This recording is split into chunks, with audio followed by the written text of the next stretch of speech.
Aghanim's on the Morphling is just making him impossible to deal with. First of all, they use the little shredder on the Pudge to get rid of his armor. He has solid amounts of it, but it is just not enough. And then Yatoro just destroys him, and he knows that he can stand his ground because he cannot be stunned. He literally cannot be stunned. How do you stun water? Well, a lot of their damage, if not most of it, is on the Morphling. Oh, the glimpse comes back though. Inside the Static Storm mirror, he has that Lotus going, and now if Zolfer actually dives a little bit further, the Thunder comes out with Pod King. He's dove in, yeah. They're going to be able to get a kill into the Storms for it. Can they take down the Pudge? They're going to be able to catch up and cancel off the TP. He's going to be dead. The Storms for it though, he has brought back, and they've got no kinetic field, no Static Storm. And like you say, they're even going to be able to get a lockdown onto Cloud. Everybody inside of Hydra, they just overextended, and we praised them in the first game for respecting the power of team spirit here, but Hydra might have just lost the heads a little bit, and the buybacks, they're going to be forced out, but I don't know if it's going to be enough to defend the space with the Pudge being down, with no Static Storm for the next 27 seconds. Spirit, what can they get from this? I'm worried though, they're going to be able to get it. They get two, they do! They take them down, the cookie comes out, the Yatoro, freezing field, they might lose. Happy, is this the dieback? They do the break the Lincoln Sphere though. Morphling. Bilal wants to come right back into this fight because he have the boots of travel to do it. It might take him a little bit longer now. No boots of travel though, so he's going to have to use the blinks to just do it by foot, it seems. Level 25 Storm with a beast. That's just so much damage. They're going in for the Morphling. He doesn't have a buyback. No, he gets. Do they get to kill him? He goes down. Warwick has to go down though. It's going to be him left alive. No, it's not. The creeps are pushing in. There's no buybacks available on the side of Hydra, and this is going to be 4 heroes, even with the death of the Morphling. No way Warwick defends this. It's pretty much over. They don't have the glyph. The game is over. They gave it their best. Hydra, they made Team Spirit work for it. The team that is most likely going to be at the top of Eastern Europe DPC Division 1.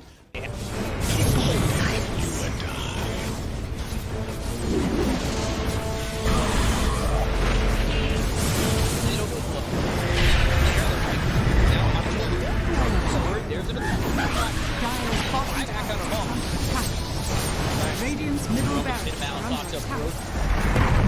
Radiant's middle barracks has fallen. You want to commit. There's just not enough damage. Crimson Guard, Entropy Aura, Rubik's Fate Bolt, all this damage reduction. Let's see the combo. Bit of Malice. Strong in by the Disruptor, and now they're going to be hitting the win. It's back up once more. Bit of Malice, and Sumail is in it. They'll lose him in mind control. Right it back towards tomorrow. Trying to run from everybody on the side again. Go ahead. Radiant's middle barracks are under Siphoning attack. and getting back into the base. Has fallen. Alive. Yeah, I think when it's time to call it, it is time to call it. They have no business left to this. And didn't get the tether off or something. I think it got broken. Either way, I like the ghost up to purchase. That was pretty heads up, but we are back and there's a smoke action. There's the 23 divide looking right to end. here. They're going in on Q. There's the hit. Okay, get that hit off. 123. Knocked away. He's dead. Oh my god. Nothing. Less than 10% of his health. I mean, I'm assuming that's just the game. That, yeah, 100%. There's no point in talking about the Hey, you picks it up. I shot him for it. The dive yet. Go away, you. Oh my god. Victory.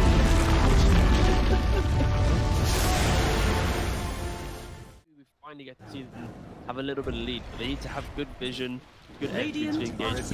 We're down up on high ground. Our Bulbaca, Red Panda, this would be huge if we can find a Static Storm before the Tombstone. Not bad. Stun from Lulu.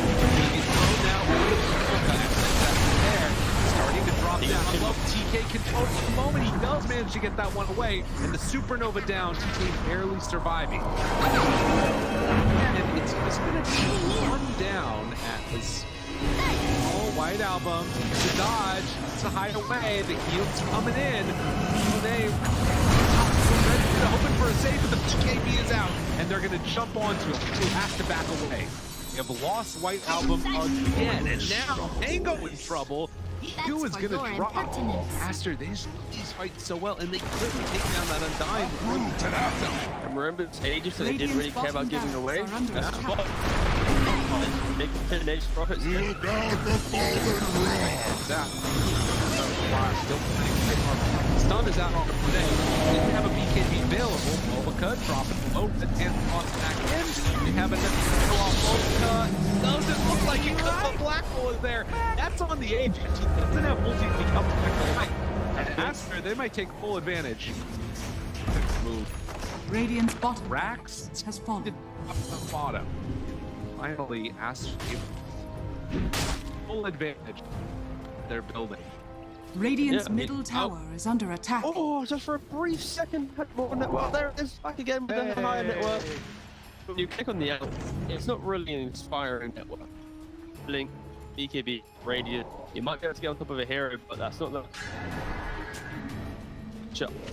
That's able to 100-0 here. Like even this Undying inside Scatter Storm, able to then get up with Slash Golem from away. They have that to keep him alive. Makes the move, and again, into this fight without Monet here. It's pretty good for them. Right album, but now Monet goes now. A lot of trouble, but maybe one. He should kill him. Okay. All right. Pops ulti. Now the turn. Punching. Really get away. Sort of survived that first salvo. Very strong. Supernova down, pops the BKB. Ooh, he's just caught here. They want to get the kill. That's really himself up. And now the chase. With the avalanche, the toss. Thinks he's going to give up his life also. And Monet, he's way too strong. This might just be the full set of racks going down bottom. Aster, way too strong for Ares. Like Aaron did JP. Oh, They're done. Okay. I was wondering. It looked like it was that type of game. Yeah, it kind of was. It's like a game where you're an out, not really ever been in the league, victory. hasn't really never protected himself.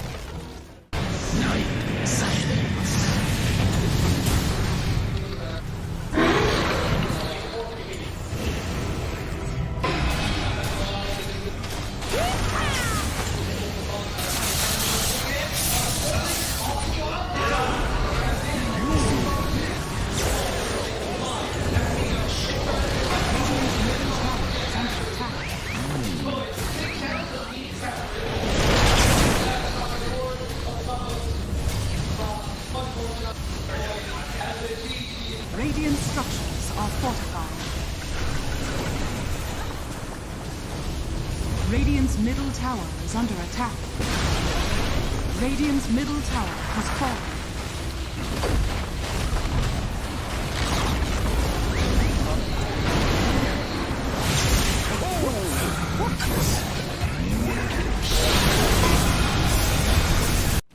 Boom. Standing. How are they just standing right now? I can't help but fidget with my hero half the game. I'll be running around in circles. Yeah. Pirouetting on the spot. The song. Blinking from Pure. They see Yatoro. 3 lined up. Potentialized path play. They're trying to go in. Toronto Tokyo. Blown up by Collapse. Has to fight back. Gathering up with BKB. Pure with another song. Sprints in. Who are they aiming for? Where is the target acquisition? They can't catch anybody. Collapse. BKB runs down south. Lol being chased out as well. Oh my god. Nightfall. Hazy on disc refresher. Blinks to high ground. Gets away from danger for now. Pure. What's he up to? He's back to the high ground too. Mirror image out. Aegis claimed. Lull in the fire. Still surviving and blowing up GPK. Team Spirit. Nothing to do. Sprinting out their base. They don't catch Nightfall on the way out. He's blinked out of the range of Mirror. They're still hunting though, and he's going to find Toronto Tokyo. Who cares, Gem? I see Jakiro. Eon disc popped. And with his rapier damage, will make short work of a twin-headed dragon. Laurel and Collapse waiting in the back line actually worked. He stormed out of the tree line and he just then started eviscerating the 2 supports with the help of Laurel. He completely jumped over. They dodged everything that Naga was trying to set and prep there. And Yatoro was also just firing the cannon from the top there. Did the combined damage of Collapse and Laurel together. He is 11,000. Oh, Pure. Lol. Oh, God. Nightfall's going to get a bit of vision here with the Hawk. Imagine. Can they? Imagine. Will they? They have to do something kind of crazy. They're going to be losing their base pretty soon. Lash has buyback. Naga Beastmaster have to get back to base to defend. Radiant's courage. Drow Rangers up here. Radiant's middle Tier 3 tower gone, has barracks to follow. fallen. There is no buyback or collapse though. That's a big one. Radiant's middle barracks And has Mira. fallen. Radiant structures. Look at all the wolves. Look at all the summons. Pretty vulnerable. Mira gets away from there. Help of the Glimmer Cave to jump in from Lol. Disruption, self-save. Barracks taken out. Lol. Oh, tries to fight. Nightfall. He'll just pop, but he can't get any control of Lol. It's Lol. Puck is all over the place. Now they go into the GPK though. Aiming for the puck. They're going to find him at long last. They get him, and the rapier's on the floor. He messed up the phase shift. He canceled it. Oh no. Oh, you see that? I'm not crazy, right? I don't know. Yeah, he phase shift and accidentally ended it. There's an Axe And then, Blessing recipe. There's a rapier. There's all sorts of stuff everywhere. An axe blessing recipe. What's that there? Okay. Not sure what the story on that one is. Meanwhile, save.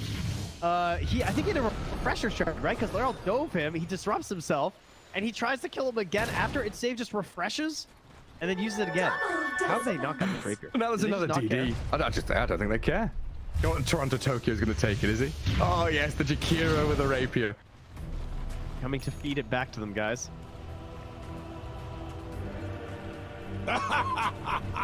My goodness. There's Mega Creeps on one side. Top lane Barracks still standing on Team Spirits.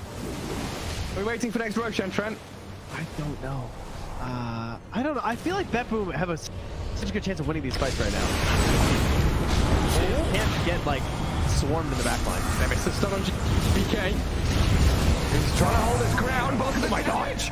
Oh my god, Arturo shreds, where'd he go? Daedalus hits, refreshes, blinks forward, kills off save as well. SD's gone, TP home, get the hell out of here, BetBoom now. Lucky eating the coil.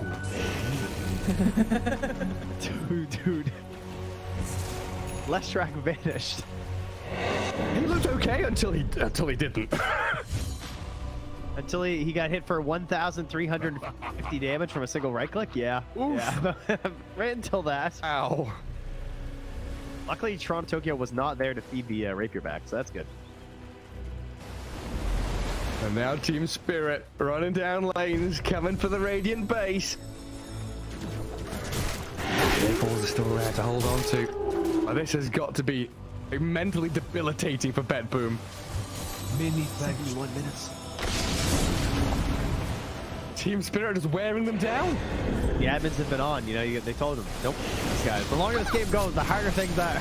Well, it's like Moomiander was saying in that Seb documentary. This isn't Dota you're playing. This is a slogfest. You're going to wait it out and play 60-minute games. Long ass ones. There's a long line. Watch get very far forward. He unders from Mira, but the Undying will fall inside the Radiant base. He'll as Mira gets off one last finger of death and the turns we got through. They kill GPK. It's a dialect on the ledge. Naga now in trouble. Song of the Siren trying to buy a bit of time, but Yatro moves forward, gets the damage in. Bill is dead. Oh god. It all comes crumbling apart for BetBoom now. Wait, back. They're on to Mira. The kill off Nightfall save though, and lol. He opens up on them. The howitzer is here. Massive 40 mil cannon just shattering into BetBoom. Drow saved by the rip. The soul is everyone dying. Oh, there's two. And she's called it over. Team Spirit. Look at him. Look at Mira. Oh my god. The shard to anybody who would listen at Dire's the Lima bottom Major. barracks are under Nope. attack. Which, yeah, nobody's taken him up on it yet. But if you see a shard being picked up by any team that was at the Lima Major that speaks English, you could probably source that. It's good. I'm Dire's saying this chart is bottom actually. barracks are I under don't know. attack. I don't know how you get there. Dire's bottom barracks are under attack. I actually got another game as a word recently with the shard. Pretty good. I mean, I think they got real shit Dire's Slark bottom for sure. barracks has fallen. Oh, yeah. Slark with that chart is crazy. It's actually a broken strat. If Gallery don't use it, still on top, he'd be taking that. Maybe that's what he needs to get back to. Dire's middle tower is Shadow under Walk is way attack. back to the top. And then theoretically, with 1,000 challenge, but because I say it and nobody tells me stuff. Dire structures are hostile. I will say the other good thing about Bounty Hunter, but is we've got two different memes here. The Bounty Hunter shard, the Magnus Ags. He does have extremely high base armor, and again, probably has the highest base armor, starting base armor in the game, which can make him really good at the laning phase for trading. Yeah. He's versatile. Terrible. Oh yeah.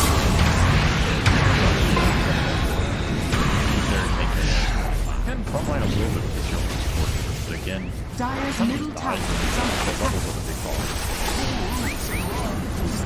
Radiant's top tower is under Our head attack. off 3 lanes, he's the most up. PSN FTX victory.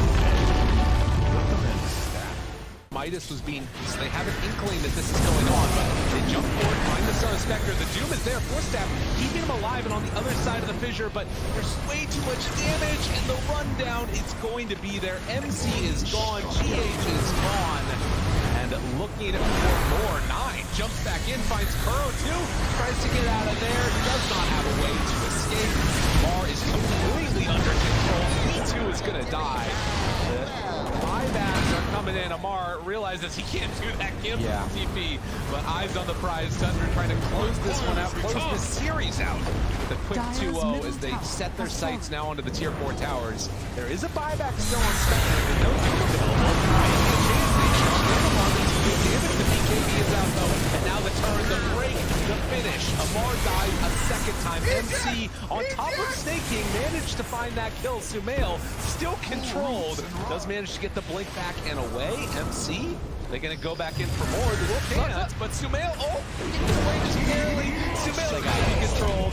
They got him there with the Gleipnir, and it's only MC left alive as Tundra start hitting these tier 4 towers. With this Unleash, with the damage from the Psychic now as well.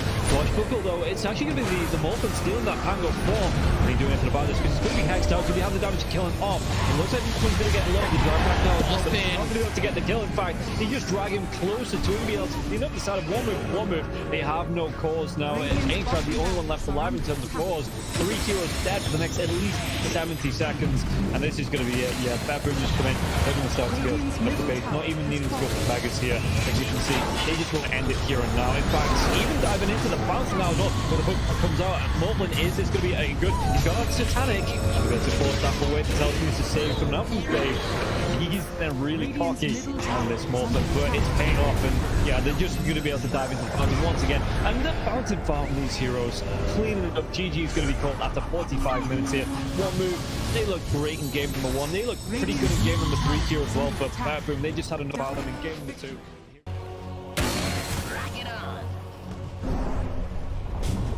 Dire's middle tower has fallen. Be right. I keep my enemies close.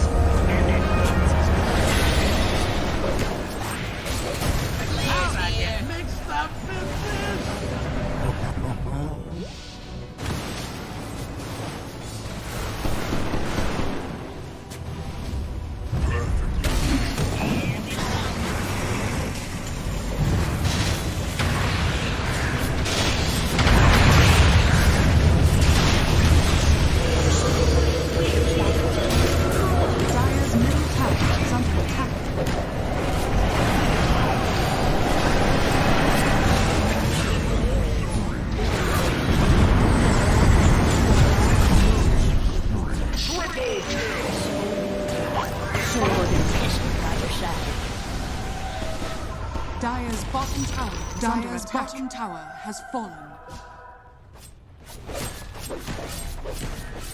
Radiant victory. Away from enemy, it's like your not guys are really just dying getting them because anything in the end. Watson, they got so bad down. I think they can generally save core it. the vital DPC is also good with the strategy, which is why the reroll is That first one, easy pickup. Behind tower, but he's got to be careful. His alchemist is actually pretty dangerous considering rocks that are really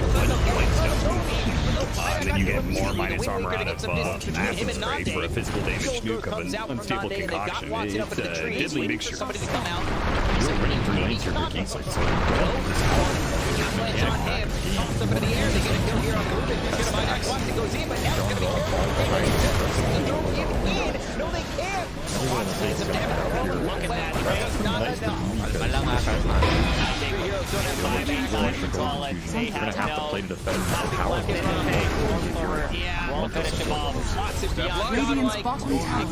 That's going to be 2-0 here for the side of Meteor's not having a whole lot of fun with this. 10 stick charges, and he did manage to at least hit the Gigabyte stacks off of the Mountain Strike.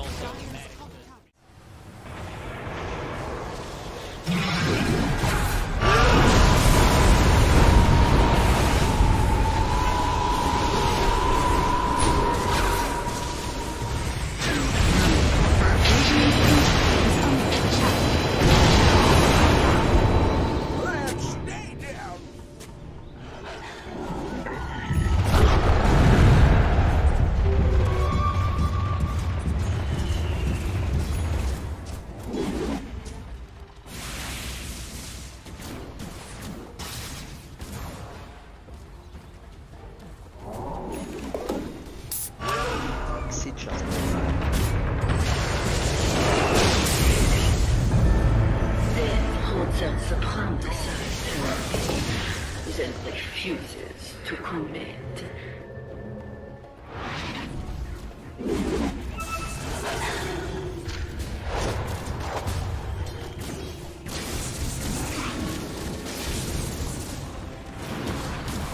Sanaba.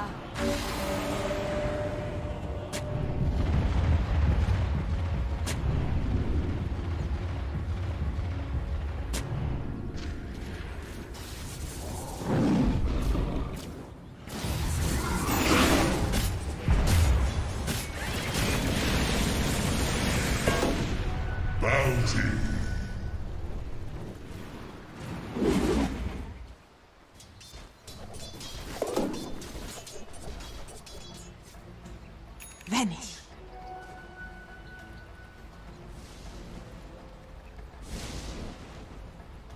Radiant are scanning.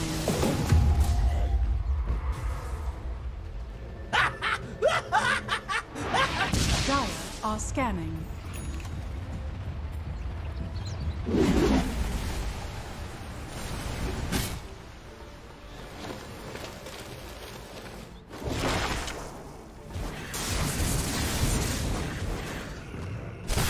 Warriors of the wood. Radiant's courier has been killed.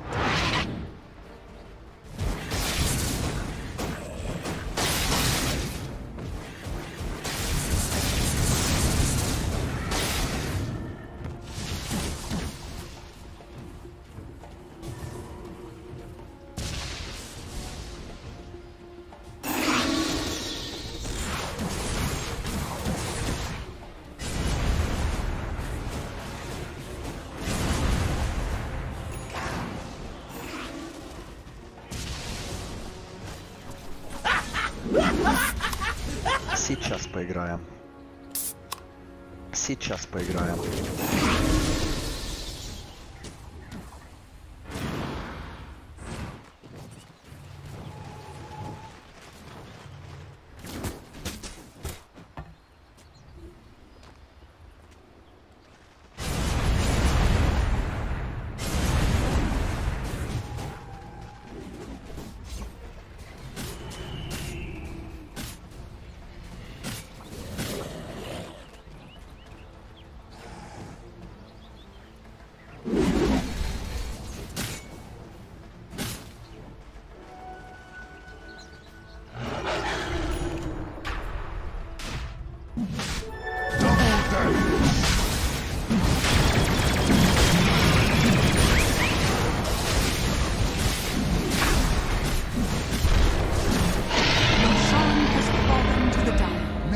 Never ends.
Radiant's Ancient is under attack.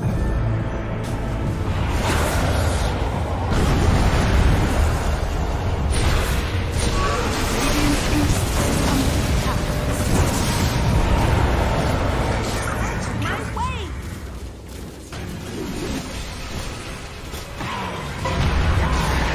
Radiant's structures are falling. Radiant's Ancient is under attack. Radiant's Ancient is under attack. Сейчас поиграем. Dire victory. Ultimately, this game kind of comes down to just who jumps who. There he goes.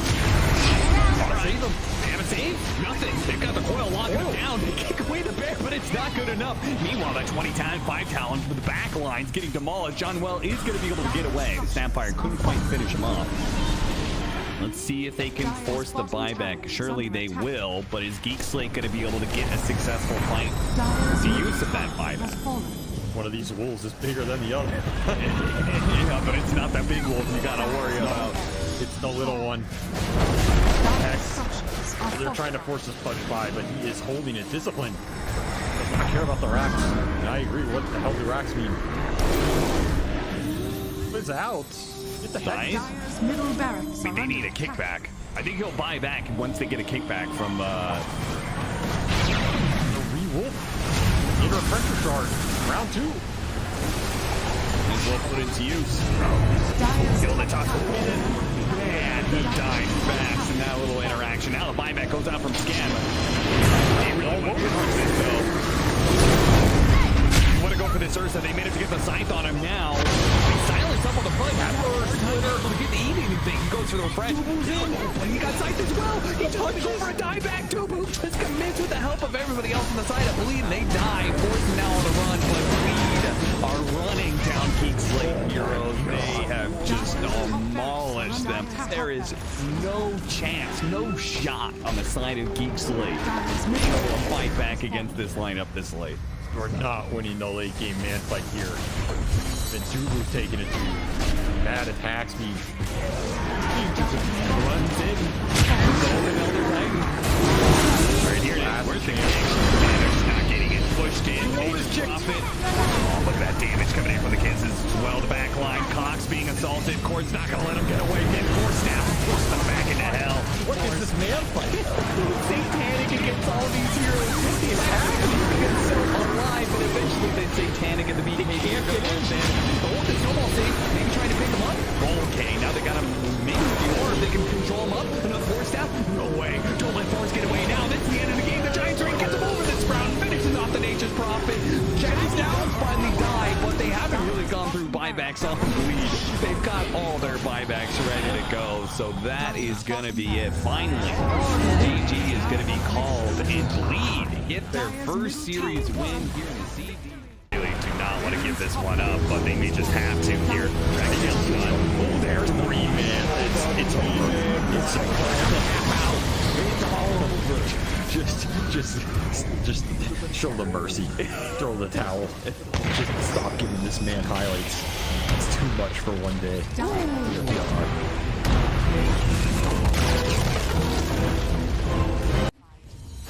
Just stun the AM. Stop hitting my tower. They see Kiyotaka. They do. Yeah, they've got the Roar and the Coil. Who comes is out? The Hand of God and the Greed. Trying to buy some time. Kiyotaka surviving. He falls away. AM now in trouble and Aegis is claimed up. Ironcrad trapped in the Sprout. And HR still fighting the Wukongs. Cow. They can't catch the AM. Too quick to blink away. Has the counter spell up, but Ramsey's held his Dragon Tail. They've got him now. AM dead twice. Gilgary's a dragon, but even with that Ghost Scepter burning alive, the root will catch him. Prophet finds the control. Poor Afterlife dead to Kiyotaka, and Ramses with a mega kill streak clear through one move.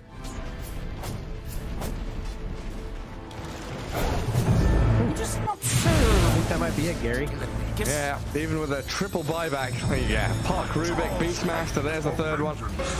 No AM for 30 seconds. The building's a forfeit. Enchantress lift up and drag away from Rubik. Saves her for the meantime. Let's say Kiyotaka's clear to have a little bit of fun now at this point. It's go time. Do what you want. We got 32-minute tumbler toy.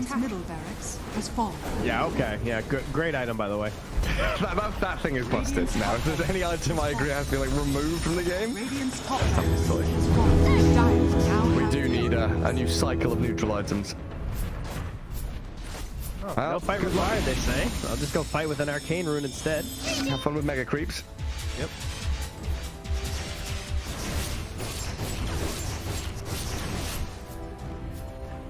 Arcane storm bottled up.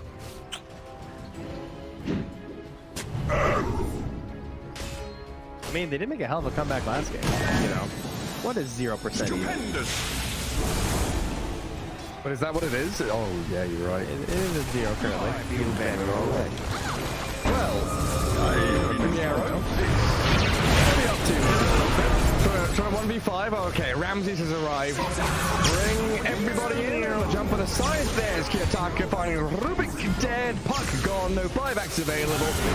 That's the end of game 3 in this series. Anti-Mage pummeled down and GG is called. Hellraisers will take things in the end. A very close one though. Series overall. I think one move. Very going to be proud of themselves the past couple of series. Because he's doing so much damage. But yeah, overwhelming makes more sense because you have a ton of strength.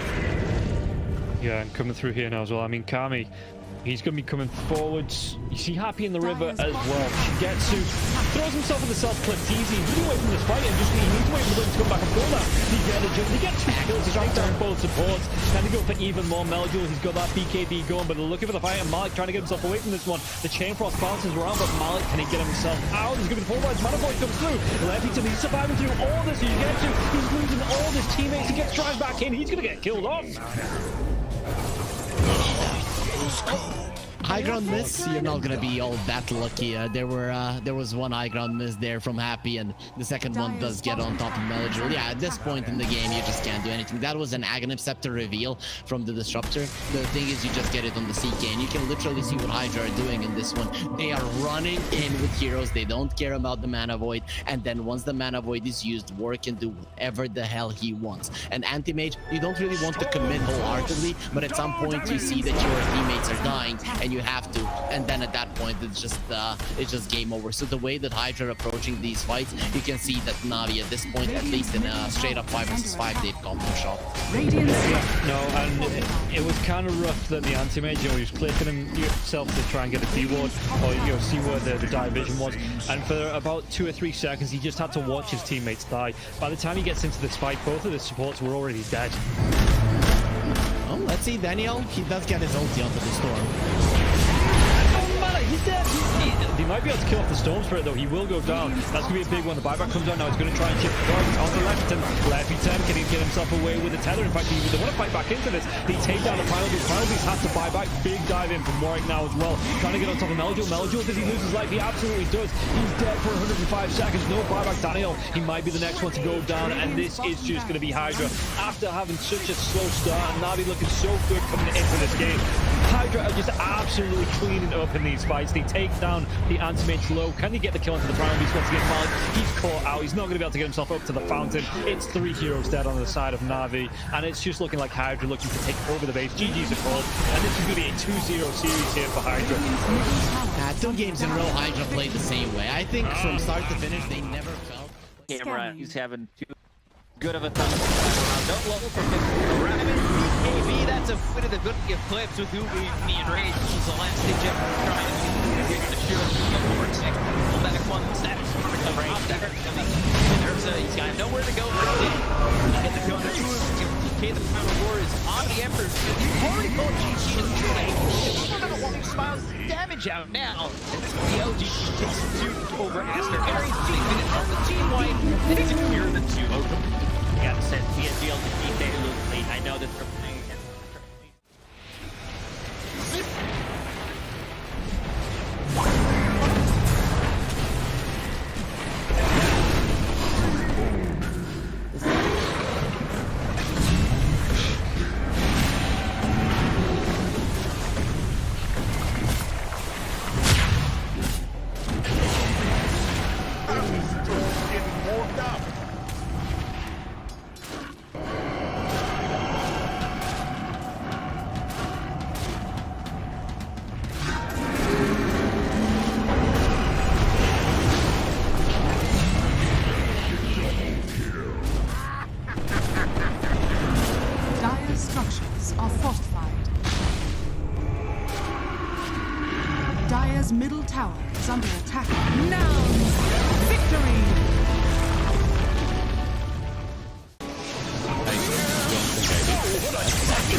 They have a Is it literally just as simple as just like skewer, isolate somebody so you can get Radiant's back top kills? tower is under They attack. want to have more buyer. Dire's bottom barracks are under attack.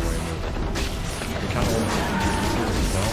So fair moves are pretty hero. Dire's bottom barracks is under attack. Dire's bottom barracks is off. The Radiant now have Meteor. It's like okay when you force Roshan stuff. Dire's structures are fortified. Wait, never mind. You're done. Dire's middle I figured tower it is out, under alright? attack. Dire's middle tower Rock and roll having those better odds. Like, what can you do? You know, Cactus logo is nice. It's fun. But want Peter Rock.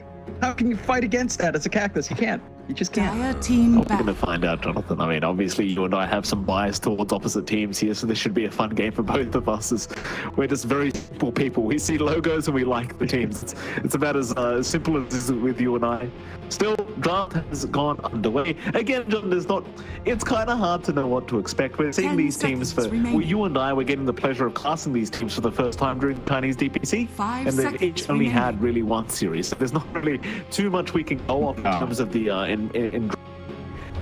Nonetheless, though, it is a region that tends to either set the meta or it tends to go into its own meta, as we saw. Radiant team Disruptor was still a thing, so I'm more than happy to try and make some guesses as to what this draft's going to be like. Yeah, I don't mind these opening bans. Zoo being taken out by Cactus, LRNR taking out the DP and the Undying being pretty much a top tier support at the moment. Leaving certain seconds key remaining. heroes in the line, like Rubik's been really Dire team popular. Stuff like, what was the other hero I was thinking of? Clockwork's up there, but not the Clockwork. I was going to say Hero Mike, but it just part of my Disruptor. Disruptor is still there, and Disruptor, of course. you just mentioned it. It's been really popular. I've been really enjoying watching the Glimpse build, which is so funny because we saw that in 10 NA first seconds in remaining. Tour 1. You remember that game? Where 5 I forget seconds who it was. remaining. They got Glimpse back from lane 3 times, and he just gave a clap at some point after a duel. no. Like that was a rough one, but at the same time watching that, it's like at the end of that one game, he was dueling and he just clapped it. Was giving me a duel kill. He beat into the smoke 3 times and he just had his face of defeat. Like that was, yeah, the Disruptor is a hero. Yeah, I can't remember who that Radiant was. He brought back some very, very funny memories from Tour 1. That was a hell of a game for sure. Draft has begun though. Cactus, they do go for the first pick Clockwork. We are going to see Mirana Tiny being picked up by Lonely Rock and Roll. Mirana's one of those heroes that you still see pretty often in the current meta. At times, not so much, but it's still a hero that just has a displacement ability that I feel like in this current meta, like displacement's always just going to be strong. So they do go ahead and pick that up. Naturally, Cactus, though, going for the very meta pick in the Nature's Prophet, which let me tell you, John, I had to watch many 10 times during NA Div 1, so Yeah. I'm very used to seeing this hero. Yeah, 5 still up there. seconds remaining. You've got the NP Clockwork lane now as well. For Lonely Rock and Roll, I'd say the Tiny's still relatively popular, at least in Southeast Asia. It's still a very popular 4. But that is also massively boosted by a player like Q, who has not stopped playing that hero and just manages to make it work. For Lonely Rock and Roll, I mean, this kind of opening's a little bit weird because you're not expecting Radiant Tiny to be team flexed as a back. core, Dire maybe team mid, back. but you don't know your matchup. You know, if you're running like a Mirana Tiny support duo, it's pretty awkward having like a Radiant Mirana 5, a team Tiny back. 4. It leaves you with very little hard lockdown as well, unless you start to combine with this Mirana. Say, look for something like the Ember coming out, Ember Mirana with the Chain's Arrow. That's where it can start to feel a little bit better. And you also still need a solution for Nature's Prophet. Like, we've seen a lot of stuff like, say, Primal 10 Beast, seconds Bad Rider remaining. being one of those things. And in fact, Bad Rider tended to be like a first phase ban 5 in seconds South remaining. Asia and maybe a few other regions. And that's still an option here for Lonely Rock and Roll if they kind of want to dip into it. I wouldn't mind like a Bat Rider pick Dire next team if back. Cactus actually lets it true. If you could handle on the NP, kind of combines well enough with Mirana and Tiny, and just gives you some ways of really burning that hero down. Yeah, there might be a good idea here for LRNR. We'll see if they want to go up. Final ban out here before they can continue 10 with the drafts. seconds remaining. You're seeing Bocce here, Jonathan. Many RG beats. 5 seconds many remaining. G. My goodness, look at that. Even the headset's gone off here. That's a gamer right there if I've ever seen one. A lot. Something I like. Look at that ambient lighting on the sides. The diffusion's not too great. You can kind of see the LEDs, but it is our namesake Bocce. You know, I approve of his anime choice. I approve of his influence on letting this team choose Bocce to rock as their logo. Like, how often do we get that? Not too often. Then again, you know what? Going back to your point about the Cactus, does look like this one place in the Philippines that serves pretty good, like, that's serving Mexican food. You know, it's like a stall. They have these really good, what are they called? Fried tacos that are really good. And I'm thinking about them makes me feel really unhealthy, but it's really fun. And Batrider's pulled a Bandy Ember and they go for the Dawnbreaker. So that's another way of kind of handling the NP in lane. They're expecting NP safe lane, I'm sure, and they're planning to run off lane Dawn. You can lane swap Dawn to 1 if you have a harder carry in mid. 10 seconds if it does end up being safe in NP off lane here. So you just get this favorable matchup. Remaining. You clear out the waves, you have global presence to kind of match the NP's global presence as well. So in a way, it's a pretty good for what the NP will do, kind of counteract it, nice even from the winning phase. It's just a matter of what position you run it, because we've seen it pause one, at least in South Asia, and it can work, but yeah, with the SF pickup, it still sort of flex coming out from Cactus, although one would expect now that it goes safe and he goes off lanes. You're gonna have to make that choice with your Dawnbreaker and Earth Spirit coming out, Mikey. Earth Spirit. Oh, hello. That's a great hero, John. I don't know what your problem is. You sounded rather disgusted when you saw Earth Spirit come out. It's a great hero, John. 10 seconds remaining. Yeah. 5 seconds. That's what you tell me every time, and that you just sound like you hate it. Doesn't win. I mean, it's not that I hate it. It's just that the hero's still not in, you know, the healthiest spots here, Mikey. I mean, it's also interesting that they don't like pick anything to maybe stop the Dawnbreaker from coming in under support. Something like extensively popular or Silencer. None of those were banned. That sounds particular and pretty popular in C, but maybe not elsewhere. It's a pretty weird hero for C to really like. Like, the one thing Cactus does have with his Earth Spirit and Clockwork duo is that you do have a lot of ways of jumping in. Like, you can be pretty damn aggressive early on. Both SF and NP are also relatively aggressive. I love this response from Little Rock and Roll though. Like, the Zeus, they've got so much global presence. It's only now we see the Batrider ban as well. But that's also a bit strange from Cactus if you're considering perhaps the off-lane Dawnbreaker. Even something like the Dawnbreaker is safe. Off-lane Batrider against potentially the SF isn't exactly the most fun lane.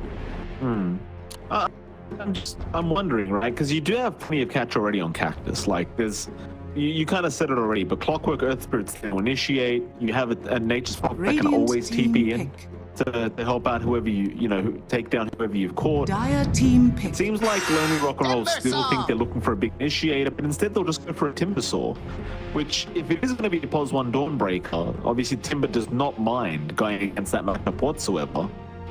Apart from that, you do have some answers in the Zeus already in terms of dealing with the Timber, but I still think the Timber just fits. Like, it doesn't seem like the kind of game where you should struggle that much as a Timbersaw. Though I say that, it does depend on what Lonely Rock and Roll want to last pick here. Like, maybe they, well, I was gonna say maybe they bring out an Ursa, but that's already banned out. I'd say Slark is okay, but I don't think it's that great against Timber. Let's see what they do. Like, do they want to go POS 1 Dawnbreaker? Do they want to just run it in the off lane? They're going to go Bloodseeker, which arguably is a better pick, you know, in terms of this hero. Yeah, it also has a little bit of a combination that you probably never emphasized. Again, like Blood Rage with Zeus, spell amp on Zeus is always nice, but you're probably never going to do that. Interesting drafts. These are very different than what I've seen in Southeast Asia for sure, especially the bans. Like, I'm surprised that only Rock and Roll banned up from Beast themselves rather than considering it for like this matchup against the NP. Looking at these drafts, it's hard to see who I favor. I think Cactus has this extremely strong scaling with both SF and NP, and really good mid-game timing as well with something like Timbersaw, as long as the lane come out good, which is where it gets a little bit awkward because your supports are not supposed to do well from behind. Like, they can make plays, but it does feel like they need to hit level 6s really fast, maybe get them early earn time in one of these two rotations as well, and your lanes come out in pretty decent shape. These supports can be a little bit harder to pull off in comparison to something like longer tap, because with Moran Tiny, it's a little bit easier. Granted, you have a direct way of connecting these builds, but it does feel like you've got a few more options, especially with something like this to help you nuke everyone down early on. It'll be very interesting in these two teams. See how it does go down. Of course, game number 1 here between Cactus and Lonely Rock and Roll set to get underway. Prepare I'm very for curious to battle. see exactly what these drafts can do here with these two teams, because I think they're very interesting drafts, like you said, John. Very different picks to what you and I are used to seeing. As we do get into it, I do agree with you as well. Like, you do have support that tend to drop off very, very fast if you don't have a good start. But the thing is, when I look at the draft of what Cactus have, I believe they should be on to a good start.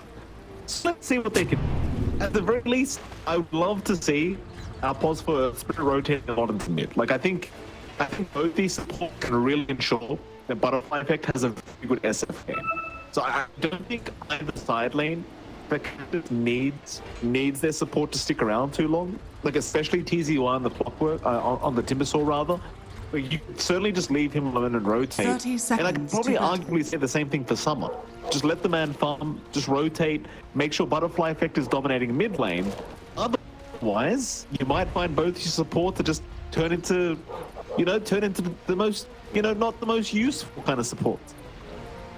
Yeah, you're gonna need to ensure Butterfly Effect has that good time.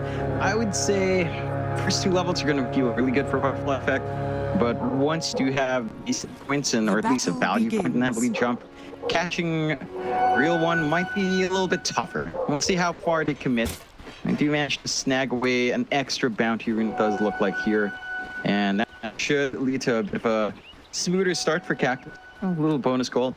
Love seeing that we still have this insane stat padding that's popular on the NP. Triple branches plus the wand, so like +6 stats across the board. Like the Blightstone start, but again, if you're not expecting to get too aggressive in that lane, it does make sense. Just stat up top lane as best as you can. The Dawnbreak actionable for like level 1 to 2. Level 3 with level 2 Celestial Hammer, that's where we start to get a little bit more painful if you're out of position and your tree and step just start to become food there for Dawn. Yeah, I mean, I think Summer just really focused on getting those, just dominating the lane into the creep score, right? Like, just make sure you get those creep hits, the deniers off his top lane. She's already dropping very low on the Mirage. It's gonna be okay being chased down here by Fish King. But of course, meanwhile, mid lane, you are going to have Real and Butterfly Effect going at it. Now, I guess Zeus should have a bit of an advantage in this matchup, but Butterfly Effect is really giving it to it. He's already at map. Yeah, this is really spammy lane for the Zeus captain out, and for the SF, it just feels a lot more threatening when he lands one spell in. You have to really back off as the Zeus. You can't really stand and just fight. They're both out of mana now, so rune control is going to be big, and that's where your point about the sports come in. If they can rotate even the 2-minute rune and deny one rune away and secure one for Butterfly Effect, you start to widen that gap here for the SF Zeus quite heavily. Yeah, absolutely. We'll see what they do to it. Butterfly just continuing this real aggression with the right clicks, and knowing that Real cannot do anything to fight without that bottle. That bottle isn't coming down, but Butterfly will have his first, so there is a chance. If will Fremont go for the double raise play, there's one, but he won't go second yet. The thing is, if you are Real, I think it's going to be very challenging to get the water in his top lane. It was ours And never all mind, along. they take down Fish King, so no rotations to for the water runes. So maybe not. Maybe Real's got. Yeah. He manages to, get that refill for himself. You can at least get like a TP bottle refill if you need, but Fish King does head back up. And you're pretty good as this now. Like, you're not under threat of dying unless the cop much more raises than you'd want. There's still like a couple of Magos in Butterfly Effect. You can look to be aggressive, but you really need those supports to line up here. Oh, Jilby. Bottom lane, he's going to the one here on the clockwork. Like, with the batteries, he's feeling quite confident. Eventually, he will have to back off as the battery does end up expiring, and I suppose for him, he's kind of fortunate because Wenhao does not have the level 2 yet, so no cost back potential. He is starting to very nicely though, like Summer's having a great old time. And he's so many denies, they are going to try and make a bit of a chance, but they missed the special hammer. They might try for a star breaker, and they do actually connect. But Summer could be okay. Warriors of the wood. And the hammer initially, they probably would have had damage, but why he may have gone a bit too early. He could have held on to that and just relied on the avalanche to set up for the star break. Yeah. Stop opportunity at the same time. You're not too unhappy, but you're pressuring the lane quite hard for the NP. He's still managing to find farm. And it's a bit interesting that Y does offer level 2 for Raider instead of a hammer here as well. So focusing for maybe just more kill opportunities with a Tiny than figuring out a creep wave. You do have a little bit of a swing towards mid with Fish King. Has an interesting angle here on the Earth Spirit if you can land an opportunity. Real, it's not healthy. He has no Bible charges either as well. Real stuck around. He just saw Fish King being watered. So very fire up and does survive. Oh. Now the turnaround. Oh, base. That's perfect. And nearly even the water is being denied up here by Bocce, ensuring the butterfly effect cannot get the reset. That was really done perfect because he had literally just de-watered the hard water that the Zeus had. Roots and run. And you would think that Real would just back off and play safe, but it turns out it was just a bait. Yeah, that was such high risk coming out from LRR here, but it pays off. You know, they bait them in. They understand that there's got to be a rotation mid. They see the Meteor, and they're ready with their own supports to TP in. Bocce comes in, provides the cover. They get the toss back as well, and then you have that opening. So you're winning out in your mid lane, the one lane that really needs to be pretty won hard by Butterfly Effect. Like, he's not losing in CS, but you're also not pressuring this hard enough that he backs off. The Fish King is hanging around once more, this time not under the cover of vision. Could try to make another play. Shot. Popping one phase, Boulder Smash does connect in Real. But now he's coming. Nice little jump away. And now the juke on the rock. DPC in trouble. Has been oh, no, not again. And Real tips him immediately. These rotations, they're just not working out, and that's a big death to give away to Real. Just saying how well Butterfly Effect was dropping that death to Real, but in the third rotation that just doesn't connect as Fish King gets as well. I mean, you've got this perfect start for LRNR. They're finding everything. Your side lanes are looking pretty well. You're not really losing out massive with your lane for Y. It's a little bit slower. It does fall down bot. But your mid strong even. You've got a Blood Seeker that's going to have this really good timing off the Maelstrom. And a Zeus that's just going to have an early level 6 pressure. Everything's going to possibly actually slowing up here. It's all going here, John. Look at this. Arrow is going to be taken. Instead, so Fish King will tank the Fish here. Summer's going to try and rotate, but they have the damage. Dire's courier up sprouting Marana. Real could have just jumped out of the sprout anyway, had he been sprouted, but this rotation did enough to nothing from Summer. And I mean, the problem, he's already got a minus queued up. He wants to play the look at this mid lane. They're not done yet. Oh. Clockwork. Jumi, he's going to be okay to back up. This one now does not have man for the toss back. But I love the fact that this Dire side is putting so much emphasis on shutting down this mid lane as hard as possible. And the SF timing is probably the most sensitive one. This war does. It does really nice to get up and running as possible. And they've done their best to restore Again, still farming pretty damn well. And he is still number 2 despite all that. So you could argue that this investment's not quite paying off for LRNR as long as Butterfly performs happy. And Big Cannon a bit of danger, but he's going to go for the silence. He's going to be okay as TC1 has a Meteor hammer on. Well, of course he does. There's not really any contesting this tip, but now he will just take it, that T1 tower down to 3. Gonna have to go to the jungle, I think, try to sweep in himself some kills with these creeps. Media having to miss, I suppose, is not something too surprising in this current meta. We just see anyone pick up Media Hammer these days. Yeah, it's everywhere in the right circumstance. If you farm it fast enough, like the stats are pretty ridiculous. 8 all attributes, 6.5 HP regen, 2.5 mana. Like, it covers literally all your bases for almost every as well. Directing mid down. Butterfly effect coming in. Arrow gonna connect. He's too healthy. Now back and play. Right back around. He's lost the fight.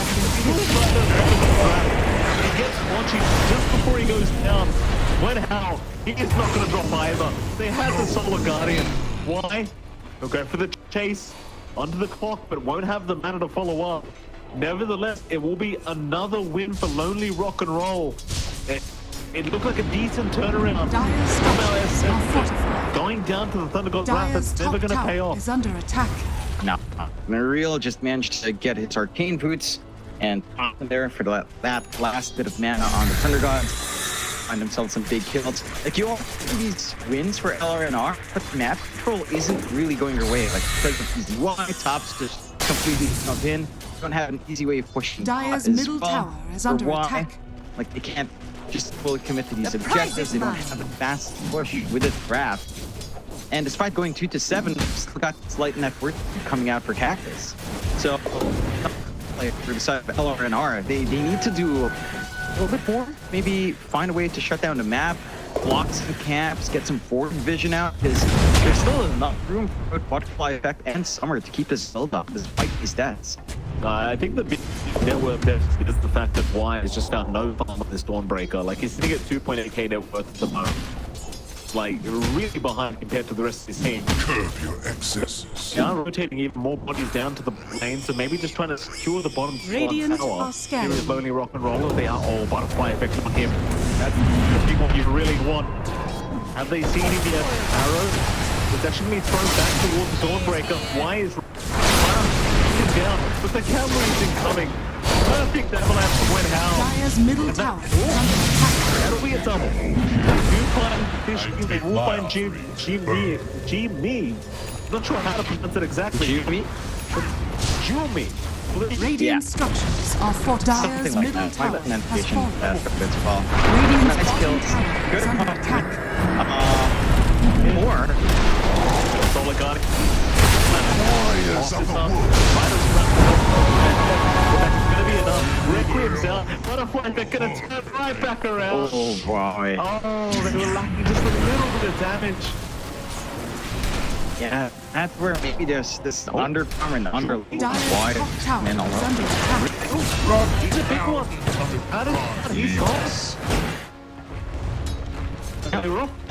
It's not, but they're starting to throw some kills back the other way. Need some kills back, and again, the net worth isn't. It's just not balancing out. Like, this is just not what you want yourself to be in this game, despite being like kills ahead. Sure, a little bit of that is down to why it's underfarmed, but that doesn't explain how underfarmed Real and A.K.A. are in comparison to literally every core on Cactus. TZY's had 3-lane top. Roots and rock. Test the Timber Butterfly Effect and Summer are just so efficient in their farming here as well. Like, none of the jungle shut down because the objectives still stand, and LRNR just don't have push. Like, yes, they can find these kills, but if they don't translate that to objectives sooner rather than later, then you can expect more than happy playing this farm game and sacrificing your support to do that. When How top lane looking to maybe try and go after TY, but that is not an easy Radiant's target. Like, bottom he tower has the is under plan attack. up, so plenty of magical defense. Lonely roll. Kind of surround Big Can for a moment. And the Muntik is just fine part jungle. Is he's still not able to really go behind when you can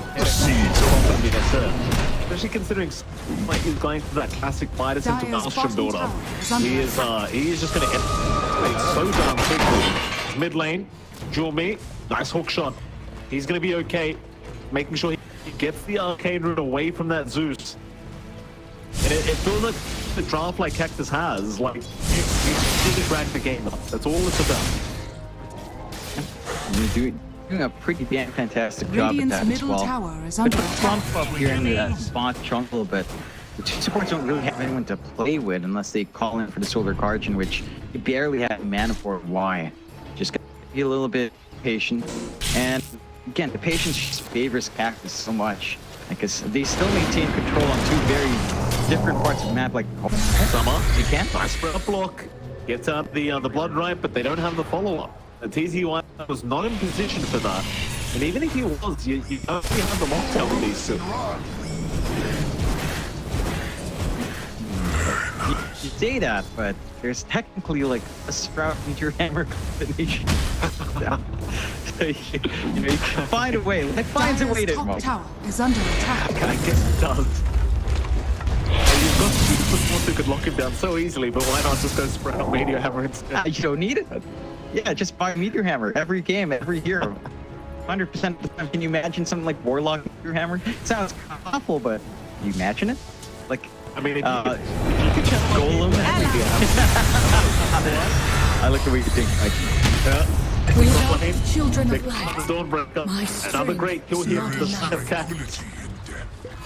If you're only rock and roll, like, yeah, you're trying to get your timings down, you're just trying to get some farm up and snowballs up, but the fact that Cactus are the ones running at you with the great draft does concern me quite a Dire's bit. bottom tower is under attack. I feel like Radiant's for Lonely middle Rock and Roll, they tower just is haven't under done enough attack. at their early time. They missed a shot on a real one.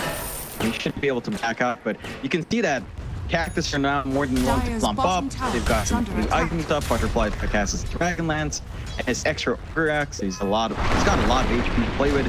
These UIs finally left top. Showdown bot, but we still don't have an answer for this Supersaw with Meteor Hammer, which is no one is going to cancel that, and just slowly going to melt your objective. Dire's bottom Cactus tower have played has this game fallen. really well, and they actually take the tower. Bot, you're not able to deny. Like the map is just shrinking for Lonely Rock and Roll, even though again they kill lead, you've just not been able to use it to take over the map and stop the spawn yet. Here we go, TCY, he wants to fight. Dire are scanning. No hook shot yet from GOB. He might have tapped out when I was trying to move in for an avalanche toss. TZY, he's just so tanky though. Unless you land a rock shot, he's not going to get caught. And even then I have my doubts, quite frankly. He just casually walks away. And that was a Dire's top 4-hero tower is rotation under down the attack. bot lane to try and find that timber. They'll go again. But Kane's away is there. As soon as he went how. They are still trying to chase him down. Coming in. We'll see if they can land this rock shot. And that's the only way they have a chance at killing off TZY at the moment. Yeah. I don't know if that's going to be enough to get good at. Maybe if you manage the toss back on the rupture. You've already got that bit of defiance to super triple. That might just be a free kill. They will rupture up the clockwork instead. He's stuck in the blood flame. Your still alive is now Bocce. When you hunted down, a big representation. They'll have a lot of damage coming out. And Red House just going to drop. It's desperate desperate play here from Lonely Rock and Roll. They can't even pick off the plus 5 clockwork. Yeah, I'm surprised Big can't commit to the rupture. And they knew it was really close to the tower. And they knew that the Timber Saw was still there, so it's going to be hard to step onto the clock and hard to commit for the dive. And just, it doesn't cost them much, but it does give a lot of value out to the Cactus. Like now TCY is free to push your hammer in tier 2 on bot. The top is already down to half HP. If TZY can do that down bot here as well, then you're satisfied. You got the fight now, so your Zeus work is going to feel a lot less risky in these bigger engagements. They'll try to play here on LRNR though. Yeah, here we go. Big rotation. Heartbreaker to start off with. Ram is there from Butterfly Effect, forcing them back a little bit as Y. Y now trapped up. I don't think they have the damage, but oh, just barely. They even found another. He's still on the low ground. Meanwhile, when Hal gets caught out, oh no. It's such a mess. It's all one by one. And for LRNR now, their issue is going to be scaling. Like outside of all these map control issues and how these fights are going, the next thing is scaling back into this game. Because you can hold high ground with a Zeus. We are seeing real one kind of farm up for the Yags. They're going to lose this Roshan for sure. I haven't seen anything for them to come into this. With free Roshan, first stage of the game, Cactus. But even if you can hold high ground, you're depending heavily on this Blood Seeker to carry you through. Attack. Yes, Dawnbreaker can also kind of scale, but considering how the net worth of Y has just not been in any good shape this entire game, it's hard to see it reaching that point where you have some, like, say, Ags, Shard, and BKB on top, maybe a Batch or AC, mitigate some damage. That's a long way off for the Dawnbreaker to scale back into this one. Real, he's gonna find Summer. They had some backup to Summer. Just up, like, he's been able to pull the first line. Structures are He will not. And then why? Blade, he's gonna be kind of surrounded. The roller to be tossed up, so why is just dead. I gotta tell you, John, as a Dawnbreaker enjoyer myself, I really do dislike those 3 Dawnbreaker at the moment in the current meta.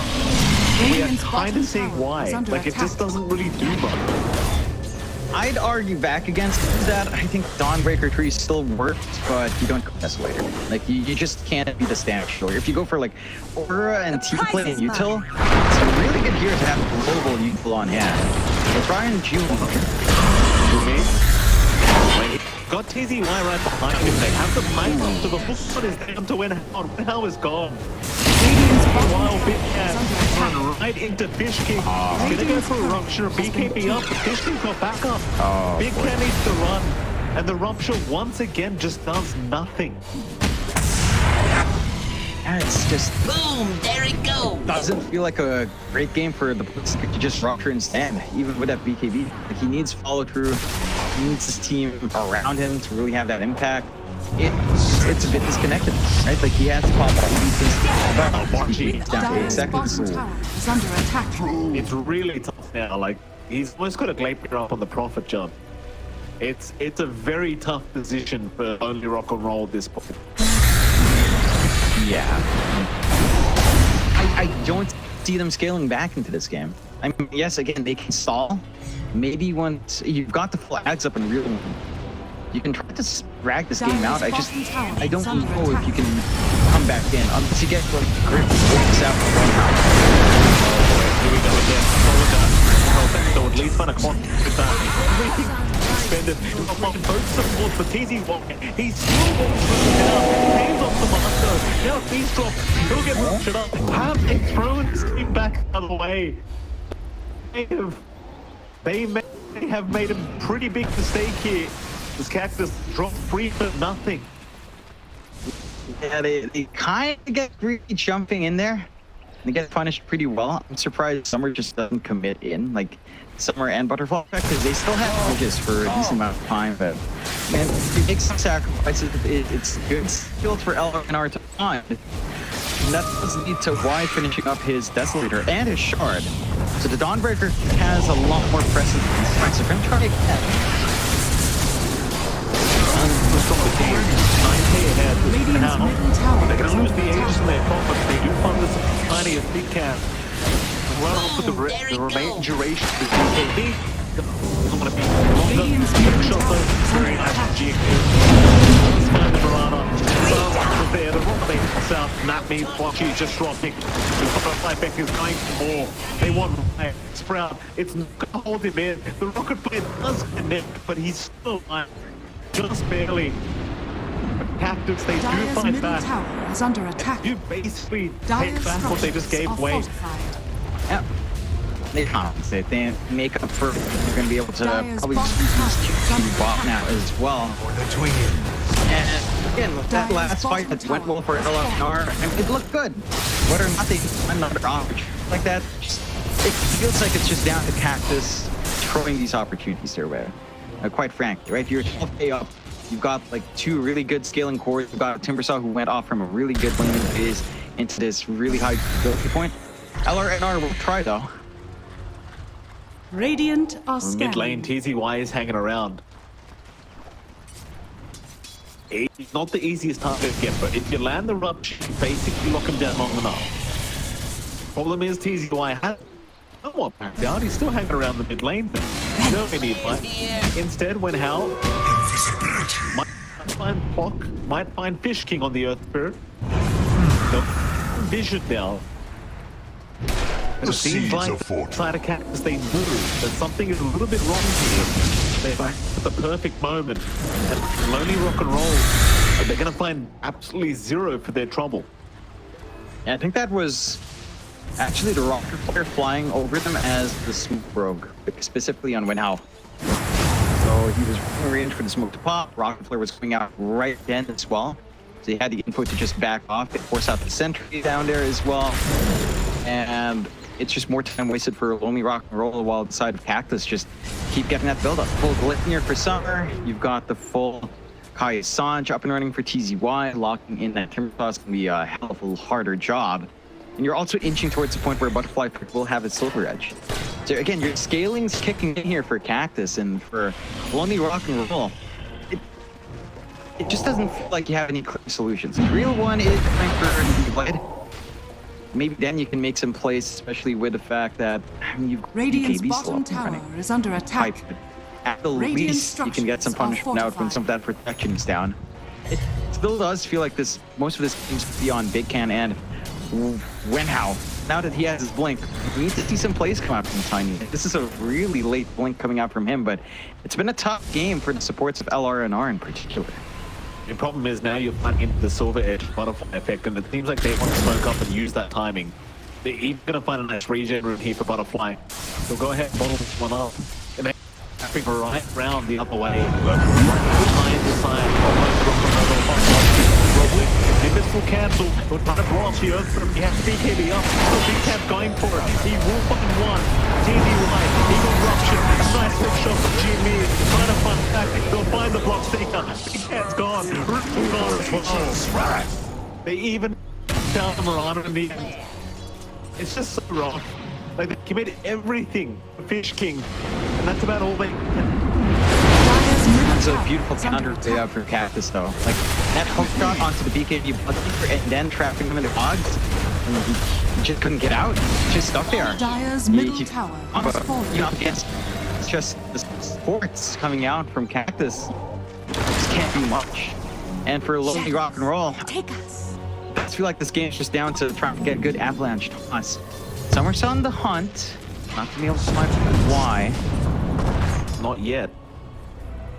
They do have a dust on Fish King. He's going to get those Spidey tingling here to really find him. Wyatt's going to have the Moonlight Shadow run out in just the available, and look at the Sonic top lane instead. They got. It's going to be TZY. That's a very nice pickup here for Lonely Rock and Roll. Blaze here. Wyatt escape route. Dire's bottom tower is under attack. And just to bail out in the nick of time. And that does give him a lot more gold towards his Blink Dagger. You can have the Dawnbreaker just jump in, try to get the Starbreaker Celestial Hammer, get a lot more out with that Desolator as well. And there's still high ground, so there's still some play left here. Fish King's just manning up, no hit shot. Magnetize being popped, he does pop into BKB, but he was option up, so he's going to roll to his own death. Wenhao will walk his way out of this. It's kind of the classic Earth Spirit play. You roll by yourself, you pray that your team's going to back you up. Sometimes they do, sometimes they don't. Yeah, I don't think he had that many teammates nearby. In fact, I don't recall if there was anyone nearby. It's a good kickoff for LRNR. The biggest loss in the world for Cactus, so to be fair. Like again, Butterfly Effect and Summer are still building up, are still getting their farm in. Despite these losses, they've got the full Hurricane Pike up on Butterfly Effect, and for the Satanic next. I guess SF is going to be maybe to a longer leash profit. Wenhao caught out on the tiny, he's gone. And found it wanting. It's just, you get hooked and rolled on, you just run so quickly to the damage output of Summer. They are waiting for the next Roshan. 1 minute, 5 seconds away. But trying to take the outpost and control that dire jungle area. Lonely. You rock and roll, they're not getting deep water. They really want to lose these right now. They need this area of control. Blaze here. But it seems like Cactus, they will get away with it. We'll see if they can position themselves here on the side of Lonely Rock and Roll to try and contest the next Roshan. I do feel like that's going to be extremely important.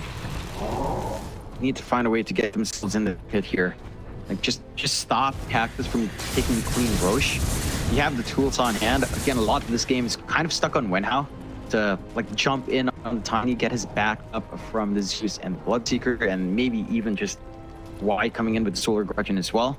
And then you can still take these fights. It's a lot harder, but it is a possibility. Is you have a bit of a cheeky pause and an immediate unpause with no chat here.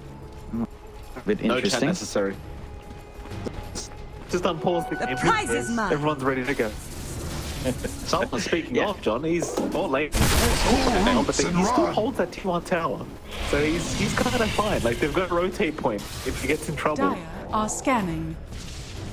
That's the same for real in the mid lane, though. He needs to be very cautious of being caught out. There it Roshan's up. That means Cactus saves go right. Radiant's middle tower is Straight under to attack. the vision here from the Lonely Rock and Roll. I'll try to find that bot here 20 minutes in. But although they should be able to find that to for the Roshan. Probably not the best trade in the world there, but you know what? That tower needed to go. Right, this is something we were talking about way earlier on. Like this forward jungle is just giving them way too much farm on the side of Cactus. But now it's a bit too late. Nice hook shot. Very nice hook shot there from Radiant's GME. top tower is under attack. They will find why. Who does pick up his BKB, but there's now a slight device on Summer, and it's still a 16k net worth advantage for Cactus. They control practically the whole map. They are definitely looking Radiant towards are playing a high ground very soon, though. Summer, thinking about TP bot lane, that's enough annoying. Watching even when hell on the run, they've got vision to keep track of where the Prophet and Fish King are. But now, Rocket Flare does give vision over them. As everyone from Cactus is running down towards the bottom side of the map. Even Big Can's around this area at the moment. Easy one out the chase. Big Can cannot return back to his triangle at the moment. TPs are going as well. They're going to be alright. Big Can has walked towards his base through the bottom lane, so he's fine. Well, again, like, I appreciate the fact that they're just not opening any part of the map. The lane leaps away, it doesn't matter. He got crit. Oh, he got crit last hit as well. Yeah, that's not last. They clear out the numbers 12, so that's gonna be one little high ground pool that's gone here for our NR for a little while. It doesn't look like quite in position from Cactus to really force high ground yet. They are more than happy just again taking it slow. They've got the scaling, they've got the timings. They don't need to rush onto the high ground. It's a massive issue for LRNR.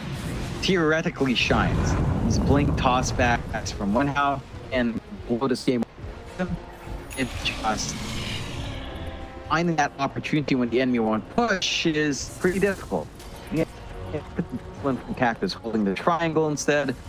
We've shoved out, but they're just not committing until they feel like they're really out. You think they are ready? I respect that they respect that they are. Yeah, I mean, high ground's very challenging in the current meta, right? Like it's always this point of the game where you take everything off the map and you've got Roshan yourself, but you still can't approach high ground because there's just so much comeback. And if they do win a high ground fight, which is something I believe everyone's asking to change in the next patch, because the high ground just feels impossible, even at a 19k net worth advantage. Just so risky to try and go for. So you are right. They are just going to sit back for now. It's the classic thing anyway, right? Like if you control the whole map and the enemy can't farm, you just take all and get such a net worth advantage that they just can't compete even in their own base. Yeah. I forget who said it. I think Fear said that one was you get a 20k lead, and that's 20k lead. You know, you can outplay all you want, but 20k worth of items is a lot of items. That's around what 5k per core almost, and 5 split between the supports. That's a lot. So it's just really difficult for LRNR to do that. They pick the Scotty up in Big Can.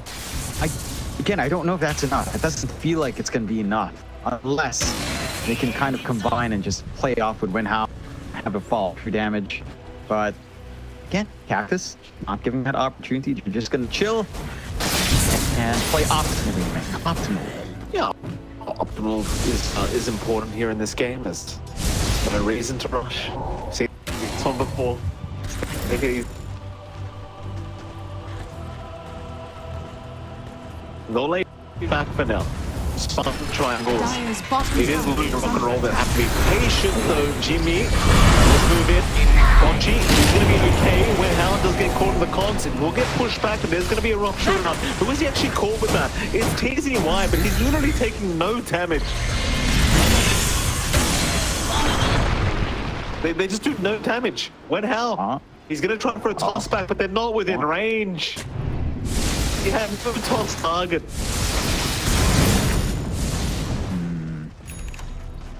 That's a lot more than LR and R3. We've got probably a couple of UAVs to fly out here. Oh, we go again. Oh, it's not there. Oh boy. I'm not even sure what happened there because they had the sentry on the ground. Well, they had the sentry though. Maybe he's like, all right. Now, I think maybe he was a few units away as well. Didn't want to walk up more because he figured they need to execute on that. Here you go. Around the bottom lane, Big Can. Be okay, just sitting back. Got a full set Titanic now available on Summer, but he's not ready. He might just want to wait for the next Roshan. 22k advantage. Again, there's just no reason to really rush because they can just pick off anyone on the map as soon as they show. And I do believe it might just be a matter of we're either wiping them going high ground or we're waiting for the next Roshan. But they like it that I just talked about here, John. Why? KB though, it was just a chance. But Hookshot is there, lock him down, hex him up, and he's just dead. Now maybe you could try to force high ground and get a buyback going. Boom! There it goes. It's a little tremors. The LRNR did smoke up. Holding back again. Option. Not bad. On the all in. Now we're maybe less than 2 minutes away until seeing that Roche timer back. So just wait for Roche. No rush. White House again in a pretty decent spot in smoke for the toss back, but just haven't seen that connect yet. Certainly not. So amounts to nothing. They still cannot venture back into the jungle here as Lonely Rock and Roll because it is occupied. They are keeping very close. It's the thing as well, like this fog has addicts now, and as you can see, the rocket players are just flying in and out. It's so hard to avoid vision that's now being provided. But it feels like at this point, he will just always know where you are as the fog. Until that open fog does run out, which it does. He's going to try and make a jump. Rupture is out of the machine. They'll block the Earth Spirit. But here comes Summer. It's a 3-man Gleefney. And they are just going to get shredded by TZY. Where the hell? Where's the sentries? There it is. At least find the Tiny as well. Both supports going down for Lonely Rock and Roll. There is just no escape from Team Cactus. If you can get the toss back, that was only a toss in the air. They didn't toss him back with a rupture. They didn't stop him to that rupture damage as well. On deep. They panic. He's going to hit them though. Oh, he had to avoid the stun. The Bocce arrow was coming in. They do get the profit. That's going to be enough. They get a range rax. They are forced to back off because Summer got a little bit too aggressive. He could have fought back if he really wanted, but had he died back, that's a very unnecessary risk here for Cactus. So instead, it's back to farming. Yeah, just back to farm. They only take a range rax as well, so you're not worse off, although. Never mind, Bocce. He will just get destroyed here by TZ butterfly effect. Again, you just the triangle of limits now. Like they've got full vision around the area. You could not approach the triangle of the dark. You really can't. And LRNR, they can't play under top jungle instead. They are kind of marching back up, taking control of the outpost, trying to get what the farm and onto Route 1. The refresh on Zeus is going to be pretty big. Double ult, double Nimbus, double KB is really going to help him last a lot longer these fights and maybe that turnaround potential. But it's like you said a while ago here, Mike. It's just a matter of waiting now for Cactus. After Ocean half a minute, they've still got complete map control here on the side of Cactus, except for maybe giving top out. And you've still got this really nasty gold lead on Butterfly Effect and on Summer. As long as Summer doesn't TP in front of Tree Heroes, you're fine. Don't say that too early. He almost Could did. do it again. He's a bit of a madman. Yeah. I guess the Summer heat's getting to his head, Mike.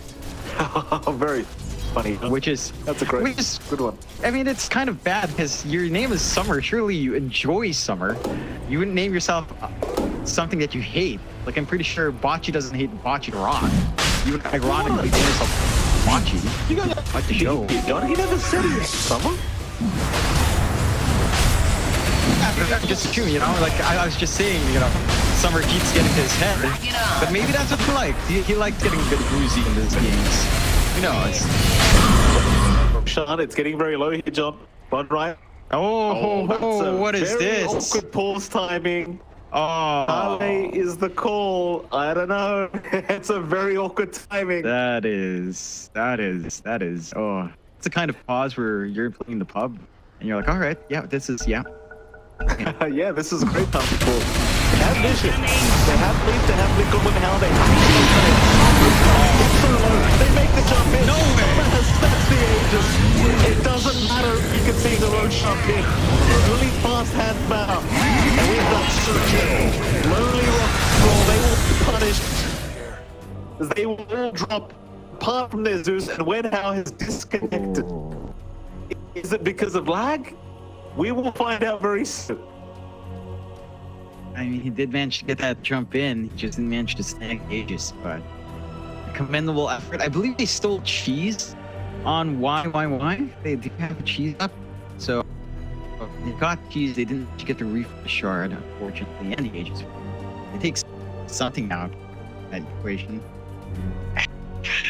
Lose 4 heroes for basically a cheese. You're not feeling great. That should be the ground opportunity for Cactus. The SPC reconnect come back in. At this point now, if Cactus going to push high ground, Mike, I think we're in for another 20 minutes. If they push now, then they solidify their lead, keep everyone shoving in, and you don't have the best solutions come left. This is really when they should jump. Use that Aegis, use the refresh shard. Get some going on the map, guys. No, wait. Radiant's At the very least, like in that time that the rotation was happening, Real did end up picking up the full refresh orb. It is actually in the pro right now. So assuming that doesn't get taken out, he's gonna have those double Thundergon straps and double Nimbus is available for the next team fight, which could force the side of Cactus to back off. It is a hell of a lot of damage being pumped out in an instant by this Zeus. If he does, Dire's middle tower. they can take the mid tower. Big racks now on safe here by Cactus. I think in position and as good as possible. Summer just gets back out of the bot lane. Look at the Nimbus alone.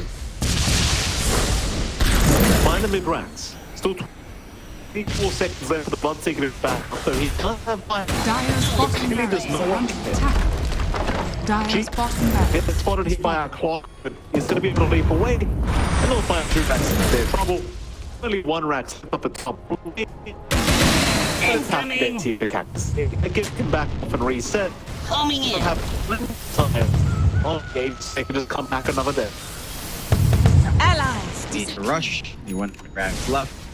What I realized, Mike, there's one thing that this icon from LR reminds me of. It reminds me of the every team would have like an anime poster, right?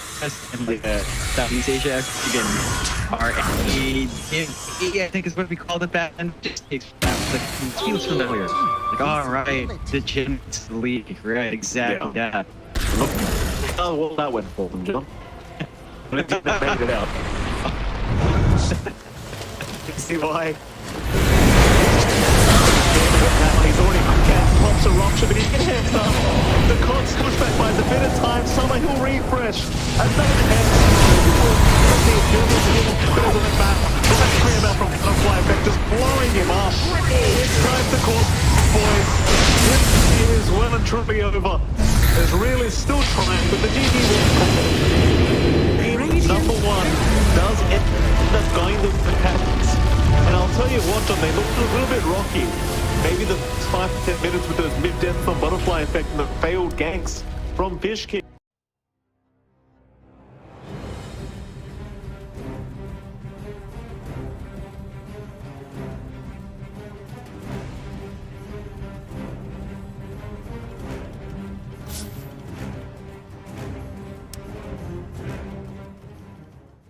Cloud, if he's got these hawks coming through, you know, if there's no... We'll come back to this as they get the dive on, and everything I was saying is now inconsequential because Cloud has gone down, so Kami has to move away from these multiple kisses. There is still that buyback to the Beastmaster though. Let's see. Let's get himself back into this. The dive onto the back lines into the vortex as well. There's going to be a real nice dismember. The hooks come. Nice save. Though he saves it. Cloud gets himself back into this now, and Kami, he's losing so much time. Kami's going to go down. He do get the kill onto Leffington there as well. So Mira with that freezing field, Mira will go down.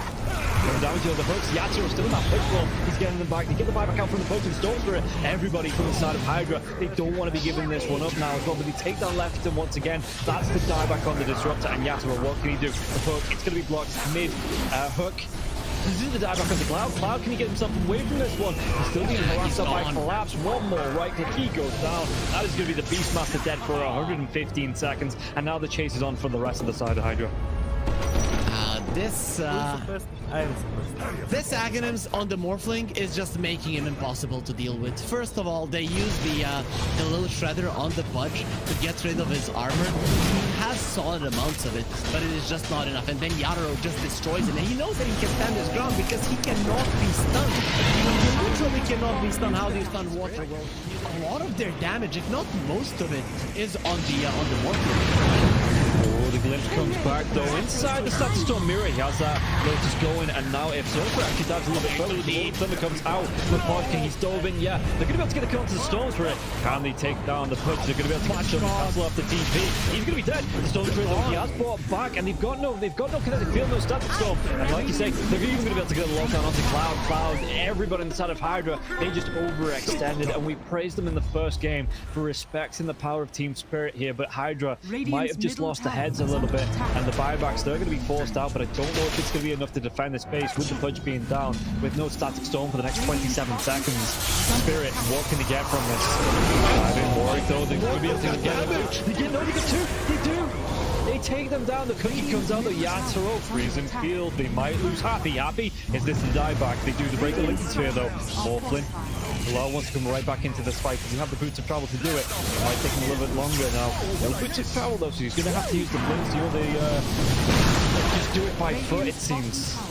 Level 25 Storm with a beast stats of so much damage. They're going in for the Morphling. He doesn't have a buyback. No, he can't.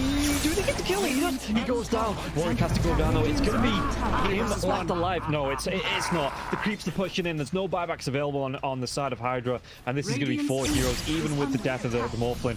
No way Warwick defends this. It's pretty much over. They don't have the glyph. The game is over. They gave it their best. Hydra, they made Team Spirit work for it. The team that is most likely going to be at the top of Eastern Europe DPC Division 1.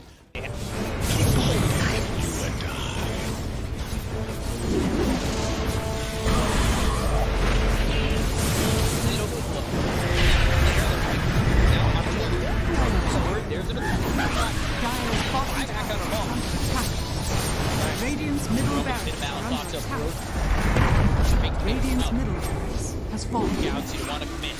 There's just not enough damage. Crimson Guard, Atrophy Aura, Rubik's Fade Bolt, all this damage reduction. Let's see the combo. In a Palace, strong in by the Disruptor, and now we're going to be hitting from when it's back up once more. In a Palace, and Sumail is in it. They'll lose him in mind control, right it back towards tomorrow. Trying to run from everybody on the side again. Go ahead. Radiant's middle barracks are under Siphoning attack. and getting back into the base. Has fallen. Alive. Yeah, I think when it's time to call it, it is time to call it. They have no business left to this. And didn't get the tether off or something. I think it got broken. Either way, I like the ghost up to purchase. That was pretty heads up, but we are back and there's a smoke action. There's a divide right there. They're going in on Q. There's the hit. He gets that hit off 123. Knocked great. He's dead. Oh my god. Nothing. Less than 10% of his health. I mean, I'm assuming that's just the game. That, yeah, 100%. There's no point in talking about the AU picks it up. I shot him for the dive. Go away, you. Oh my god. Victory!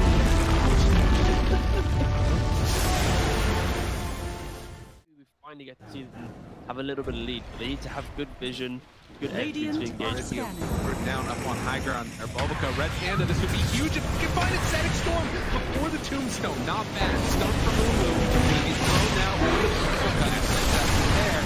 Starting to drop down. I love TK control for the moment. He does manage to get that one away. And the Supernova down. TK barely surviving. And it's just going to come down as all White Album. It's a dodge. It's a hideaway. The heal's coming in. They hoping for a save, but the BKB is out. And they're going to jump onto him. Who has to back away. We have lost White Album again. And now Tango in trouble. Who is going to drop? Master, these fight so well, and they couldn't take down that Undying before the Tombstone. And remember, it's ages, so they didn't really care about giving away. That's the ball. Make the finish profits.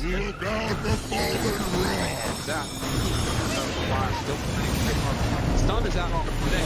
Didn't have a BKB available. Bulbica dropping low. The on back in. They have another off Bulbica. Doesn't look like he could. The black hole is there. That's on the edge. He doesn't have multi to come back. And after, they might take full advantage. Move. Radiant's bottom Rax has fallen. Up the bottom. Finally, Aster full advantage. They're building. Radiant's middle tower is under attack. Oh, just for a brief second, had more network. There it is, back again with the higher network. When you click on the out, it's not really an inspiring network. Blink, BKB, Radiant. You might be able to get on top of a hero, but that's not the shot. That's able to 100-0 here. Like even this Undying inside Static Storm, able to then get up the slash column from away. Back, they have that trying to keep him alive. Makes the move, and again, into this fight without Monet here. Pretty good for them. Right album, but now when it's now, they're in a lot of trouble. But they managed to kill him. Okay. All right. Pops ulti. Now the turn. Find James. Really getting away. Sort of survived that first salvo. Very strong. Supernova down. Pops the BKB. Ooh, he's just caught here. They want to get the kill. That's really himself. And now the chase. The avalanche, the toss. Thinks he's going to give up his life also. Monet, he's way too strong. This might just be the full set of racks going down bottom. Aster, way too strong for Ares. Like Ares did JP. Oh, they're done. Okay. I was wondering. It looked like it was that type of game. Yeah, it kind of was. It's like a game where you're an out, not really ever been in the league. Victory. He hasn't really never protected himself.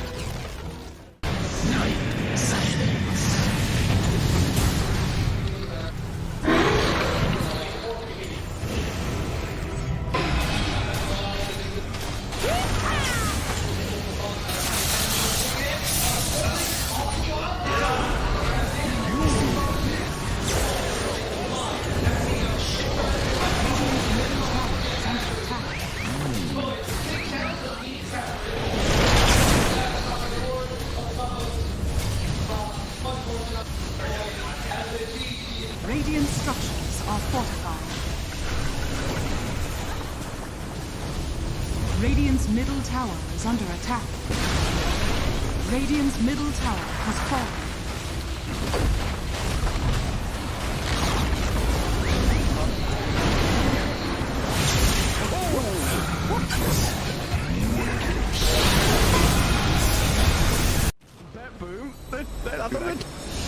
Everyone's just standing. How are they just standing right now? I can't help but fidget with my hero half the game. I'll be running around in circles. Yeah. Pirouetting on the spot, the song. Blinking from Pure. They see Yatro, 3 lined up. Potentialized path play. They're trying to go in. Trying to Tokyo, blown up by Collapse. Has to fight back. Yatro gets off his BKB. Pure with another song. Sprints in. Who are they aiming for? Where is the target acquisition? They can't catch anybody. Collapse BKBs runs down south. Lol being chased out as well. Oh my god, 9-4. Hazy on disc refresher. Blinks to high ground. Gets away from danger for now. Pure, what's he up to? He's back to the high ground too. Mirror image out. Aegis claimed. Lol in the fire. Still surviving and blowing up GPK. Team Spirit. Nothing to do. Sprinting out their base. They don't catch. Dire team ban. Radiant team ban.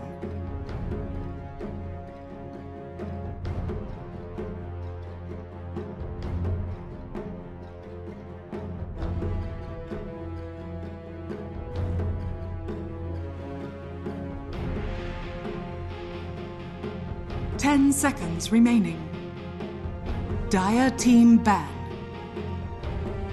Radiant team pick. All right, ladies and gentlemen, welcome back. We are going into our Game 2 draft here between Cactus and, of course, Lonely Rock and Roll. Jonathan, if I may, just before we do start talking about these two teams in the draft, this region always has the best assets, and that drives me nuts, right? Like, well, why do these guys always have the best assets when it comes to streaming? Yeah, they do. Like, that intro was just amazing. I like the way CK was dressed up in a suit. Like, I've never seen the guy off his horse, but CK in a suit looks very John Wick. Like, yeah, was that CK in one of them? Like, you had you know, as well. I didn't notice any other hero. You know where my eyes were. The Queen had paid the front of the whole Chinese DPC. That's what we love to see. Beautiful, beautiful artwork. Anytime I see Quap, you know I'm a happy man, Jonathan. I have nothing bad to say about the hero. It's a fantastic hero, arguably the best in the game. Nevertheless, let's talk about these drafts. Suddenly the odds are even between these two teams, which I would say, right, Cactus should have probably been favorites going to Game 2, quite frankly, based off how dominant Game 1 was. However, you could make the argument, I think you already brought this up, the offlane was rather weak when it came to low rock and roll, so maybe we can kind of excuse them based on that. And when you have a look at this, Jonathan, they have gone ahead and first picked Nature's Prophet. Cactus, though, they are going right back into the clockwork for themselves. I can't fault Cactus for just picking that clock once more. It was a pretty damn good game for Doomy, so I don't mind seeing it again. You take away from the NP and clock. Clock and Earth Spirit first phase. That is ballsy as all hell, right? That's just showing how confident they were from Game 1. To be fair, Jimmy and Fish King managed to make that look pretty damn good last game. So I don't fault them for this. Like, it does handle NP pretty damn great. You jump in, you isolate the guy, you have really good mobility on hand. LRNR did manage to ban out. The Primal Beast is gone. I am surprised a little bit more once again that, you know, Bat Rider's not first phase banned, so Bat Rider's also not first phase pick. Into the NP. If it's not banned out in the second phase here, I'd expect Cactus actually gun for something like that. Is, you know, it's just you burn down the trees, you chase down the NP, you can't run. Team ban. You don't have a save from the lasso.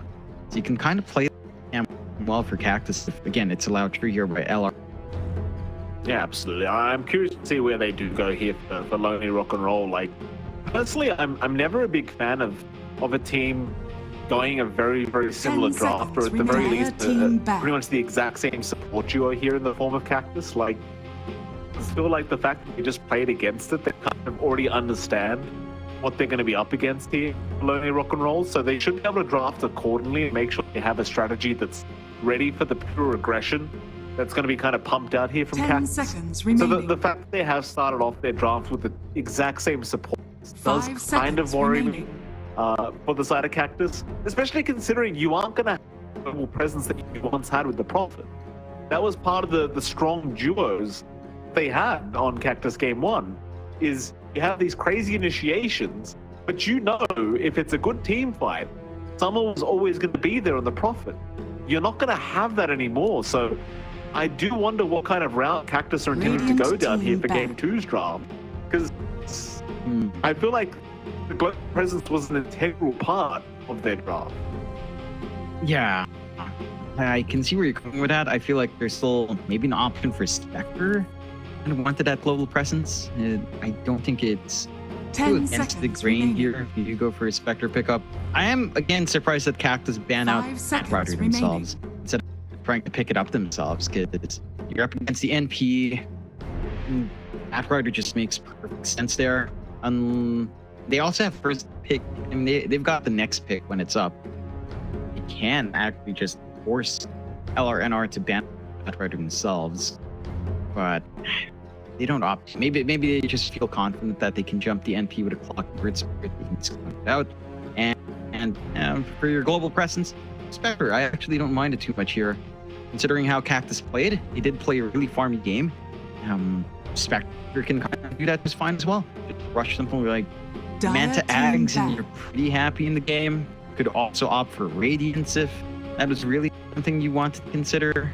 We have seen Radiance up, but I'm still not sure how I feel about Radiance nowadays. Like, I haven't seen it work too much in C, but maybe it's just Southeast Asia being really bad with Radiance. So like Master Radiance was probably not the best example for Radiance Rush, but what I saw. I'm kind of with you. I'm with you, because even in NA, Radiance felt very 10 seconds remaining. Like, unless it was just, you know, the hero was popping off anyway. But every 5 time I saw seconds Radiant, remain. just Radiant it team wasn't doing as much as it was meant to. Like, they made the item cheaper, but that doesn't necessarily mean the item fits the meta. As Cactus, they do go for the Ember Spirit here for their end of things. So, yeah, I was complaining about global presence, but while you still don't have it, you do have an Ember now that can get involved very early on and does have some great mobility in the Remnant. So I do like seeing the Ember popping out here. Also does pretty well against the Prophet, right? Like, you have a great way of dealing with the Treants, great catch against the Prophet, and Cactus are really ensuring that Nature's Prophet will not have the freest game in the world. I wonder how Lonely Rock and Roll will respond to this. I just feel like probably want a little bit more lockdown, something that can just constantly catch the Ember. All you have right now is basically the Tiny, and that doesn't feel enough. Like Avalanche Toss doesn't feel like a massive threat to an Ember Spirit. It does feel like you should still be able to weave in and out here just fine on Butterfly Effect. So you need a little bit more kind of pressure here on your support, or at least your mid-match. Hawk could be one way to handle the Ember Spirit. Matchup's not the worst in the world. Incoil should be good. They go to Monkey King instead, so they're going for like a direct lane counter instead of just focusing on something like control down the line. Monkey versus Ember is a pretty hard lane for the Ember to really win out on. So I don't mind it too much. It's just that the control's feeling really lackluster. Maybe now with your Boundless Strike and Arrow can start to feel a lot better, but even then, it does feel like if you won, then the Ember's still out. It's like, it's not the most forgiving openings to catch an Ember Spirit out. Certainly isn't. Cactus 5 now, seconds fourth pick for remaining. themselves. I was complaining earlier about Cactus going the exact same support to it, but Lonely Rock and Roll do the exact same thing. I don't want to pick on the guy, John, but when Hal on the Tiny, you know, not the most impressive Tiny performance I've ever seen. Hopefully, he you know, shows us a much better performance here in Game 2. Yeah. Again, like, at the least now you're not too dependent on like a toss-back Rupture. I think their last game was kind of way too dependent on some cheese combination like that. This time around, it's a little bit more removed from that, and you know, it's a little bit more independently playable. The time to just look for a natural toss back instead of waiting for a port to tie into. I think for Cactus, again, still pretty open. You probably gun for your off lane or safe lane now. You go with a Sand King off lane, which I haven't seen too much of. I feel like Sand King is still a decent spot. Like all the issues we talked about Sand King, what, a year ago, Mike, when Boom was still picking this for FBZ, that kind of era. Like all of the issues of the Sand King still stand. Epicenter damage is just kind of weird. I'm trying to think of Sand King in the context of all the aura built now as well. I feel like it's not any better than it used to be, right? Because everyone goes for pipe. Someone's gonna have Guardian Greaves up. The Sand King just doesn't feel good when everyone's kind of protected from its sustained damage output in the ult. Yeah, I'm with you on that. I'm kind of intrigued by this whole lane Sand King because I also don't believe it's very good at the moment. It can pop off in the right hands, but I'm waiting to see what kind of item build they want on the Sand King, because I suppose the aura build up is still extremely popular in the meta. I remember every player in the native one was complaining about how much the aura meta matters right now. I imagine we could see something classic like a Guardian Greaves build up here on the Sand King, just kind of split push the lanes, farm your Blink Dagger, and just be that annoying kind of off lane. Against the MK pos 1, like if it was a Monkey King pos 1, I do get a little bit concerned. Again, it should be a profit position 1, but it's still very flexible for Lonely Rock and Roll, so we're going to have to wait and see. Either way, if it is the profit pos 1, I'm much less concerned about this offlane tanking. I think it does a much better job, but we are going to have to wait and see. Dire team back. Either way, it does feel like Lonely Rock and Roll, they are really focused on trying to ensure that their lanes go very well this time around. Because last time around, your lanes, your side lanes did suffer quite a bit, I feel, and that's too much to handle. You need at least 2 out of 3 lanes to go decently. 10 seconds. Dire remaining. team. Yeah, you need something to come out here. Well, they go to Morphlane safe, so that's going to be the off-lane NP and the mid monkey. This looks like honestly, this looks like a pretty East Asian draft. You're going to hate me for saying this, but this looks like a very Talon-like draft, honestly. Oh, like, for maybe Monkey King. Look, you've got like Gab's Nature's Prophet, so that should be, you know, off-lane Nature's Prophet. You've got safe lane Lord. Monkey King matchup versus Ember again is pretty clear-cut for Monkey King. This is a bit greedy, and that's the big weakness for Cactus. Like, they are going all in on greed as, well, for LRNR, they're going into greed this time, whereas Cactus isn't as much into greed. But I'm trying to think of like a core 4 up against a Morphin that feels good. Slark is there, can be one way. Maybe something like the Ursa as well. Like the kiting's not the most amazing coming up from LRNR, so Ursa wouldn't be too bad as well. Whoa. They go into DK? Yeah, they do apparently. I'm very confused about this. It is going to be a position 1 DK coming out here for Cactus. I am not a position 1 DK believer myself, as you very well know, John. It's a very early kind of lineup though. The thing is with this draft, right? Like you don't have to compare the calls very much. It feels like you're more comparing the tempo between these two drafts, right? You look at Cactus, they hit that 15-minute timing, like the mid-game hits, they're gonna just start running at you. Like if you can get a nice blink on TZY, or even just the guiding greaves on TZY, butterfly effect on the Maelstrom on the Ember, and Summer, I hate to say it, but we could see the Meteor Hammer build up here for the POS 1 DK. I really wouldn't be surprised if we did, John. I'm not gonna lie. And if we do, they can just run at you. There's not really much in the way of stopping Cactus in the mid game. Sure, if you go late game, you've got some problems here for Cactus, but mid game wise, they're looking pretty darn strong. Yeah, like they do have that tempo.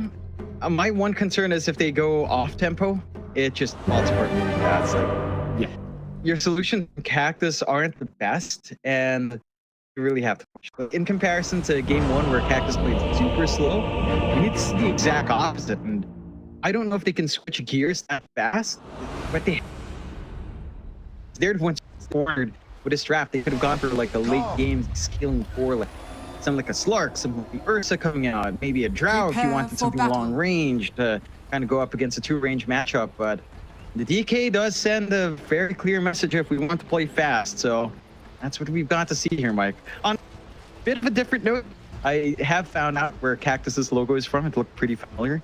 It is from Digimon. It's a Pokemon X. Yeah. Well, I never watched Digimon X, Jonathan. I'm original Digimon enjoyer. As with this monkey. Well, they're gonna realize it's not a courier. Real nice balance is gonna land on 3, and it's gonna ensure they cannot keep up the chase. Real is gonna be okay. This Cactus, they're sweet time realizing that Real was there on the river. They won't be able to secure any first blood. You feel like he's trying to make his name real, or real one? Not like, hey, he's a real one. He's a real one. This guy. I appreciate him. He's trying to be cool like that. I'm too old for that now, Jonathan. So it's gonna have to be made very clear to me if that's what he wants.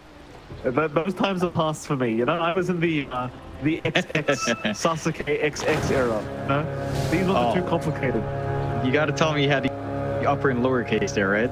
Sure, you did. And the underscores. I mean, that's a given, Jonathan. My goodness, how dare you even ask me that? Fight over the banner here between these two teams. It's going to be a 3-1 in the favor of Cactus, I believe. The Summer should be able to secure the final one. A sort of fight there for the side of Cactus, and already a bit of a head start in terms of the network. I'm still very, very curious to see what the item builds are going to look like this game, but start with the mid lane. You're going to have Butterfly Effect and he is going to be up against creeps because Real is hiding right now. Back off. He will eventually come out. But it is going to be the MK versus the Ember Spirit, which arguably should favor Real on the Monkey King. Yeah, it feels a lot better for the Monkey. At the same time, he does have level 1 Boundless, so maybe it's not the dominating first 2 levels you'd want. I feel like, you know, Jingu does feel a lot better to harass back Butterfly Effect, because now he's got the window to just play with Sleight of Fist. And you can just kind of harass out, to drop his HP to half, make him a little bit more weary of trying to trade early on once he does have the level spec. So that should go. What? Oh. Wait, what? What? Huh? Boys, come on. My what? No, stop it! God. What? Nice. Oh.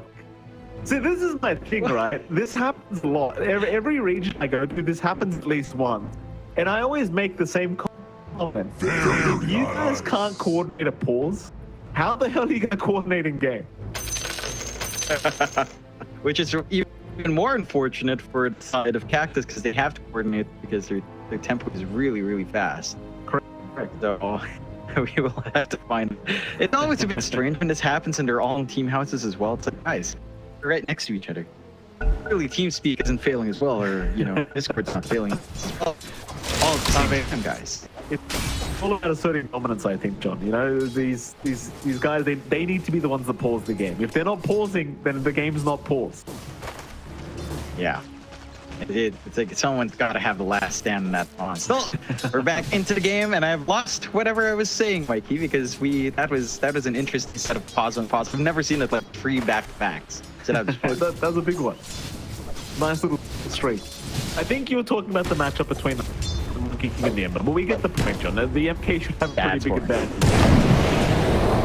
No need to hear that. I already know at some point we're gonna have like John talking about things nobody cares about while Mike thinks it's himself. Get me out at some point. I got Winter to do that face unintentionally. Definitely wanted to get out of that panel, which is good for me. I enjoyed it. Absolutely. Bottom left, Jonathan. It's got the bottom. A big can of the Morphling. Going to be up against Fish King once again. It's going to be supported by Bocce. And of course, TZY on the position tanking, which is one thing I'm very intrigued by. I think we've seen TZY play this tanking quite a few times, so it's probably one of his favorites. One of my personal favorites as well. But you can't really debate the hero. Does feel like garbage at the moment, to say the least. We'll see what TZY gets done. Yeah, I mean, he can farm this lane. He can just kind of practice Sandstorm and clear the wave and get his farm build up. It's a question of optimization, as you pointed out as well. Like, are we going to get the aura? Are we going to see a blink rush on TZY? I feel like the aura play is probably the best, because thinking actually just doesn't feel great. It really feels lackluster. How it's set up to damage right now, it just doesn't do enough. So I'd like to see more utility coming out here for the side of Cactus. Let's see if he hits that. So far, they've not really stopped. He can't farm it, but he's also getting his own farm. Camps aren't blocked, able to clear creep waves, and he's not copying too much pressure as we have another pause. Yeah. Seeing what a coordinated pause is like here is Bocce just takes control of the situation. No, you're gonna unpause for him. And we do have the Kale for once again. Luckily this time Roshan is not happening, so it's not as dramatic as a pause that we have in game number 2. While we're here, John, we may as well talk about the top lane as well, of course. You're going to have Summer on the pause 1, A.K.A, Jurmi on the pause 5 Clockwork, Y on the position 3 Prophet, and of course Wen Hao on the Tiny. And if I may just point something into your direction, Y is going for the crit builder. My concern, if he goes Midas Maelstrom, I think it's way too greedy. Yeah, you can't do that. Like, I'd honestly be down for just Gleipnir Rush or an Axe Rush. Either one is pretty good. You need some hard control for the Ember. You just need a little bit more coming out from your off in terms of trying to hold down when you get these ganks for LFNR. Yeah, no Midas, please, Mr. Y. Not Radiant's bottom tower is under attack. If this Midas and Cactus don't push, then it get paid back. Dividends, you know, the investment goes back in. As they say. Not right now though, John. Getting caught up is not dead yet. Butterfly effect. One more slide of this would have done it, but it's on course. He could not finish the job off. When Hal will save the day, the Real has stuck around. They might be able to reinitiate if he's not too careful. You do have the water room being secured by Fish King. When Hal's going to shut himself here on the Tiny, forcing Fish King to take it. But you still have Ju-Mi sticking around. He isn't coming out. They want to try for real here. Chains is going to land. Ju-Mi trying to run in. Nice down. Stop the barrier stall connecting as When Hal is trying. Bocce also rotating his roll. Is there for Fish King, but he cannot reach. Still holds on to the ball smash. But the cavalry is incoming. Chains out on Real. He is still okay though. He is now chasing down. It's Fish King. He should be the one drop. Uphill miss, but he will go down. It was ours all along. Chase, but it's not going to drop. Dire's middle tower is under attack. Cooldown is a little bit too long as Ju-Mi. He does at least get a career, but now their Ember's in trouble. Butterfly effect. He could not get out. Even Y rotating. 4 heroes in the mid lane here. From Lonely Rock and Roll, and it has really paid off. Triple kill for Bocce. Probably not the hero you want to give the kills to, but really good counter rotations coming out from LRNR. A couple of small mistakes coming out there for the side of Cactus. Like, we had the mango pop from Butterfly Effect, but it took him a while to... He didn't pop Flame Pop until Real One was pretty far away, and he couldn't keep that pace going. Like, if he popped his... Whoops. But earlier, you probably had damage to kill Real One off, and that fight just kind of changes in tone. Set of kills for LRNR, forcing a lot of attention onto me and freeing your own side lanes to get that build up. Again, you're still uncontested for the most part here on Big Can. While it sure has a silver lane of top, but a kind of rotation out kind of compensates for not having as much laning presence against a DK here. Yep. Very, very good start here for Lonely Rock and Roll.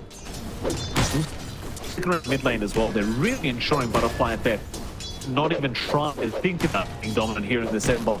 Radiant are scanning. He's to have a disadvantage. He's not actually too far behind the MK. He's only 1 CS behind at the moment. The fact that he did die does mean that he is 1 level behind. That's the real problem here. Against that Monkey King, there's more rotations in coming now. Trying to connect from Avalanche is not going to be able to get in range, but they are keeping the Ember out of speed range. And that seems to be what really matters for the side of Lonely Rock and Roll. Yeah, it's a lot of commitment, but you know, they got Butterfly Effect. They understand how much Butterfly Effect does for the team. Does give a lot of opportunities. Big Can. Bottom. Yeah, they can't secure them all. It's Earth, so unless you land the stun right in the strength morph, like there's no way Big Can. No. We tried. They do have the spot. He's got the cogs on though, so he can force up a Bocce. Very nice leap in. Let's get into the cogs, leaps away from them as well. He's still trying to run. Should not be able to make it out, and does not. As Bocce does secure the kill, his 4th one of the game as Marana. In fact, he's got all the kills on the map right now as Pulse 4. Pulse 5, excuse me. Game 1. Avalanche is set up. Effect has got no way out. Perfect rotation from early Rock and Roll. And they're just connecting. And they've been camping that mid for such a long time too. When House steals that kill away from Bocce, still no kills for good old Real One, which is really unfortunate. These supports are just grabbing everything. And for Cactus, this is not a good sign. And this lineup is so tempo-based. You are still getting that good lane out for Summer, but the Ember being this behind, it is starting to be a concern. Butterfly effect, he comes to the over, he's still got no remnants to make a spot, he's gone! Oh no! Dire's middle tower is under attack. TP right in and hit his dive T1. Triple kill for Real. And as you were saying, he got no kills. There you go. They give it right back to him. Dire's middle tower is under attack. I'd say for Cactus now, this early game part is a pretty big disaster. You can't expect DK to do all the heavy lifting without backup. And CCY is actually, well, he has gone for Meteor Hammer here, Mike, and is going for the Blink next. But I see the connections coming in for Cactus anytime soon. can initiate with the burrow strike, but they don't have a sentry, so Big Cat has burning. his own Both Sandstorm. burning. They're just going to fight over Sandstorm. So bad. There's a sentry drop. Here's your eyes gone. It felt like Big Cat's Sandstorm was a lot better too, because he was just getting curved and gathering Oh, really a battle of these two. The bottom lane is rather dry and triangle to me. The aggression is really starting to ramp up now. It's so far ahead of the mid lane. They join his supports and rotate anywhere. 4 kills now for the MK. 10-1 in favor of Lonely Rock and Roll. With the Cactus has, I mean, this start is just so. It's so hard to make a comeback from this kind of beginning to a game. Dire's top tower is I'm under really attack. surprised that he went for the last big DK. He's just swarming. He's not showing up anywhere. Look at the rotation coming out from LRNR. They're gunning for bot once more, and TZY is such a sitting here. Sentries just in case. Up away with the bot. It's not going to be enough. They have the burrow strike there rather than balance strike to stop. That's going to be another kill to go the way of Lonely Rock and Roll. For pro Team Cactus, they've been a lot Dire's of bottom catching up. tower is under attack. Dire's structures are fortified. I can't even say they need to stall out. We're only 10 minutes in, but it's around this time where their timing has to kick in. And I still don't see what TZY's meant to do on this stand round this well. Catch Summer. Summer going to rotate to try and defend. He is not going to drop. In fact, here comes the roll in from Fish King. Able to secure a kill, and that was a dominating spree, going way of the Ember.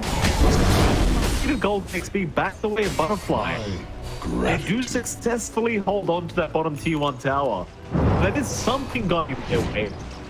Sadly, they're unable to find any more heroes, but I think just giving that dominating spree back to Butterfly, it's the thing he really needed. Yeah, he needed a bit of catch up. He does get the big kill he needs. Inside of Alphanar, maybe feeling a bit too confident. Like, this is still a level 2 Dragon Blood. He is really tanky. Defense. This might be Meteor. All in. That went how. They're going to get cut around. Fighting his team, might get out of this. Getting it out of the frame, but it won't matter. He is still going to drop even better Summer. Who's bait? Fish King. Also caught, is not going to be able to make it out. Real the mega kill streak now on the MK. Dire's top tower is under attack. Nothing goes their way when Lonely Rock and Roll just team up as 5 and just go at them. Dire's bottom tower I'm pretty has fallen. impressed with how well LRNR are kind of playing this time around. Dire's Like, they top are tower finding has these fallen. fights as they did last game as well, but they're playing split into more overall map wise. What? He couldn't see it, to be fair. I don't think. Pretty rough position. And the group up there. There's just no right now. It's just so tough. They might have to. He's in. Avalanche is going to lock him down though, but it won't matter. He's real just because of the win. And nice back. He might kick them if you have. They do. He has to set up an easy line. He celebrates the cap. He's got nothing that goes. Still, nice stun. That's the T2 tap. They are moving into the profit now. Maybe they can fight back. Why? He is going to drop the butterfly. Meanwhile, he's actually made it out. He actually gets out there. Somehow, they get away with only losing the support duo. It felt like they go a bit far in LRNR. Like, that fight started with the 2 supports getting caught up, and the cores weren't in the best position to come back in. So, punishment coming out there from the side of Cactus.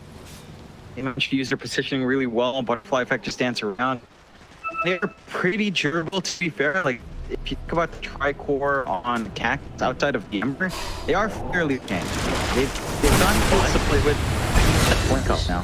Yeah, I mean, he's going to drop got rocks in your Easy head. one. Dire are scanning. Another nice pick up here of the top 3 tank. You can really just funny attack without the manipulation. Again, huge kill. Something's gonna land. There's no strength for his time. There's no even then to ensure that he has no follow-up. That's great trade here Dire's inside of bottom Cactus. tower is under attack. Yeah, that's the one big win condition that you want to keep down from LRNR. You're using these pretty damn well on Cactus despite being 4K behind. I mean, you're 4K behind at 18.6. That's not the biggest gap considering the kill lead. Sure, you're pretty behind the TDY, but it's a sand thing that honestly doesn't feel. Oh, this is a big kill as well. Real. Trying for the he does get it off, but he's still just gonna drop. Even weird. He needs to finish skill. The skill animation before they you're like to start. And with that, John, that is both the top net worths on the board going down one by one from Only Rock and Roll. Radiant's bottom tower has fallen. Cactus, they are showing they can fight back. And they've hit some pretty good timing. So just with the blink on Summer, you get to be a lot more active now. Anything towards your blink on TZY. You've got the full Maelstrom coming in for butterfly effect, some more damage for him coming out on the Ember as well.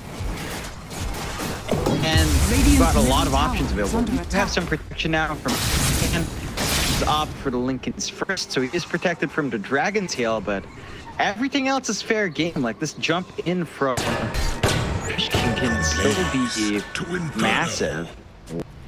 Lincoln's won't stop that. Going in mid lane, double damage from Sweat. Now, someone's gonna have to make the spin. Bocce's there to back up at a very nice change. And Bocce both could hold down the Ember and they lost one off flap. Oh, it's so good. Have the DD room. Not good enough. To me, even hookshot right back to his DK, just in case. A butterfly gets caught with his pants down and he just melts. Point. On the Earthbird. It's constant of time, but it's going to be a great trade to by also getting caught. At least now pick up Blink before he dies. It's still a terrible fight for Cactus. Only roll them. Very happy to go up for a C2 tower. Radiant you just find this really good counter initiation from LRNR, getting the chain stuns off on the butterfly effect. He needs a BKB to feel really safe in these fights, and that's a little bit off for him. They will try to chase though. He's in there, but he's stuck in there with him, so he won't mind as now Butterfly just show up. Real? They're gonna try for the MK. He's got the King Look on smash out. Charles was not there in time. They just continue feeding him all the way. Butterfly is still tipping at Real, but they have the Guiding Greaves up. Or rather the backup on Bocce. Nothing after this Guiding Greaves. With that, just two more support duos, rather one support duo going back the way of Lonely Rock and Roll. Yeah. Again, get some punishment for the extra aggression coming in. Trying to push. Playing him by himself. So gonna cancel off the Meteor. No, what? Huh? What? Guys, no, stop it. Just one. First impresses F9. One. No more. Good. There should be a limit on pauses, I think, in these pro games as well.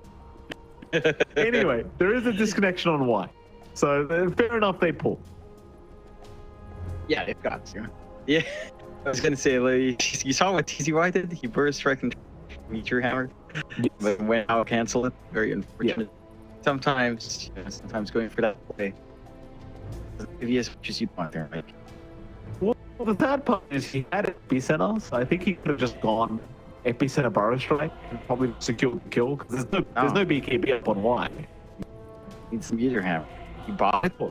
Paid for it? Yes, he used it. You paid for it. You paid full value for that damn thing. No sales on arrows on PvP Y. Still trying. They've lost to Summer, Butterfly. He does pick up Real. Turn around now. But when how? We'll go down the down. Big cat got big speed. Butterfly effect. Comes from the end. Big cat is going to be okay to TP out. That is a pretty big team fight win at the very least for the side of Cactus. And it worked. It's a really awkward fight that his counter initiation was on its way from LRNR. Dire's bottom tower Cactus still is managed under to work an angle out. Find a big kill Zany. Care of the NP, they take care of real one. They slow down those Hummings and BKBs, and you give yourself a bit of a lead here.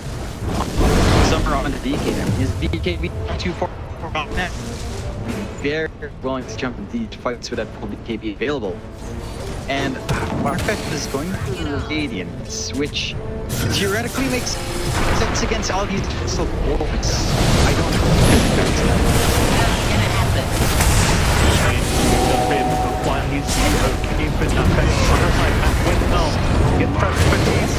A big epicenter.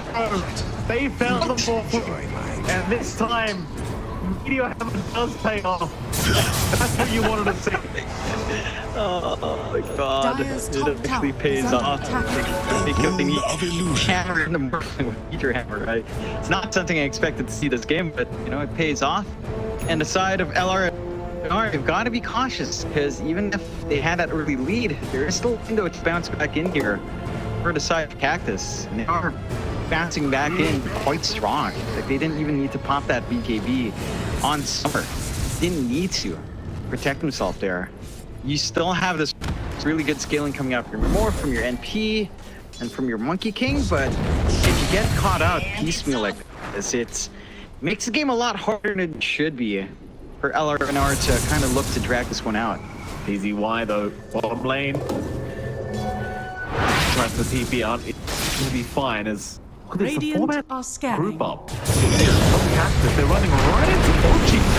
Neither side going to the last moment. And Nice Avalanche toss the nice hook shot to make sure they can't keep going. They want to keep the fight going though. They will at least find the clockwork as Summer, BKB TP, it's going to be enough.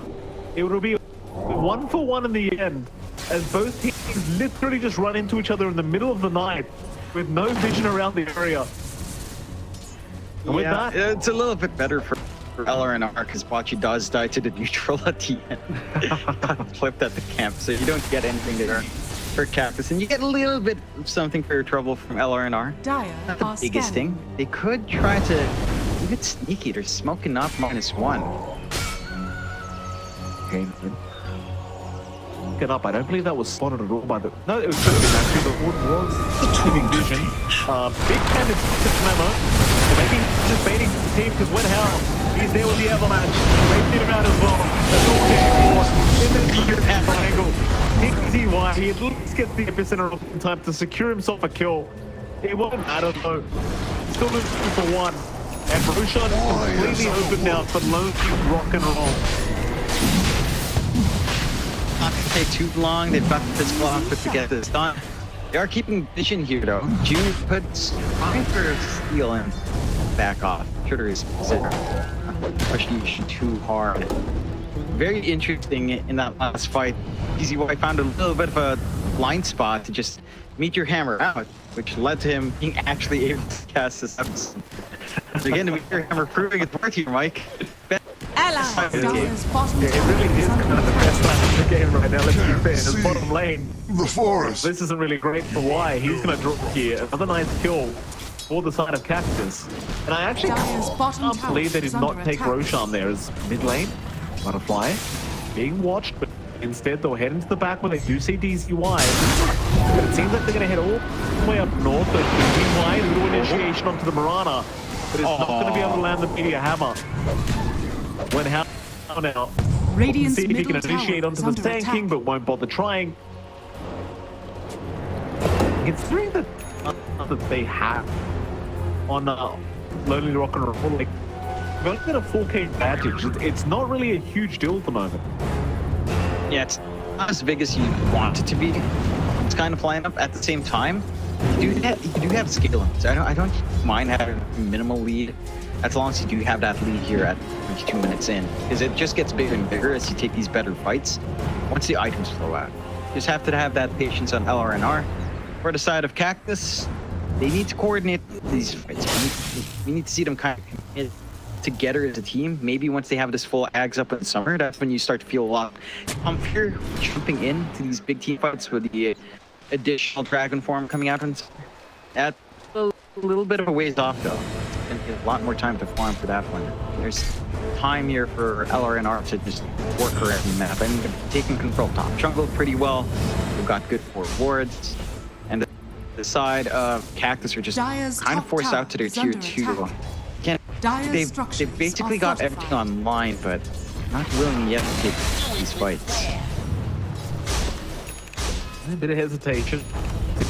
Respecting the fact, it's like they are still a pretty scary squad. Now with the Matt and Guardian Greaves up. Bocce, and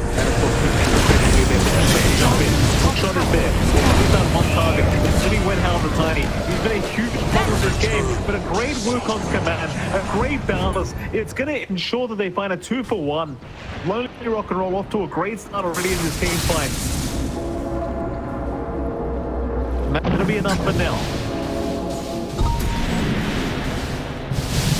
And they just managed to punish. Like, Cactus tries, but you can't isolate them. I think that's where most of these good fights coming out from Cactus comes out, when they find a real one and put him out of position, force him to make some weird Wukongs come out, which this team can't collapse into. That's the ideal circumstance for Cactus, and it doesn't feel like they've been able to do that in the past few fights at least. We'll see if they find an opportunity, but now you've got 7k lead running for LRNR, and this lineup just wants to go late game anyway. So you don't really have concerns over the early. Good dodge out from Butterfly Effect after snagging over the rune. Kind of just ready to go on your Sand King, but that is a Sand King. You've got the full Kaya up on Butterfly Effect, no BKB on him, but still for the Kaya song. It does feel like you want at least one more BKB user to be with your DK, but no one's running for it. Your song has fallen to the radiant. Roshan gonna get away as he can, so Aegis is now up on the Morphling. Has become a real issue though. Ag's now up on the DK. So Summer, suddenly he's got that Ancient Black Dragon available. Pretty devastating in the middle of these team fights, and here we go, they're popping immediately. Summer just flicks right in. He's down with the Hound Tiny. It's not a bad lead to start until even finds the Marana. TCY moving in before she survives. It's a full-on pull here in the dire jungle. Summer trying to back up and back no. He'll go back in onto Pin 10. He wants the Morphling with the best route they might have. So he does still have the Aegis up. That's a little bit trying to away. Spine Fish King, but they do lose one the Prophet. Immediate buffbacks here on the side of Cactus. They want to reinitiate. They'll keep up vision, but they haven't got the initiation. He doesn't blink up, but he can't see real. So the buybacks, they are kind of wasted. Like Cactus, but overall, it's Radiant's the middle worst tower team. is under attack. It's not the worst. They don't lose their bigger cores. You're fine kind of sacrificing the Sand King. You got a decent enough Ags reveal from Summer. A.K.A. does show its muscle there quite well. That Ancient Black Dragon it's a pretty big menace to have with all the damage. Magic res as well. It's pretty massive for Summer. The real one is keeping an eye on, you know, for Summer. Yeah, it certainly is Summer. He does not have a BKB to pop at the moment, so he's kind of a sitting duck, and Summer's going to try and run the old-fashioned way. A nice stun, he will not get blocked, and somehow he's going to make it. In fact, they're going to turn. Real sticking around, he just stun him up. There's no way helping. Is under attack. I can't believe that. He actually makes it out of turn. Without big cans in trouble. Why just EP him? They'll see TZY incoming. But they do blink away. They're not feeling safe. Especially Summer. He's not very healthy at the moment. They see him on the Dragon Knight. Now, he's trying to sneak up behind. He might make the first jump in, so I think he will die. Dire's bottom tower I think has Cactus getting a little bit too excited. So, only Rock and Roll, they will punish heavily. Dyer's bottom tower Get a is little under bit too attack. keen to jump in. These Radiant's are just middle trying tower to is stall under us. attack.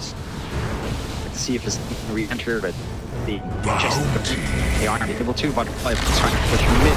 Should find that. Needs a bit out there.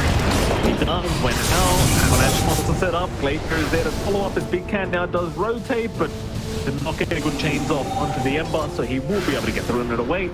But has the Kaya Sand as well on the Ember, so that resist does really play a key role when there's so many stuns here to lock him down.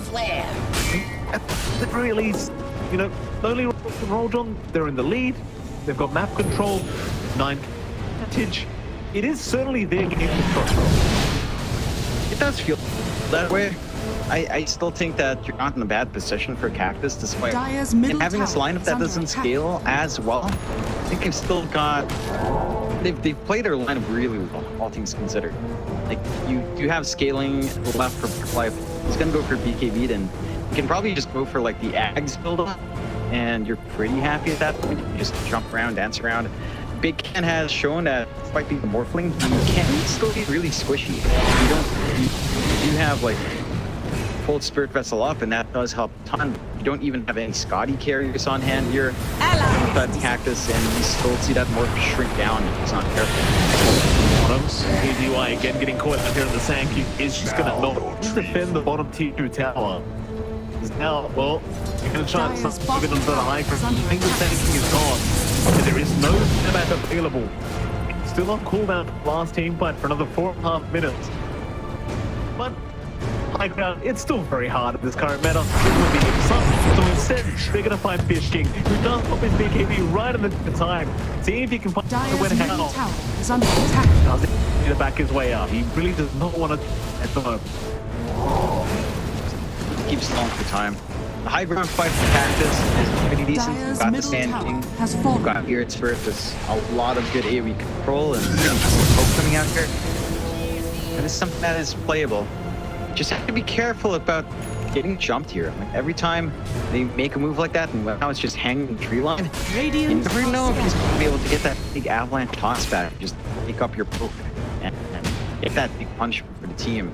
Still, for the side of Aegis is going to expire. We're going to have 3 minutes until we see that Roche respawn. There's some, but we're actually going to smoke up and be aggressive on this.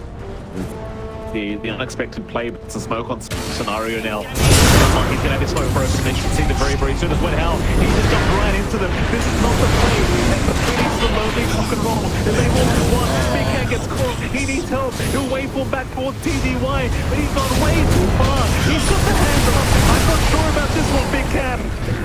He is waving them goodbye. Because he is the one to drop. Oh no! What have they done? What? That I don't understand what happened there for. What theme in time? Ah, never mind. Or? No. Or? Blink? No. Okay. Just being a bit spooky. LR&R. I mean, Aegis expired, so they tried to go for that aggressive smoke. They get the big target they needed to on Cactus, like taking care of Wenhao. He's been really messing up these fights for the side of Cactus. But to have your Morphling stick right next to the Tiny in that kind of engagement, that was less than ideal for LR&R, and also too tragic for their cause there. As Cactus, it was just some big blows. They take care of him who does have a Scott, and this guy is not a squishy target. Now this guy has a lot of strength, a lot of armor, lots of EHP to play with. It's just not enough in these long chain stunts, which you do have on hand for Cactus. As long as they can just cheat their disables. Without that BKB being ready on Bit Cannon, it's just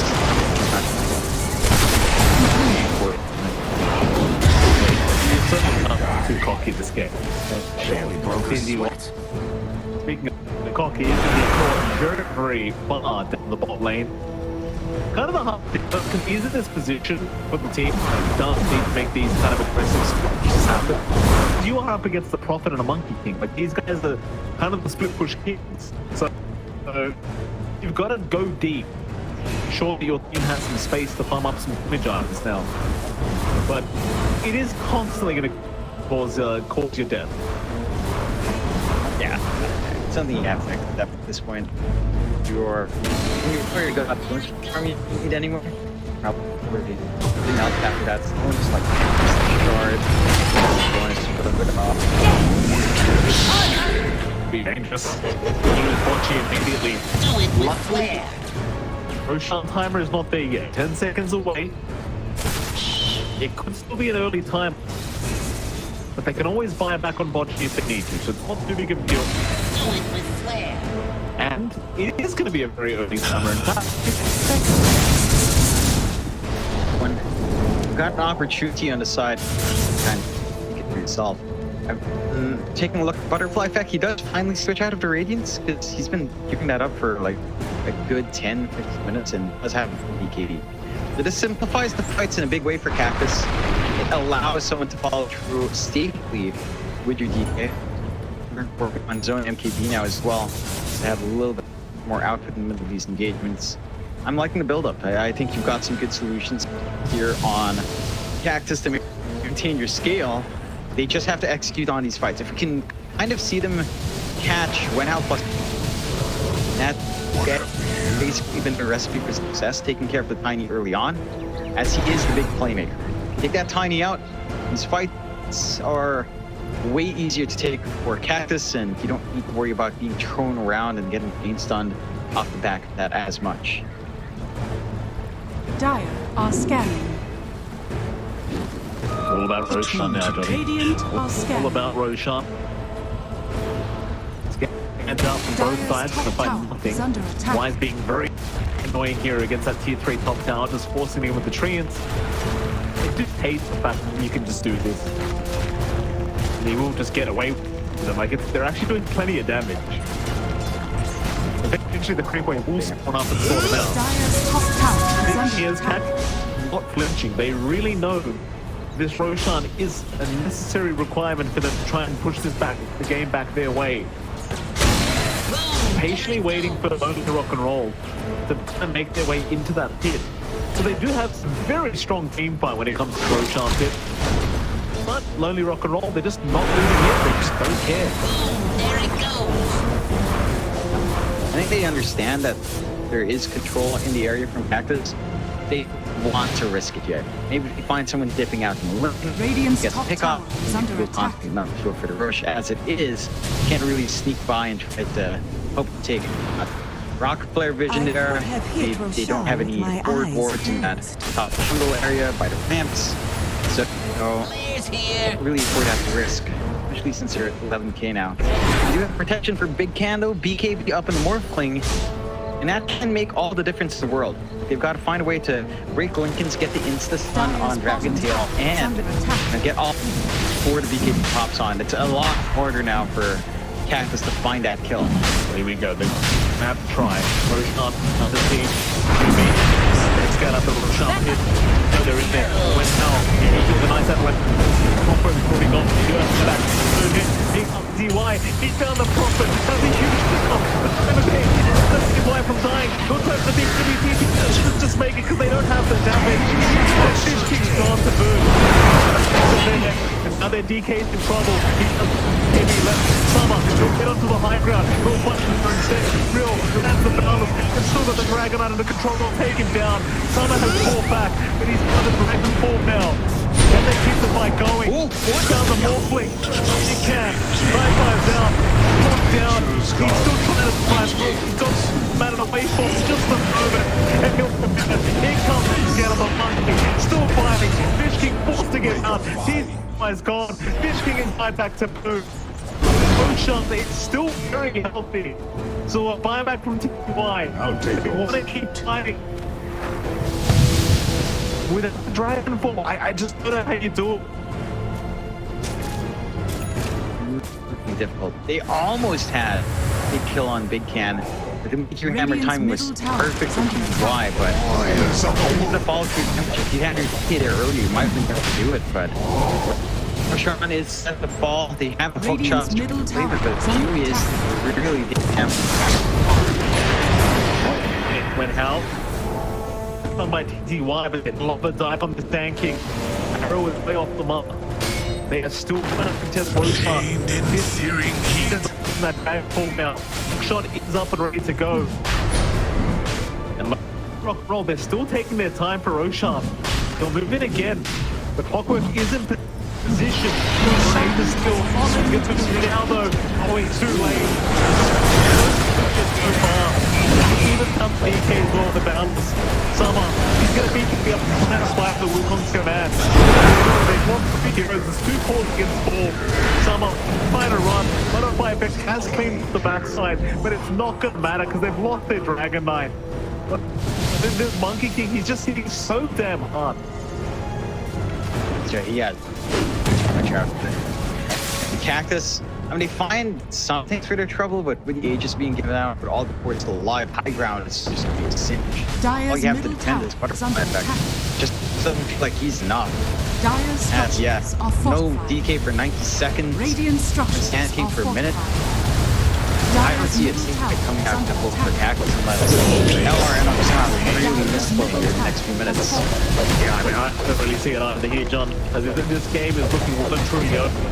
But props to Cactus for putting up a great fight here in this game too. And they aren't done yet. They are still going to try. But we won't call it yet. But the Radiant's now on the way. I don't think that's going to make quite the difference they're looking for, but it does something at the very least. It's now Big Cat. Well, he's going to be careful to go too deep. They get one, they're only one max up.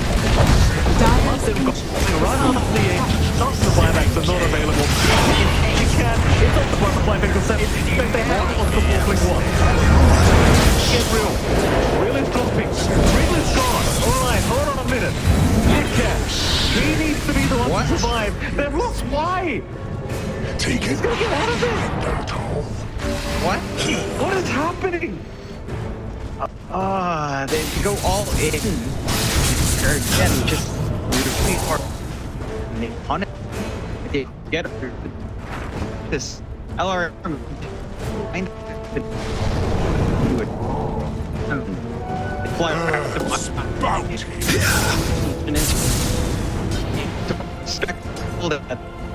from Fish King, your turret is still a big factor in these fights when the roll is off.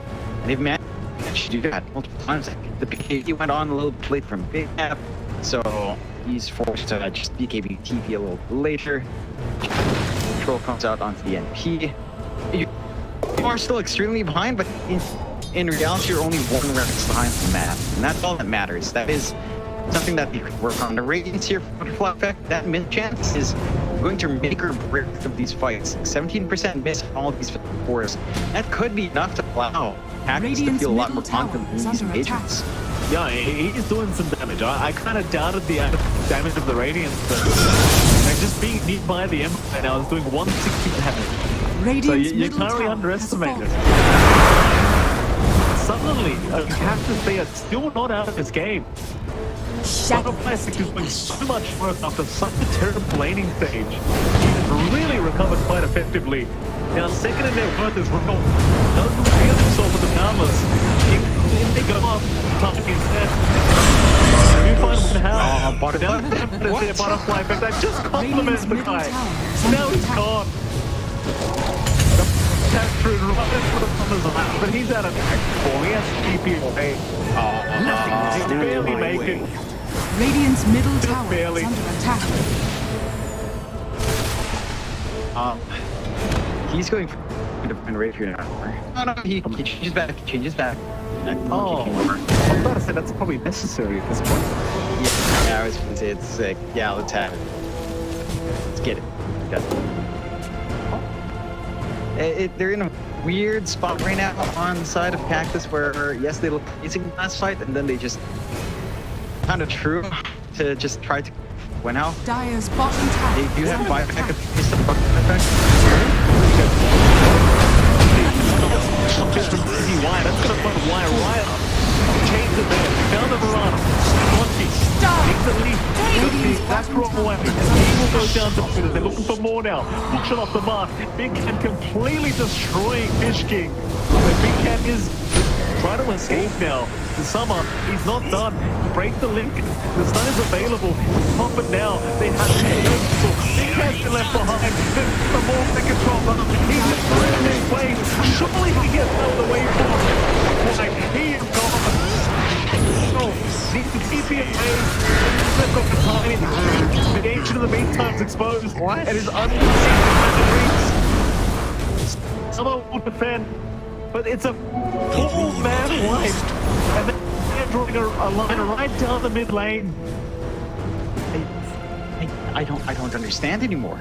Like, it looked like such an awkward defense coming up from Cactus, but then LRNR, they just coordinate on the offensive and on the retreat.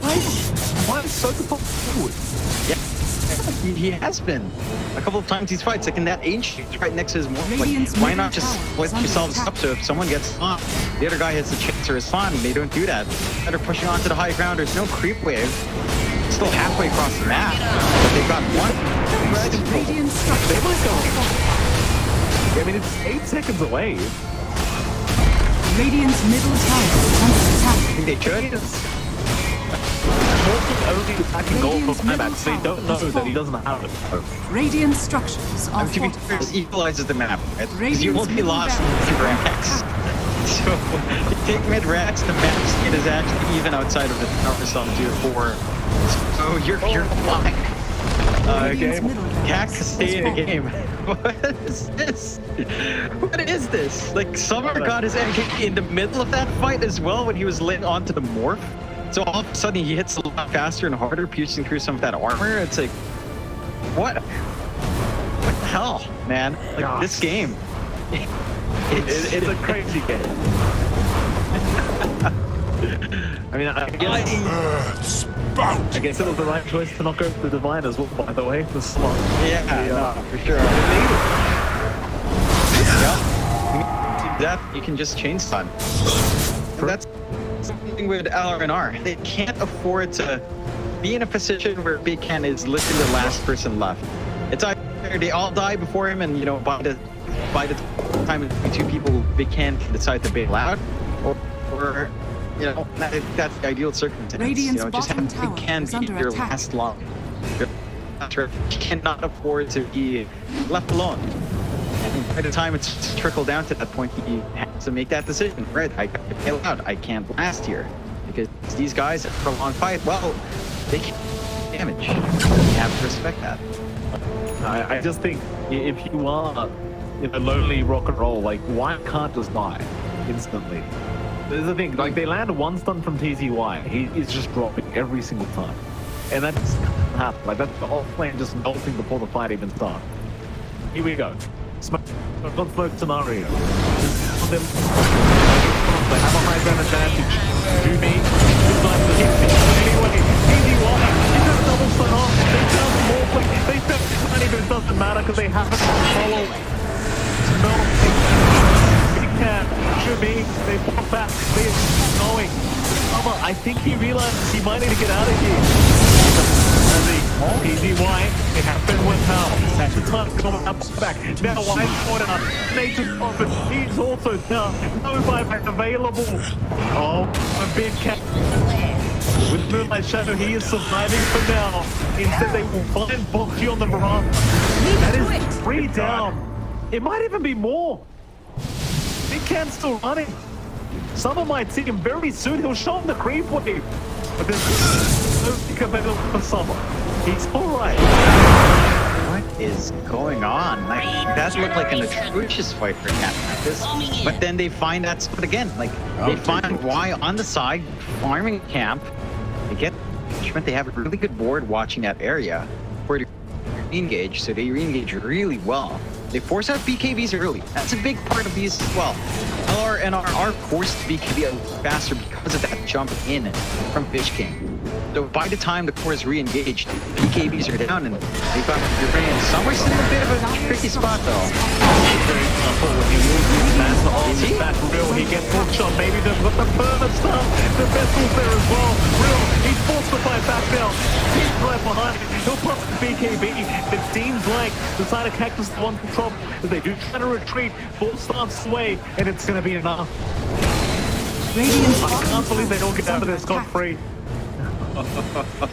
It could have gone really bad, Cactus, as they're the ones who This commit. game's insane.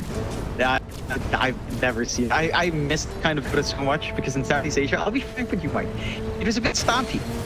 It would feel like you would farm and then there would be no 50-50 fights. This is just a full 50-50. I have no clue who's winning anymore. Everyone has the opportunity to throw the smash away, and that's what makes Dota beautiful. You know? I love the fact, by the way, John. Now you've got to start in summer. That's a big thing for Morph. He's already doing some damage, but with this Morphling is going to feel nowhere near as sprinting as it once was. It's going to be a lot easier to manage. Just to devour down his axe now. He puts his tread where he moves a bit too slow for that. Yeah. Once he clears up the slots.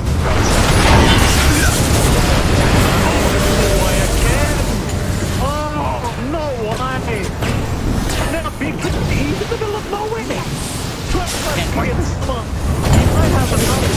No, easy wide! Another chance! You will lose Bocce!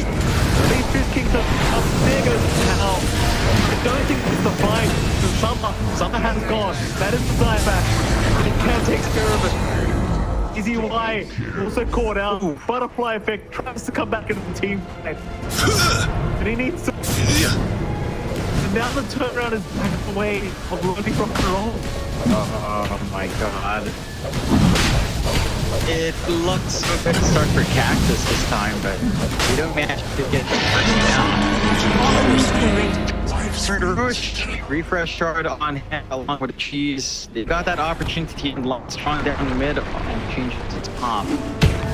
Wanting to secure the game a little bit cleaner here for a lonely rock and roll fall. The side of Cactus.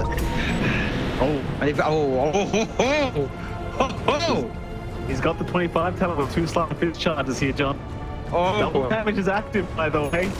This could be scary. Better? No. Let's see if they're grouped up right now. Butterfly effect, he can make some magic happen. Defend this siege. It's not so much damage yet. He could go for the. He's waiting. Damage is going down. He needs some magic happen. He's now going to roll in Big Cat. He might just drop. He's lost the Aegis. The Wukong's command. It's going to zone them out. The Ancient is still in the season. Let's just call it. They don't have to. Brilliant. Climatic Divine Rain to pick up Savage, Jonathan. Nevertheless, we do get a game 3 between these two Chinese teams.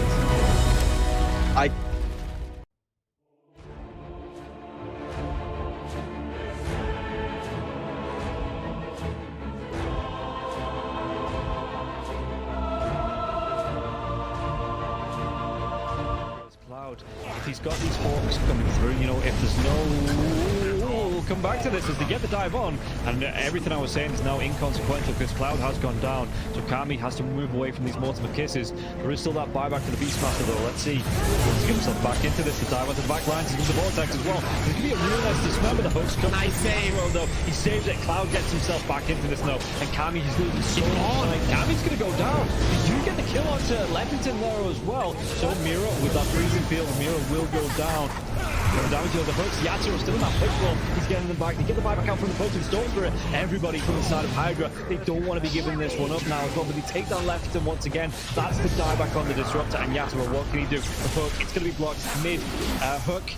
This is the dieback on the Cloud. Cloud, can he get himself away from this one? He's still being harassed up by Collapse. One more right click, he goes down. That is going to be the Beastmaster dead for 115 seconds, and now the chase is on for the rest of the side of Hydra. This Aghanims on the Morphling is just making him impossible to deal with. First of all, they use the little shredder on the Budge to get rid of his armor. He has solid amounts of it, but it is just not enough. And then Yatoro just destroys him, and he knows that he can stand his ground because he cannot be stunned.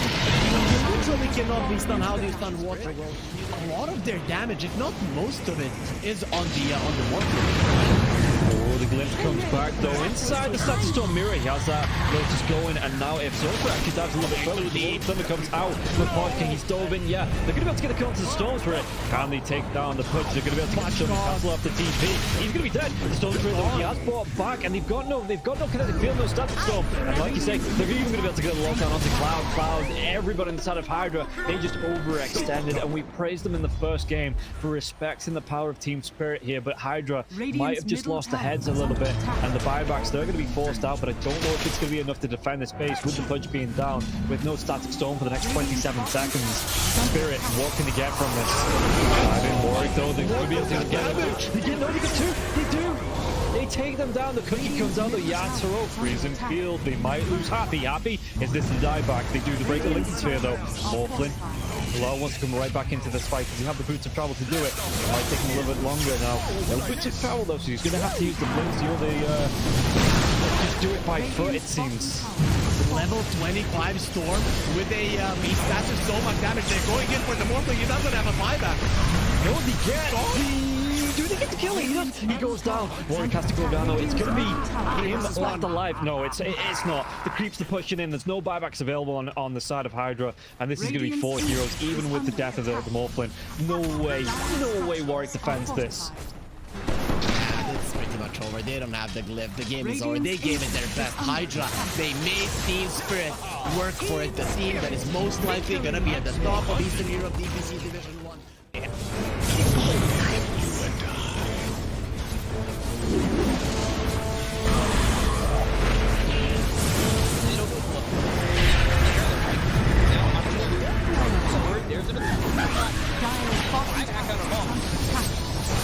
Radiant's middle barracks are under attack. Radiant's middle barracks has fallen. You want to commit. There's just not enough damage. Crimson Guard, Atrophy Aura, Rubik's Fate Bolt, all this damage reduction. Let's see the combo. Bit of Malice. Strong in by that Disruptor, and now we're going to be hitting the win it back up once more. Bit of Malice, and Sumail is in it. They'll lose him in mind control. Right back towards Amara. But we can try to run from everybody on the side again. Go ahead. Radiant's middle barracks are under Siphoning attack. and getting back into the base. Has fallen. Alive. Yeah, I think when it's time to call it, it is time to call it. They have no business left in this. And didn't get the tether off or something. I think it got broken. Either way, I like the ghost up to purchase. That was pretty heads up, but we are back and there's a smoke action. There's 23 Divine looking right to end. here. They're going in on Q. There's the hit. Okay, get that hit off. 123. Knocked great damage and he's dead. Oh my god. Nothing. Less than 10% of his health. I mean, I'm assuming that's just the game. That, yeah, 100%. There's no point in talking about the rest AU of it. picks it up. I thought it was to die yet. Away you. Oh my god. Victory.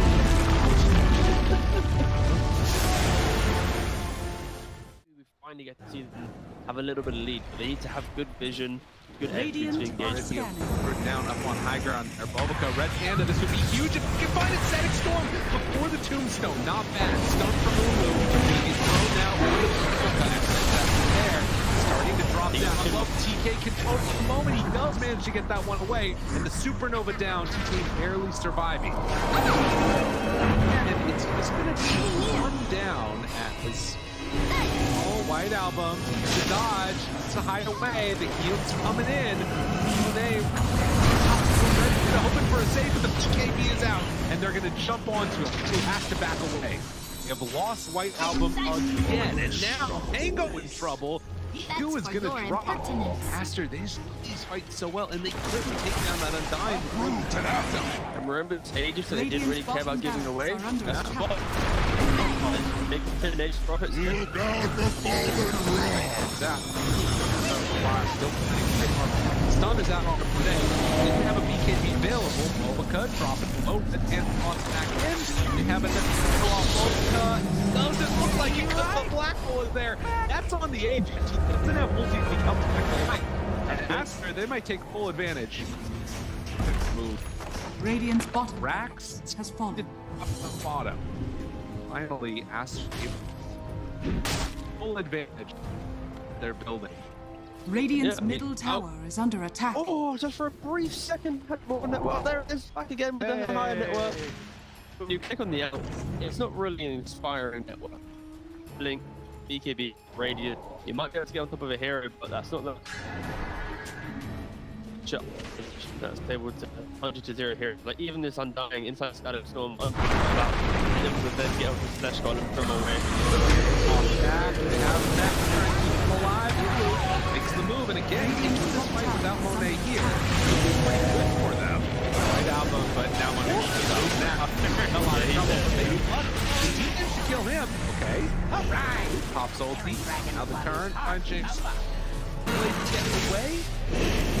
Sort of survived that first salvo.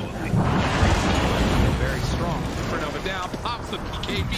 Ooh, he's just caught here. They want to get the kill. That's really himself up. And now the chase. With the avalanche, the toss. Thinks he's going to give up his life also. Just caught him in. Monet is way too strong. This might just be the full set of racks going down bottom. Aster, way too strong for Ares. Like earned the GP. Oh, They're done. Okay. I was wondering. It looked like it was that type of game. Yeah, it kind of was. It's like a game where you're an out, not really ever been in the league. Victory. He hasn't really never protected himself.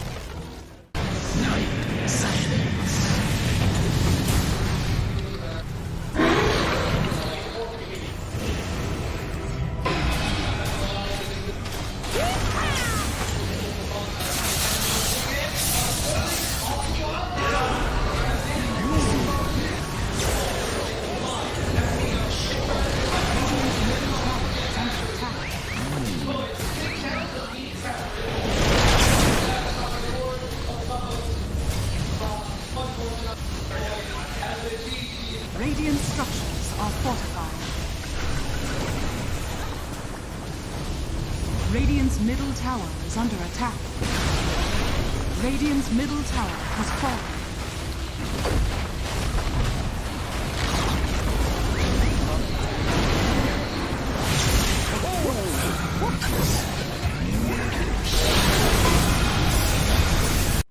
Boom. Everyone's just standing. How are they just standing right now? I can't help but fidget with my hero half the game. I'll be running around in circles. Yeah. Pirouetting on the spot, the song. Blinking from Pure. They see Yatoro, 3 lined up. Potentialized path play. They're trying to go in. Toronto Tokyo, blown up by Collapse. Has to buy back. Yatoro gets up with BKB. Pure with another song. Sprints in. Who are they aiming for? Where is the target acquisition? They can't catch anybody. Collapse BKB runs down south. Lol being chased out as well. Oh my god, Nightfall. Hazy on disc refresher. Blinks to high ground. Gets away from danger for now. Pure, what's he up to? He's back to the high ground too. Mirror image out, Aegis claimed, lull in the fire, still surviving and blowing up GPK. Team Spirit nothing to do. Sprinting out their base, they don't catch Nightfall on the way out, he's blinked out in the range of Mirror. They're still hunting though, and he's gonna find Toronto Tokyo. Who cares, Gem? I see Jakiro. Eon disc popped.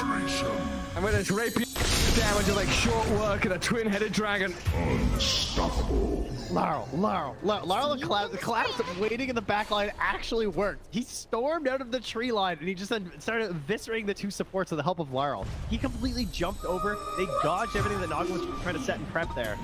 And Yatoro was also just firing the cannon from the top there. Did the combined damage of Collapse and Laurel together. He is a monster. Oh, Pure. Lol. Oh, God. Nightfall's gonna get a bit of vision here with the Hawk. Imagine. Can they? Imagine. Will they? They have to do something kind of crazy. They're gonna be losing their base pretty soon. Lash has buyback. Naga Beastmaster have to get back to base to defend. Drow Rangers up here. Tier 3 gone. Barracks to follow. There's no buyback of Collapse though. That's a big one. And Mira. Radiant structure. Look at all the wolves. Look at all the summons. It's vulnerable. Mira gets away from there. Help of the Clement Cave to jump in from Lol. Disruption, self-save. Barracks taken out. Lol. Oh, tries to fight. Nightfall. He'll just pop, but he can't get any control of Lol. This little puck is all over the place. Now they're going with GPK though. Aiming for the puck. They're going to find him at long last. They get him and the Rapier's on the floor. He messed up the phase shift. He canceled him. Oh no. Oh, you see that? I'm not crazy, right? I don't know. Yeah, he phase shift and accidentally ended it. There's an Axe Blessing recipe. There's a Rapier. There's all sorts of stuff everywhere. An Axe Blessing recipe. What's that there? Okay. Not sure what the story on that one is. Meanwhile, Save, I think he had a refresher charge, right? Because Laryl dove him, he disrupts himself, and he tries to kill him again after it. Save just refreshes, and then uses it again. How did they not got the Rapier? Now there's another DD. I don't think they care. Radiant team pick.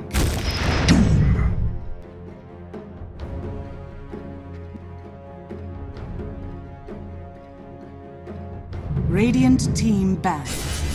Shadow Fiend.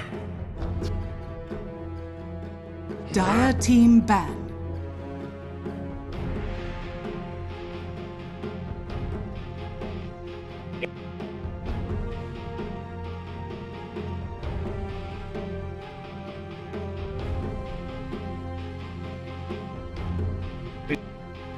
Ten seconds remaining.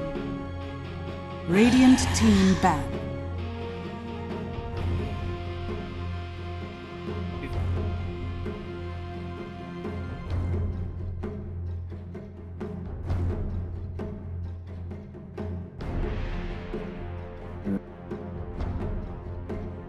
Ten seconds remaining.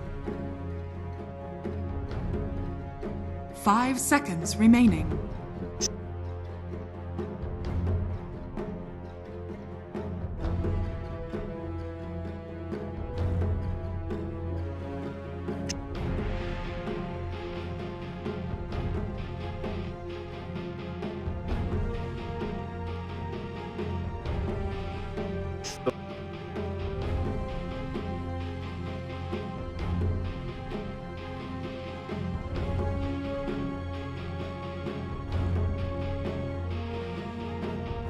Dire team ban.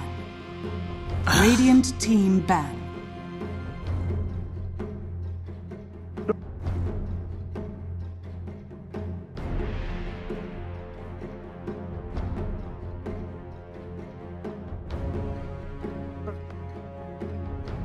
Dire team ban.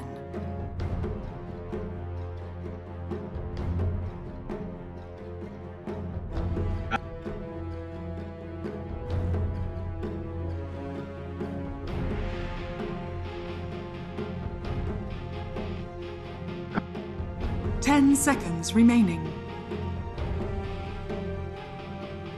5 seconds remaining.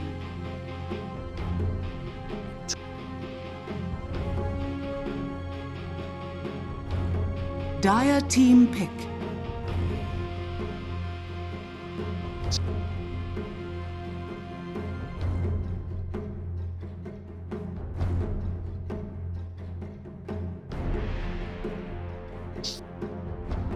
Radiant team pick. Time.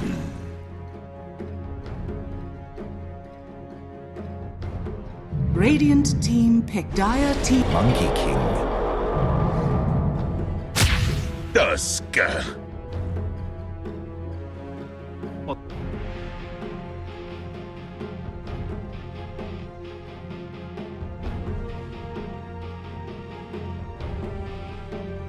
10 seconds remaining. 5 seconds remaining.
Radiant team banned.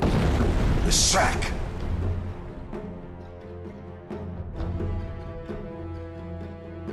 Dire team banned.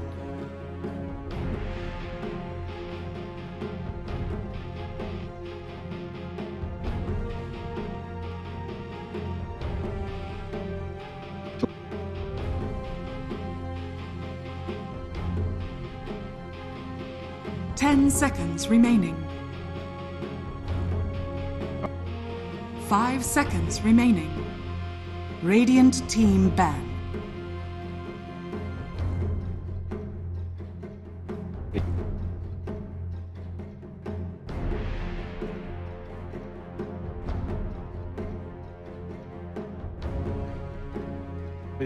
Dire team ban.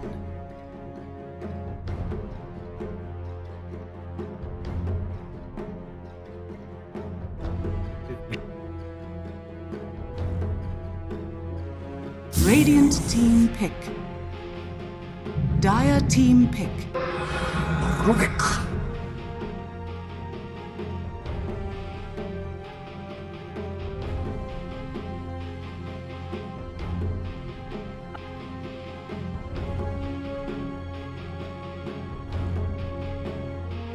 10 seconds remaining.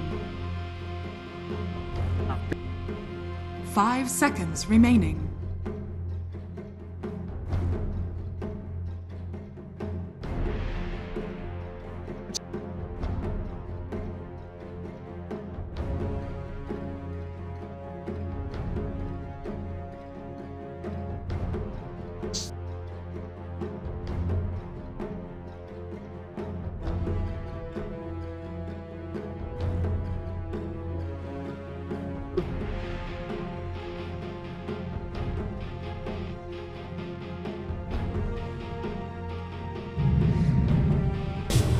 Anti-mage. Choose your hero.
Prepare for battle.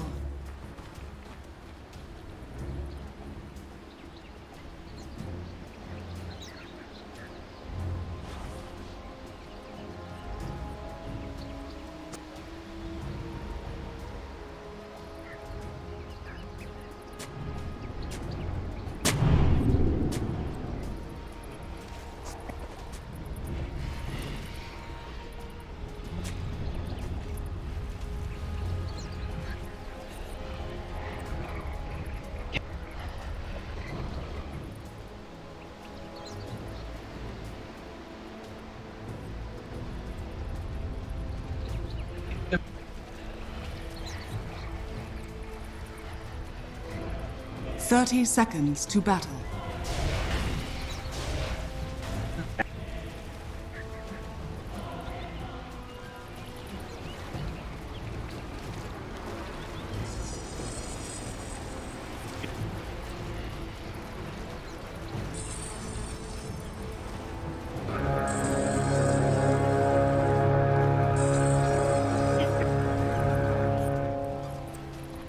The battle begins.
Sorry, friend.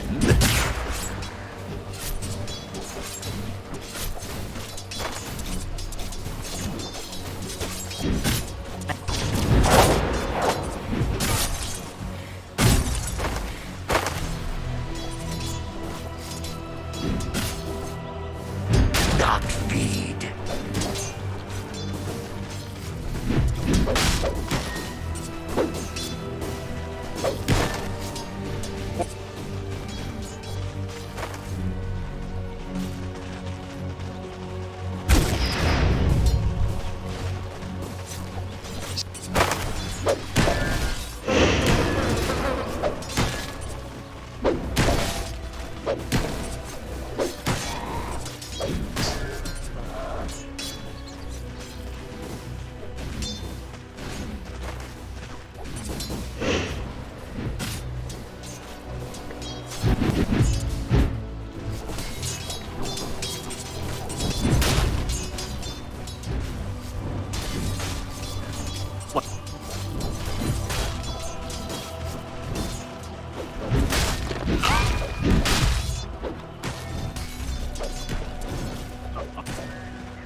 Dire's structures are fortified. They sing the song of death.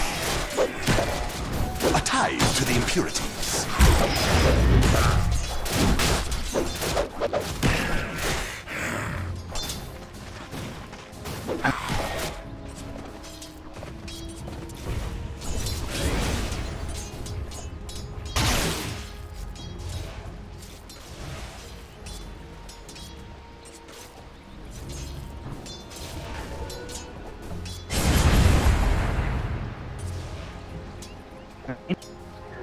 Death tax.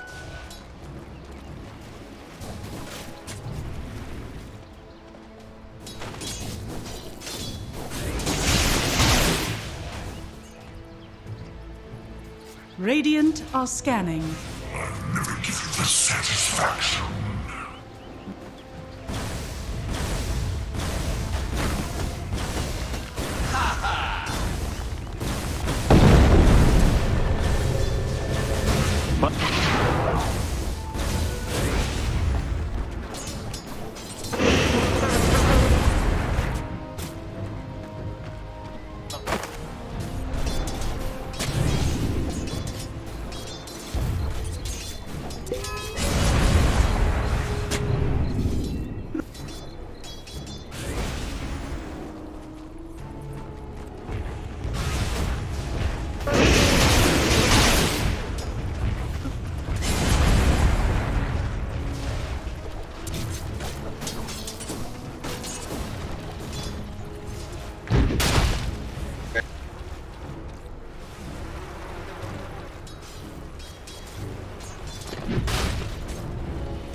Radiant's courier has been killed. Your elements purged.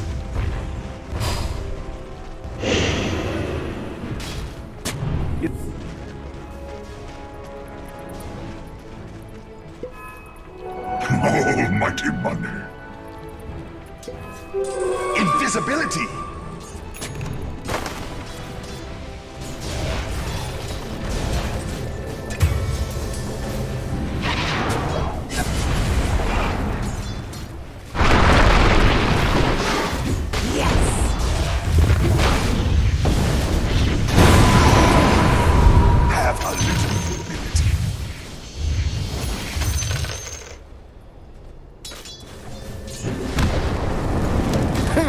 Radiant's bottom tower is under attack.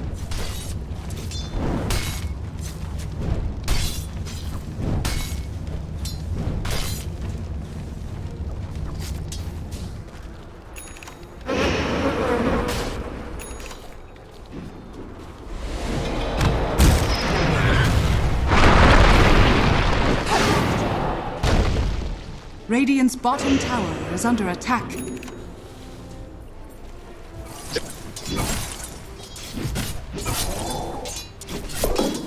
Denied.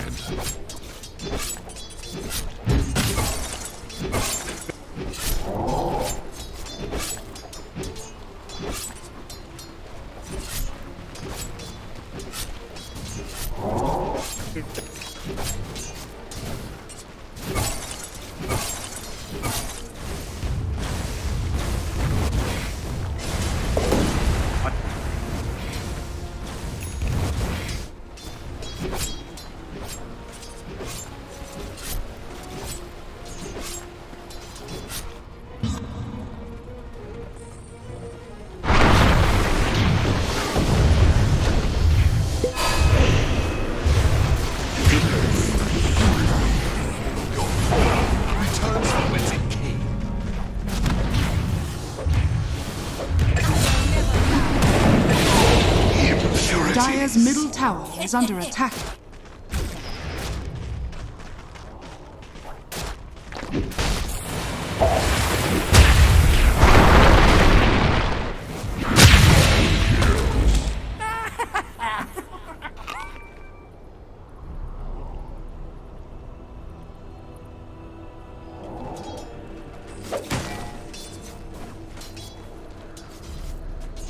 Dire's middle tower is under attack.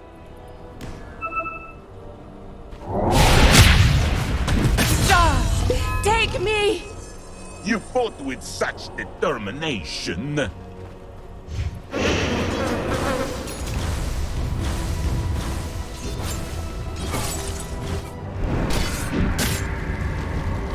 Radiant's middle tower is under attack.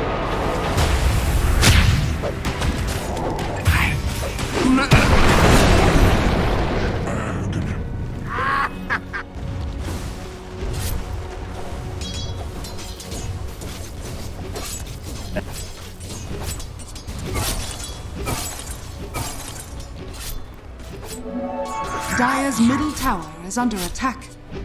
Dire's structures are fortified.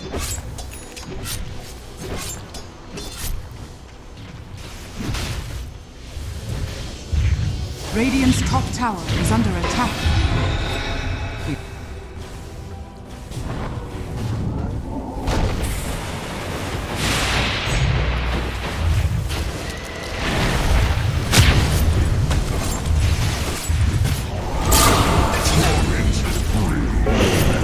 Dire's middle tower is under attack.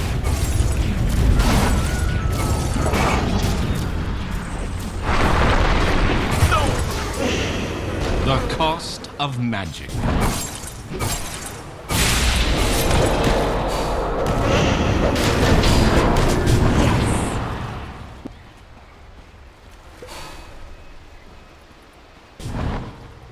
The prize is mine. Dire's middle tower is under attack.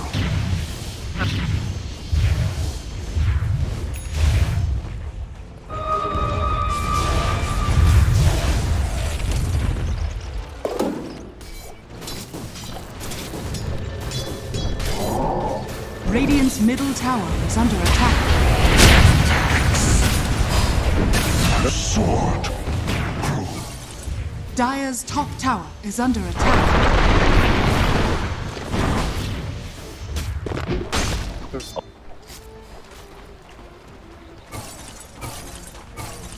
Dire's middle tower is under attack.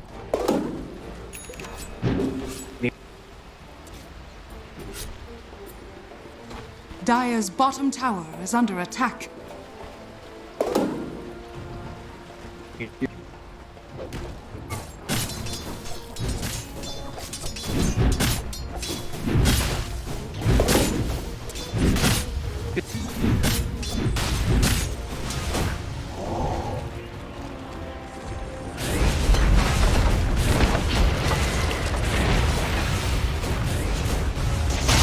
Radiant's bottom tower is under attack. Dire's middle tower has fallen. Make a hedge from my stone.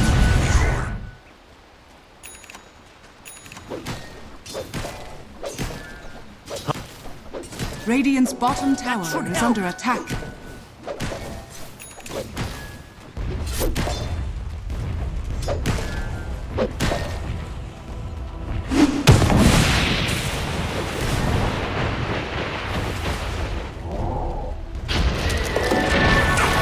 Bottom tower is under attack. Radiant are scanning. Sorcery. Dire's top tower is under attack. Dire's structures are fortified.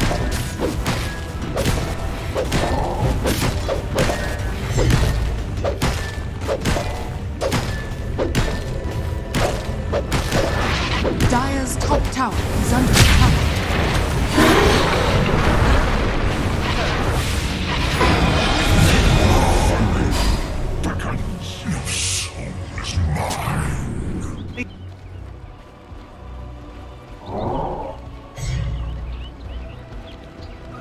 Dire's top tower is under attack.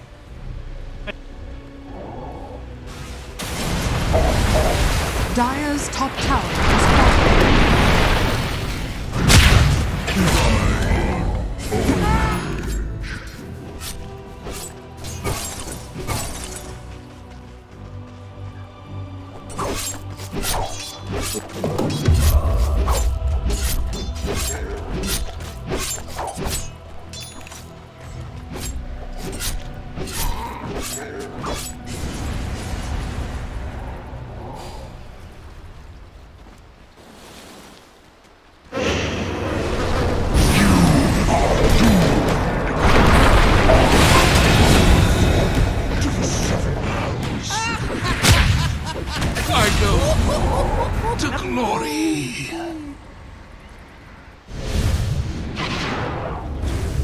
Radiant's bottom tower is under attack. Radiant structures are fortified.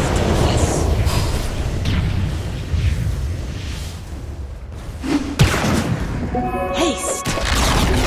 Radiant's bottom tower has been denied.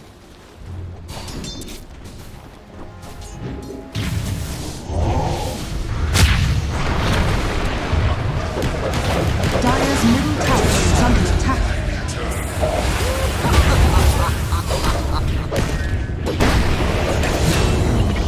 Double kill. I get it. Your name's ironic. Goodbye. Triple kill.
Anti-mage. Beating hypocrites like you never gets old. Radiant's middle tower is under attack.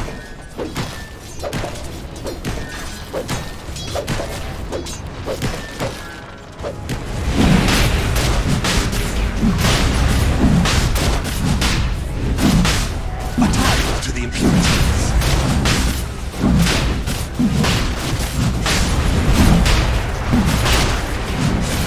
Roshan has fallen to the ring.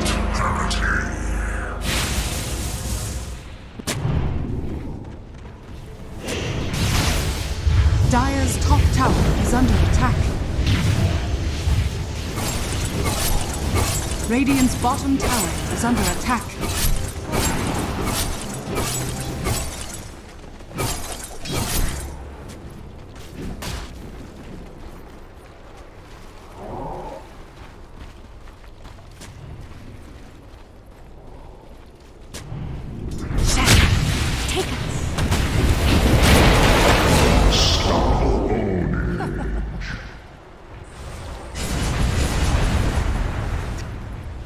Dire's middle tower is under attack.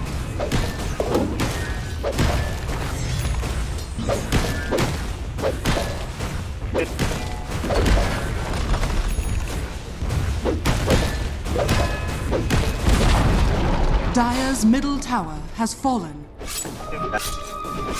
Dire's courier has been killed. Radiant's bottom tower is under attack. Dire's middle tower is under attack.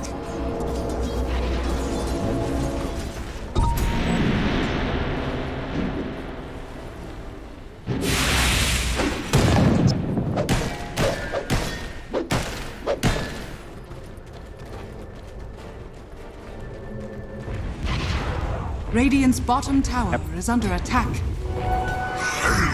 Tis mine.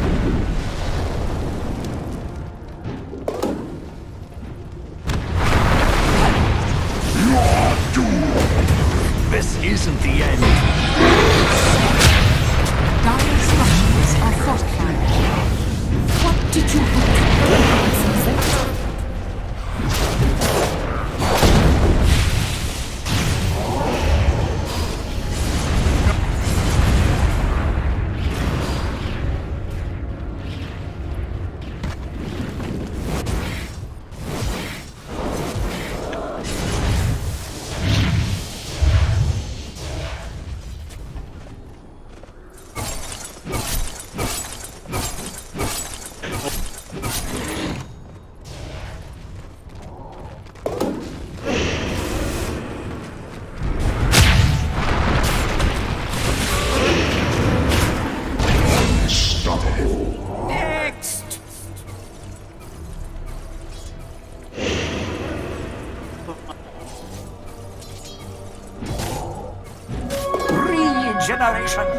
Dire's top tower is under attack.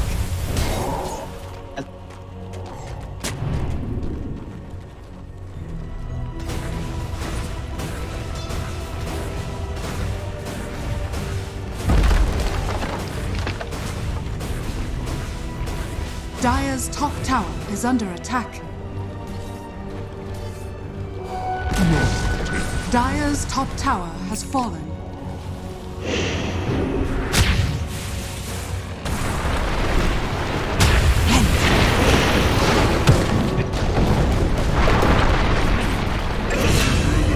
Dire's top tower is under attack.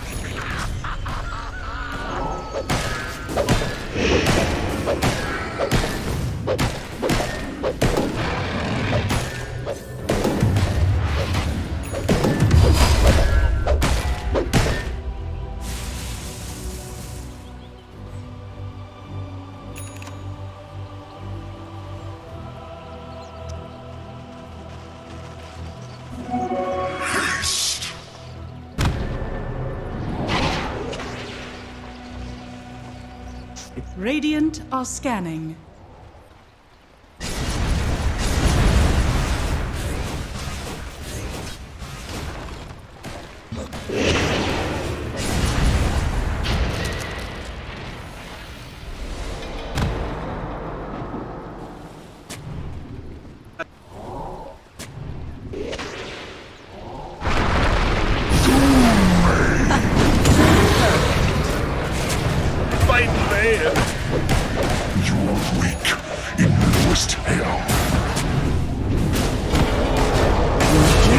bottom tower is under attack.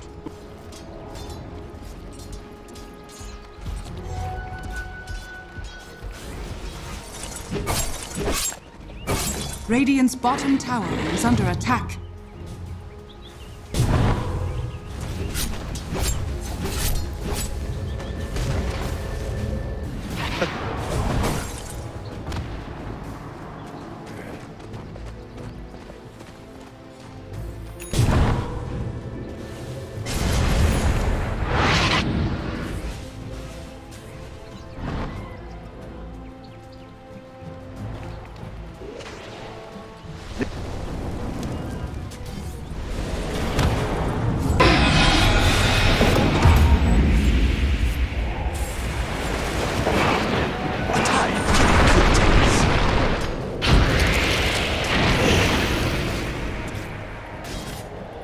Radiant's middle tower is under attack.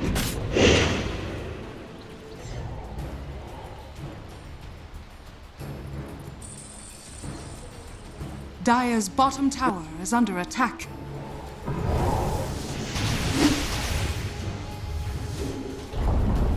Dire's bottom tower has fallen. Allies disappear. Radiant's top tower is under attack.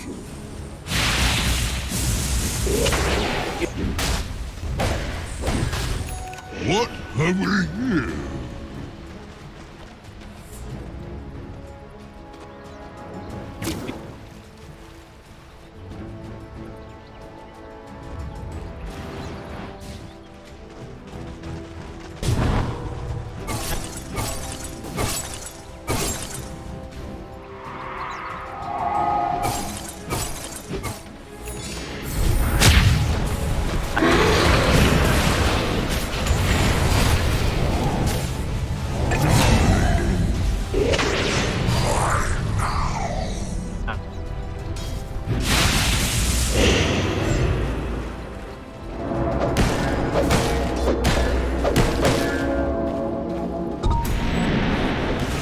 Radiant's bottom tower is under attack.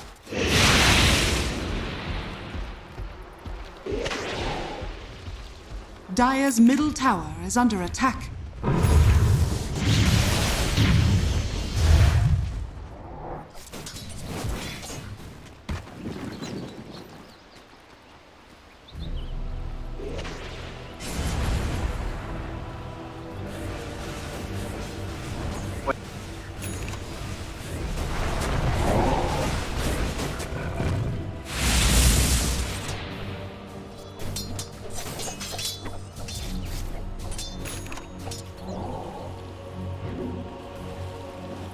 The prize is mine.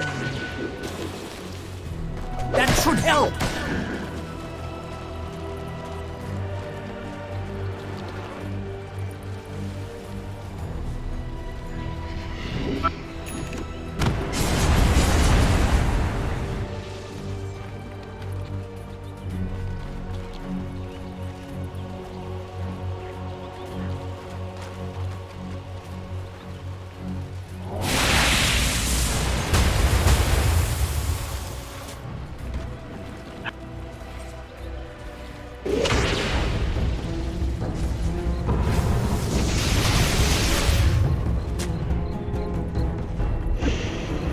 Radiant's bottom tower is under attack.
scanning.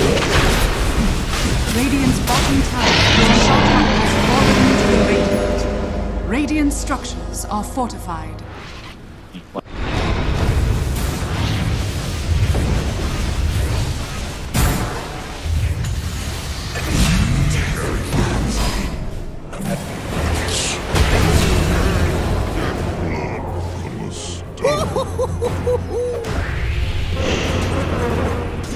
Dire's courier has been killed.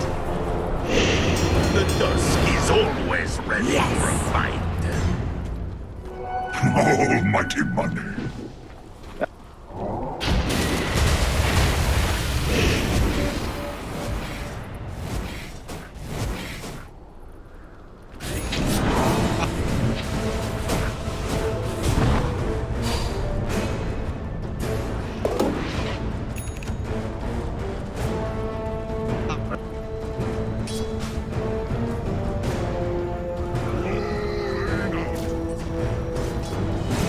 Radiant are scanning.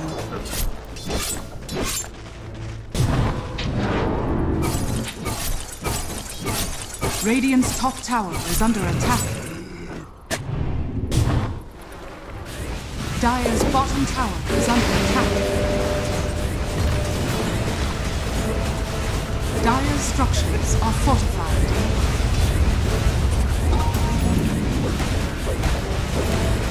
Radiant's middle tower is under attack. Dire's bottom tower has fallen.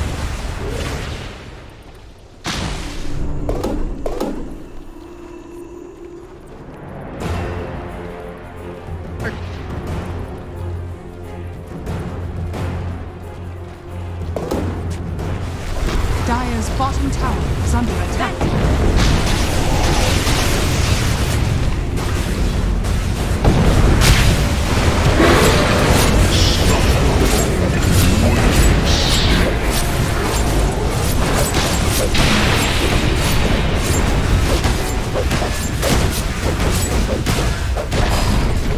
Dire's bottom tower has fallen.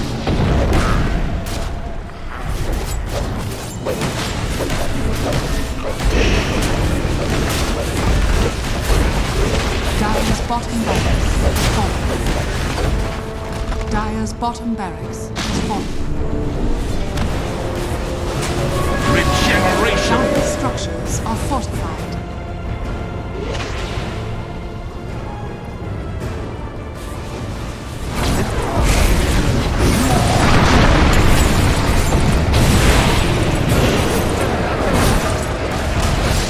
Dire's middle tower has fallen.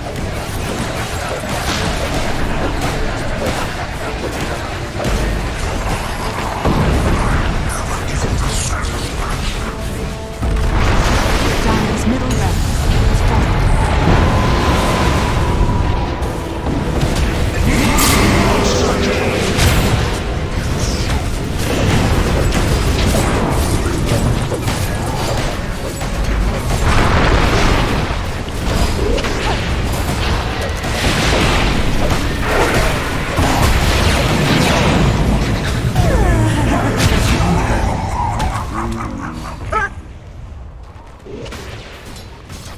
Got me good.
That should help.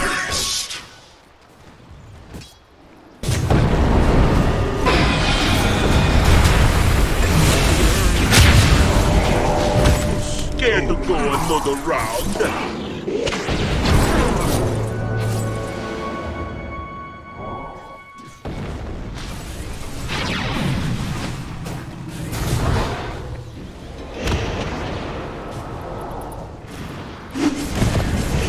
Got it.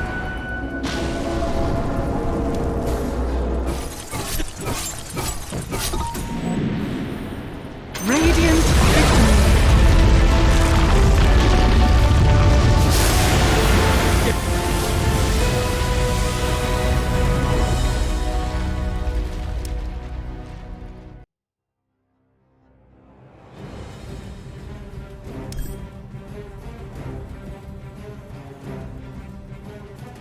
Cloud, if he's got these hawks coming through, you know, if there's no...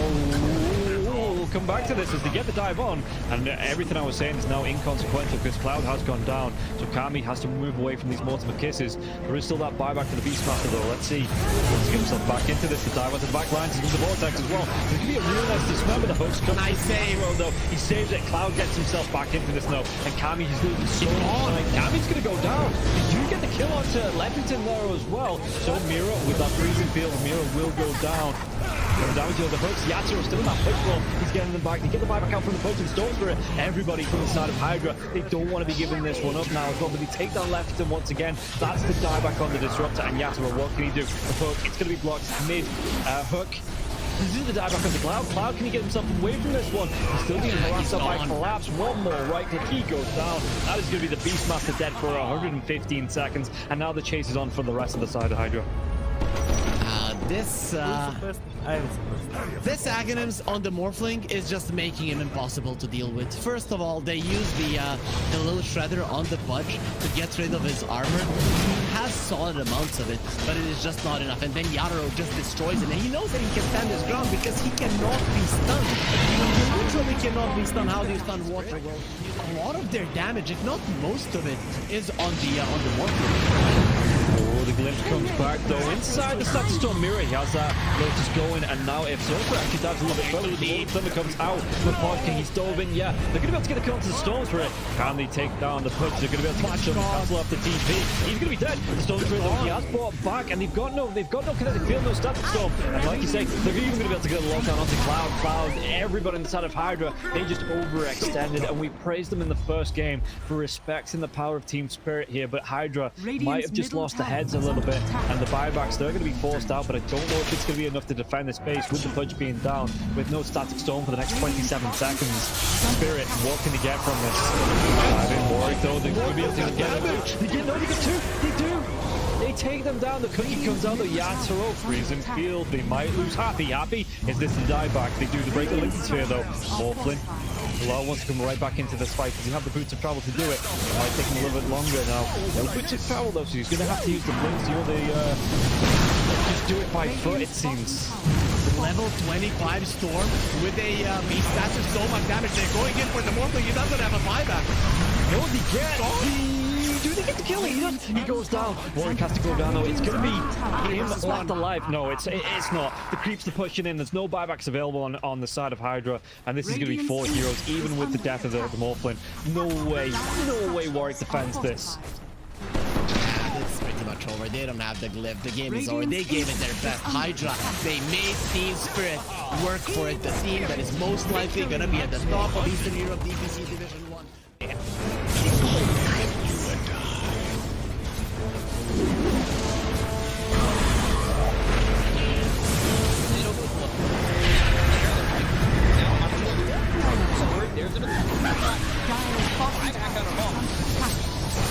Radiant's middle barracks Radiant's middle barracks has fallen. Galaxy want to commit. There's just not enough damage. Crimson Guard, Entropy Aura, Rubik's Fate Bolt, all this damage reduction. Let's see the combo. In a Palace, strong in by the Disruptor, and now we're going to be hitting from when it's back up once more. In a Palace, and Shamel is in it. They'll lose him in mind control, right it back towards tomorrow. Trying to run from everybody on the side again. Go ahead. Radiant's middle barracks are under Siphoning attack. and getting back into the base. Has fallen. Alive. Yeah, I think when it's time to call it, it is time to call it. They have no business left to this. And didn't get the tether off or something. think it got broken. Either way, I like the ghost up to purchase. That was pretty heads up, but we are back and there's a smoke action. There's 23 Divine looking right to end. here. They're going in on Q. David. There's the hit. Can he get that hit off? 123. It's knocked great damage. He's dead. Oh my god. Nothing. Less than 10% of his health. I mean, I'm assuming that's just the game. That, yeah, 100%. There's no point in talking about the rest AU of it. picks it up. I got it, bro. He's the dive. Go away, you. Oh my god. Victory!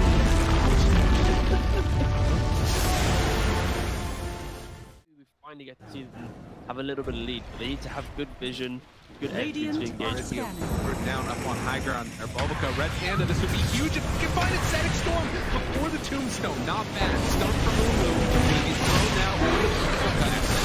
There. Starting to drop down. I love TK control for the moment. He does manage to get that one away. And the Supernova down. TK barely surviving. And it's just gonna be one down as all White Album. The dodge. It's a hideaway. The heal's coming in. They hoping for a save, but the PKB is out, and they're going to jump onto him. Who has to back away. We have lost White Album again, and now Mango in trouble. Q is going to drop. Aster, these fight so well, and they couldn't take down that Undying before the Tombstone. And remember, it's ages that they didn't really care about giving away. That's the ball. Big finish profits.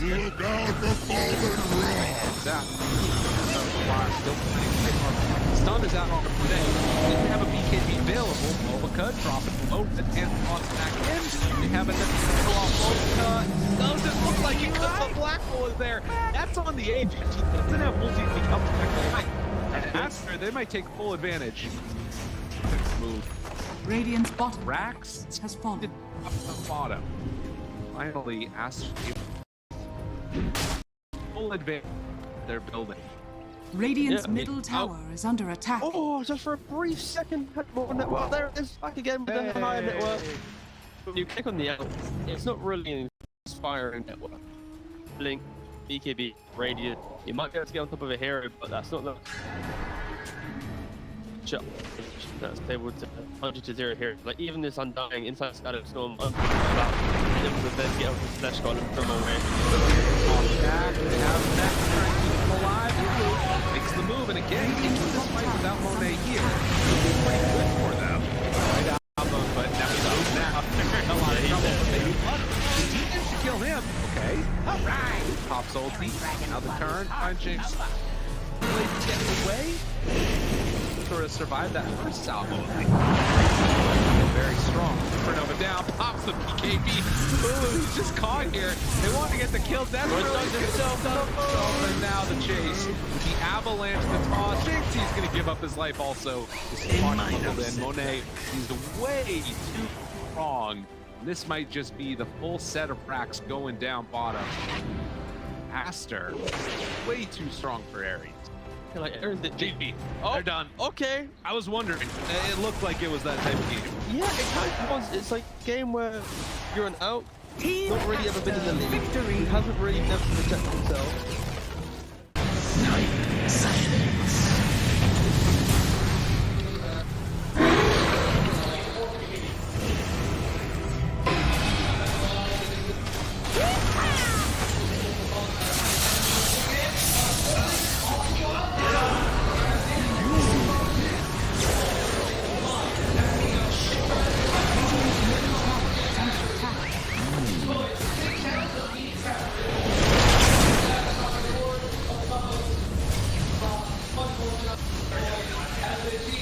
Radiant structures are fortified.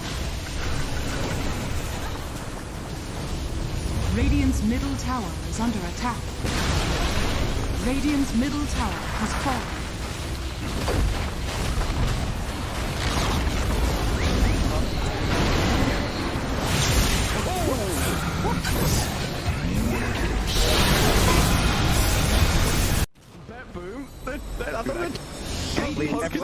Standing. How are they just standing right now? I can't help but fidget with my hero half the game. I'll be running around in circles. Yeah. Pirouetting on the spot, the song. Blinking from Pure. They see Yatoro, 3 lined up. Potentialized path play. They're trying to go in. Toronto Tokyo, blown up by Collapse. Has to buy back. Yatoro gets up with BKB. Pure with another song. Sprints in. Who are they aiming for? Where is the target acquisition? They can't catch anybody. Collapse BKB runs down south. Lol being chased out as well. Oh my god, Nightfall. Hazy on disc refresher. Blinks to high ground. Gets away from danger for now. Pure, what's he up to? He's back to the high ground too. Mirror image out. Aegis claimed. Lol in the fire. Still surviving and blowing up GPK. Team Spirit to do. Sprinting out their base. They don't catch Nightfall on the way out. He's blinked out of the range of Mirror. They're still hunting though, and he's going to find Toronto Tokyo. Who cares, Gem? I see Jakiro. Eon disc popped. And with this rapier damage will make short work of a twin-headed dragon. Laurel, the collapse waiting in the back line actually worked. He stormed out of the tree line and he just then started eviscerating the 2 supports with the help of Laurel. He completely jumped over. They dodged everything that Naga was trying to set and prep there. And Yatoro was also just firing the cannon from the top there. Did the combined damage of Collapse and Laurel together. He is a monster. Oh, Pure. Lol. Oh, God. Nightfall's gonna get a bit of vision here with the Hawk. Imagine. Can they? Imagine. Will they? They have to do something kind of crazy. They're gonna be losing their base pretty soon. Lash has buyback. Naga Beastmaster have to get back to base to defend. Drow Rangers up here. Tier 3 gone. Barracks to follow. There's no buyback or collapse though. That's a big one. And Mira. Radiant structure. Look at all the wolves. Look at all the summons. It's multiple. What? Gets away from there. Help of the Glimmer Cave to jump in from Lol. Disruption, self-save. Barracks taken out. Lol. Oh, tries to fight. Nightfall. He'll just pop, but he can't get any control of Lol. It's Lol. Puck is all over the place. Now they go into GPK though. Aiming for the puck. They're going to find him at long last. They get him and the rapier's on the floor. He messed up the phase shift. He canceled it. Oh no. Oh, you see that? I'm not crazy, right? I don't know. Yeah, he phase shift and accidentally ended it.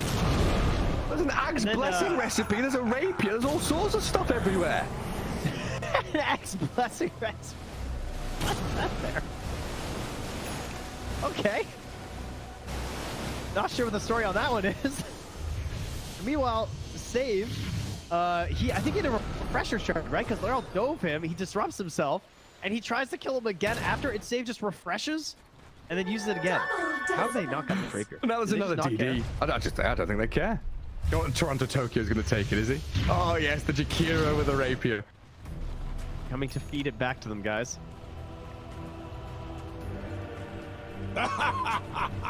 My goodness. There's Mega Creeps on one side.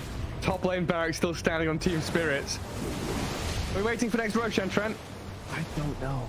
I don't know. I feel like BetBoom have such a good chance of winning these fights right now. They just can't get, like, swarmed in the back line. They missed the stun on BK. He's trying to hold his ground, but look at the dodge. Oh my god, Yatoro shreds. Where'd he go? Daedalus hits, refreshes, blinks forward, kills off Save as well. SD's gone, TP home. Get the hell out of here, BetBoom now. Lucky he didn't get coiled. Dude. Leshrac vanished. He looked okay until he didn't. Until he got hit for 1,350 damage from a single right click? Yeah. Yeah. Right until that. Ow. Luckily, Toronto Tokyo was not there to feed the rapier back, so that's good. And now Team Spirit running down lanes, coming for the Radiant base. Balls are still there to hold on to. Well, this has got to be mentally debilitating for BetBoom. 71 minutes. Team Spirit is wearing them down. The admins have been on, you know, they told them, nope, these guys. The longer this game goes, the harder things are. Well, it's like Moomiander was saying in that Seb documentary. You know, this isn't Dota you're playing. This is a slogfest. You're gonna wait it out and play 60-minute games. Long out one. There's a long line. Watch get very far forward. He unders from Mira, but the Undying will fall inside the Radiant base. He'll as Mira gets off one last finger of death and the turn from Yatro. They kill GPK. It's a direct on the ledge. Naga now in trouble. Song of the Siren trying to buy a bit of time, but Yatro moves forward, gets the damage in. Will is dead. Oh god. It all comes crumbling apart for that boom now. Wait, back. They're on to Mira. They kill off Nightfall, save though, and lol. He opens up on them. The howitzer is here. Massive 40 mil cannon just shattering into that boom. Drow saved by the rip. The soul of everyone dying. There's two. And she's called it over. Team Spirit. Look at them.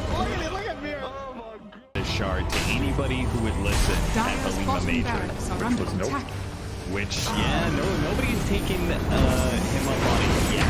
But if you see a shard being picked up by any team that was at Halima Major that speaks English, then you could probably source it.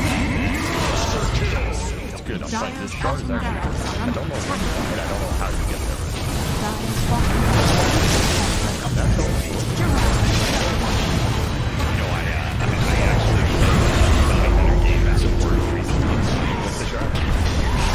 Pretty good. I think that's Oh, yeah. Slark with that shard is crazy. It's actually a broken strat. If Jowly is still on top, he can take that. Maybe that's what he needs to get back to the top. Shadow Walk his way back to the top.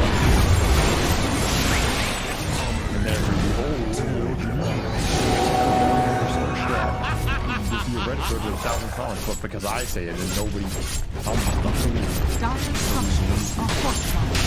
I will say the other good thing about Bounty Hunter, but is we've got two different memes here. The Bounty Hunter shard mags.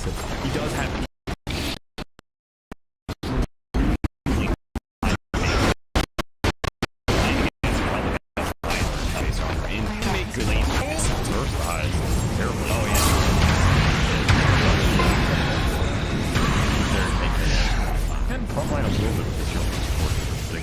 Dire's middle tower is under attack. Radiant's top tower is under attack.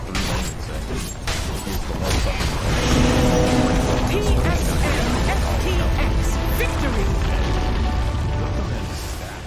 Midas was being, so they have an inkling that this is going on, but they jump forward, find the Solar Spectre. The Doom is there, Force Staff, keeping him alive and on the other side of the fissure, but there's way too much damage, and the rundown is going to be there. MC is gone, GH is gone, and looking for more. 9 jumps back in, finds Kuro too, tries to get out of there, does not have a way to escape. Mar is completely under control, he too is gonna die. Buybacks are coming in. Amar realizes he can't do that kill with TP, but eyes on the prize. Thunder trying to close this one out, close this series out with a quick 2-0 as they set their sights now onto the tier 4 towers. There is a buyback still on Spectre, and no Doom available. Damage to BKB is out though, and now the turn, the break, the finish. Amar dies a second time. MC on top of Snake King managed to find that kill. Sumail still controlled, does manage to get the blink back and away. MC, they're gonna go back in for more. Dire team ban.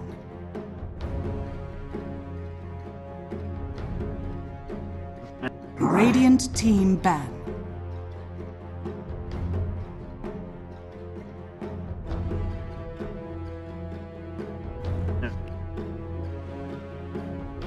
Dire team ban.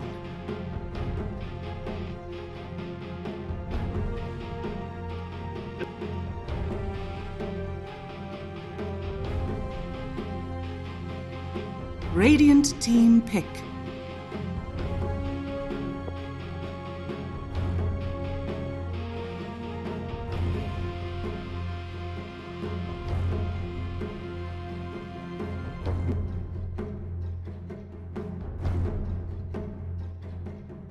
Seconds remain. Dire team pick. Disruptor.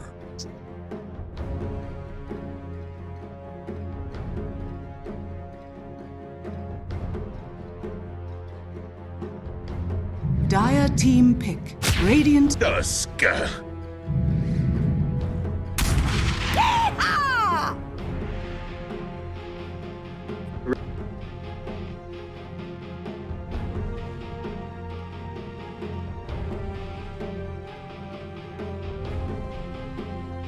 10 seconds remaining.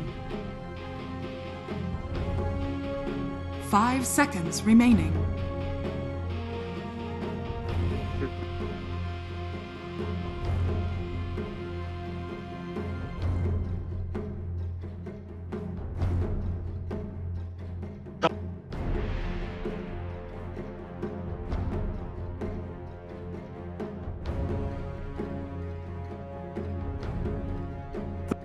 Radiant team ban. Morphling. Dire team ban.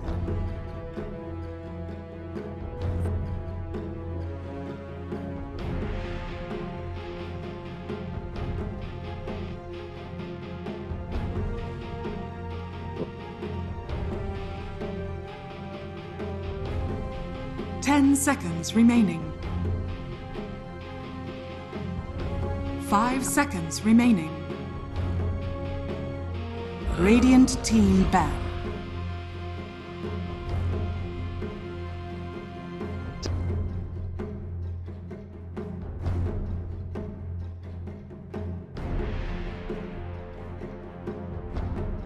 Dire team ban.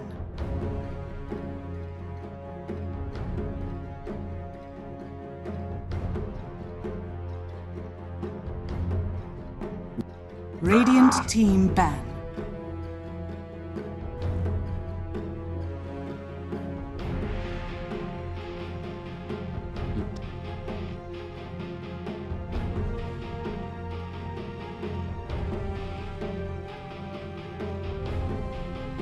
Ten seconds remaining. 5 seconds remaining.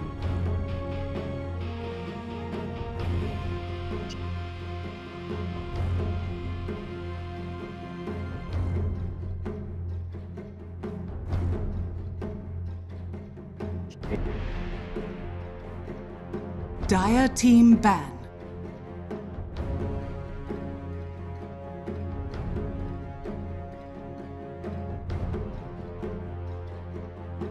Dire team pick. Radiant team pick. Riki.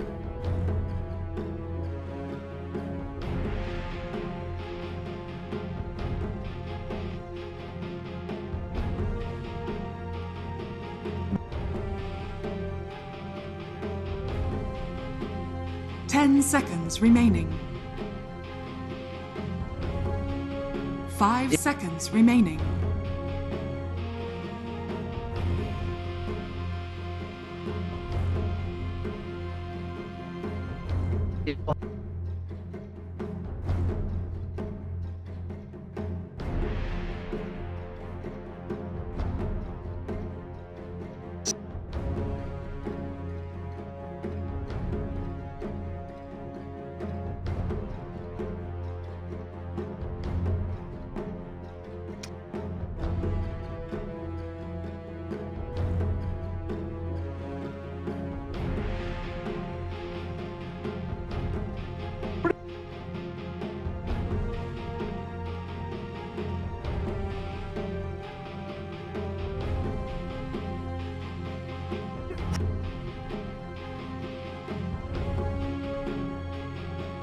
Radiant team pick. Treant Protector.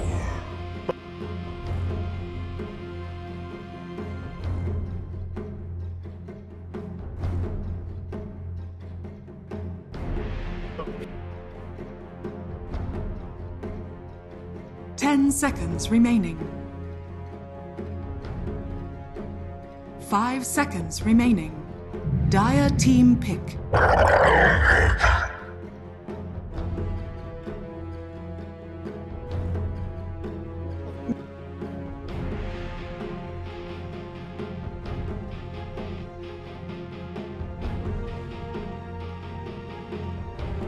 Ten seconds remaining. 5 seconds remaining.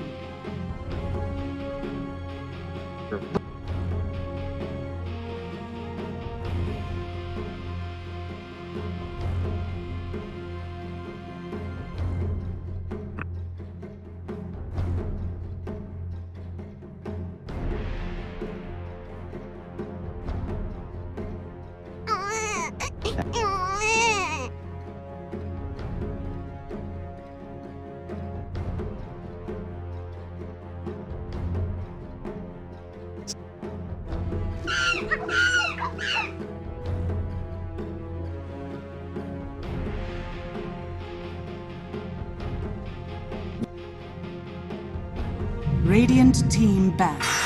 Timber saw!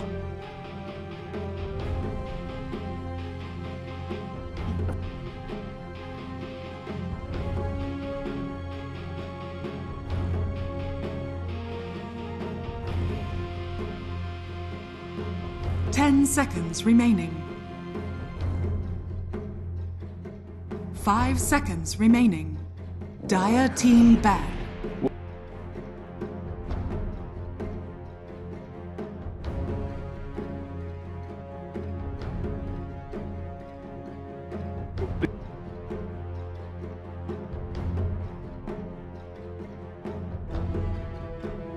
Ten seconds remaining.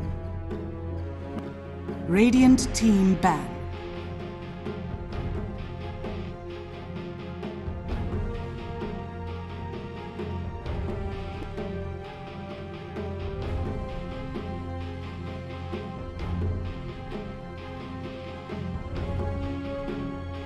Ten seconds remaining. 5 seconds remaining.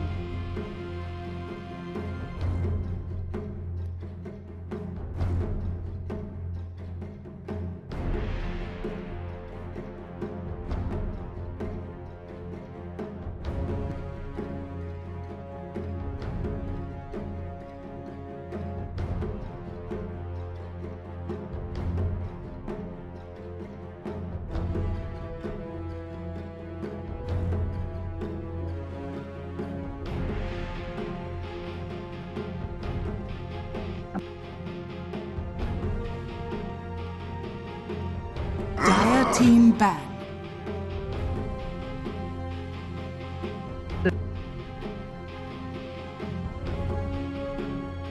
Radiant team pick. Dire team pick. Zeus.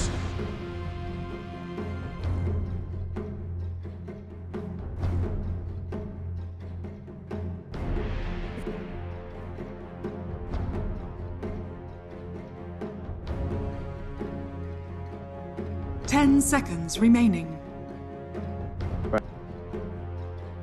5 seconds remaining.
Templar assassin. You may now select your heroes.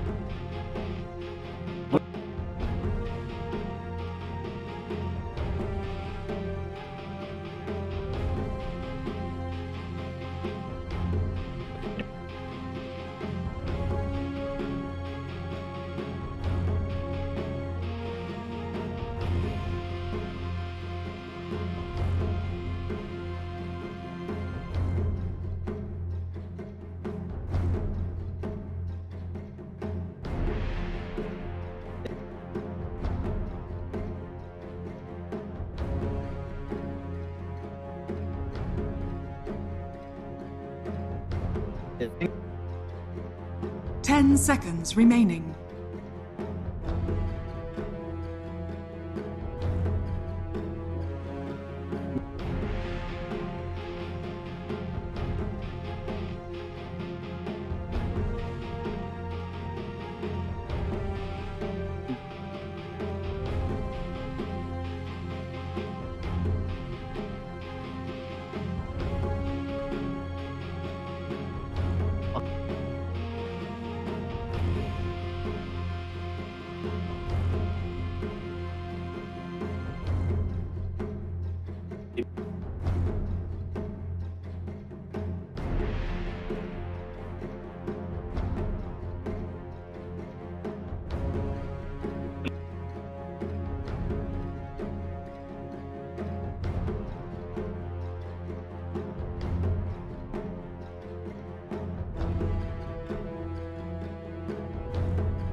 Didn't you see me waving?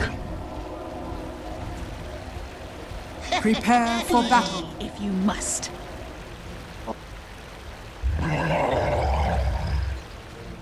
I saw that ending from miles. Didn't you see me waving? That's what happens when I rush.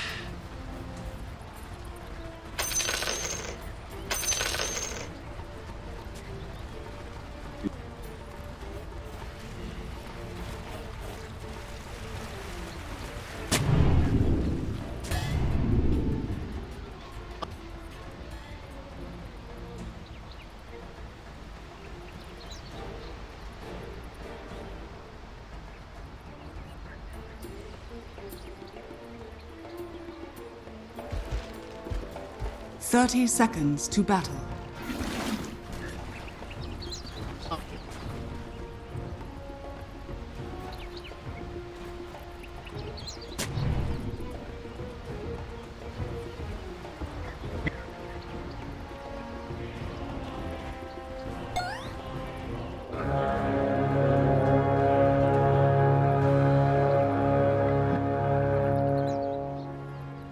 The battle begins.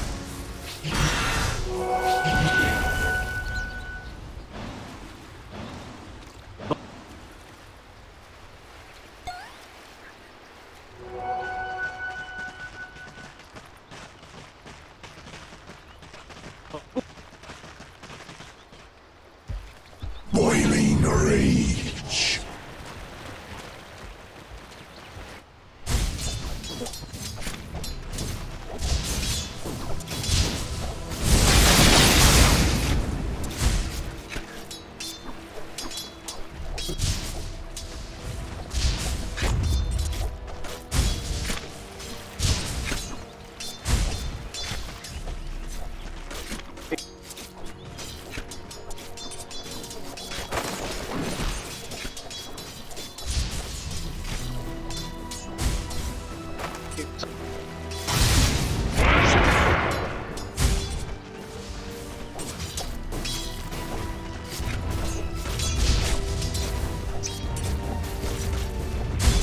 Denied. Radiant's courier has been killed.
Denied.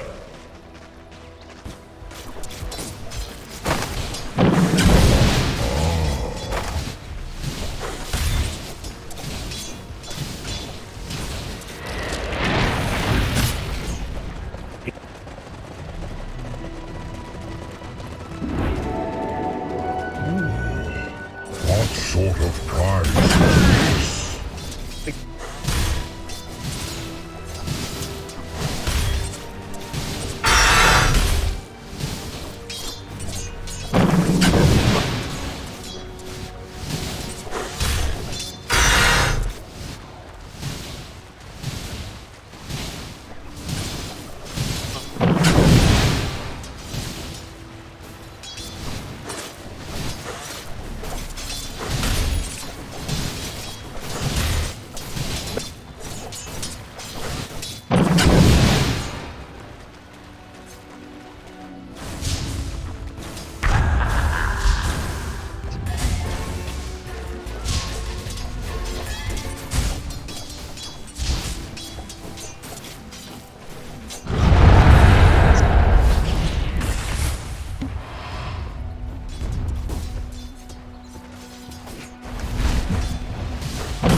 First blood!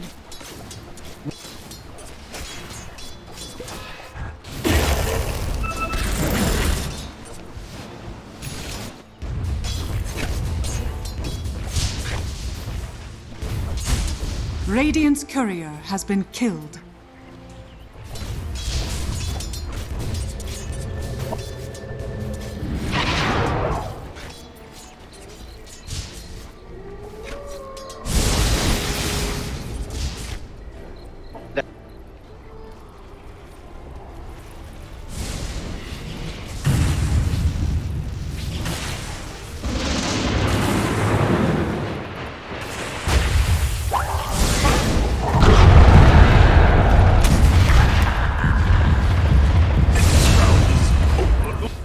Yes, I am.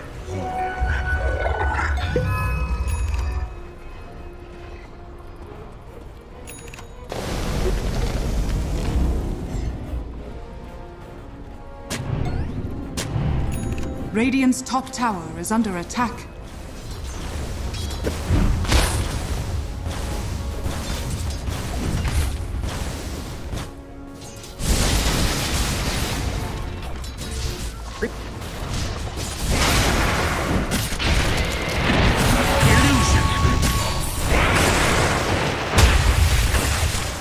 Lost my spark. Cloaked and daggered.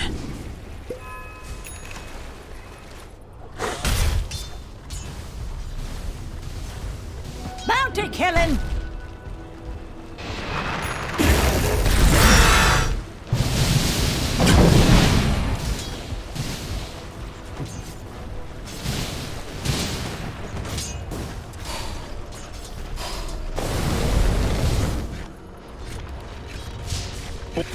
Got it.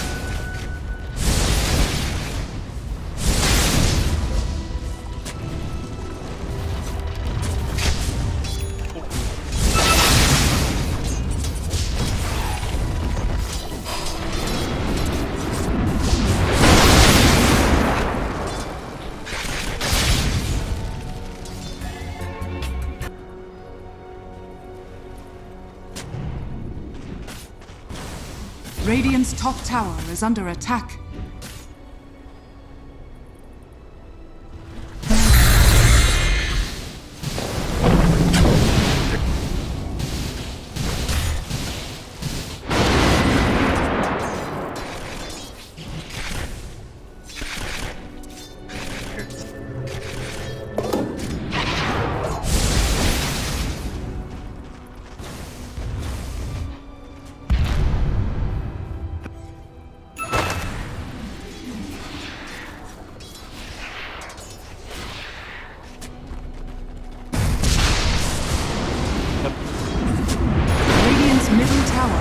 attack.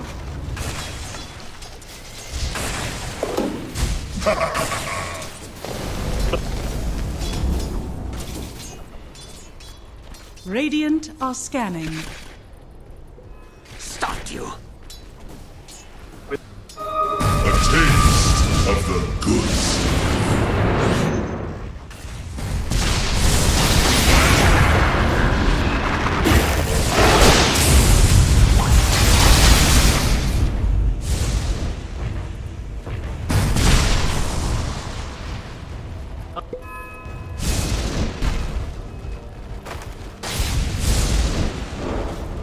Run into her. Hard fix.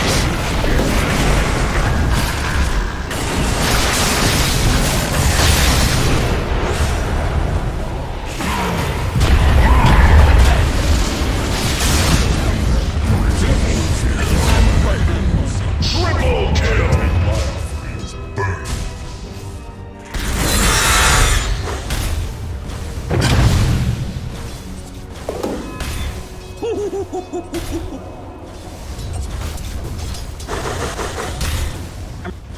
I could do with more of that. Radiant's top tower is under attack.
Dire's courier has been killed. My waters rise.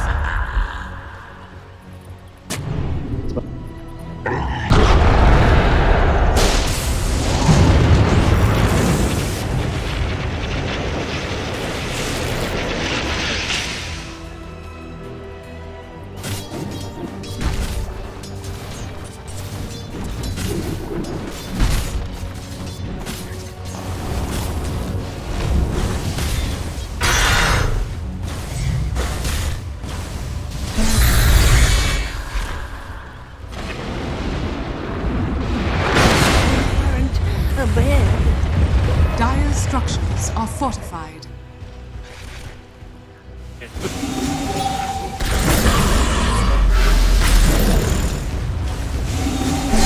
Radiant structures are fortified. Dire's top tower is under attack.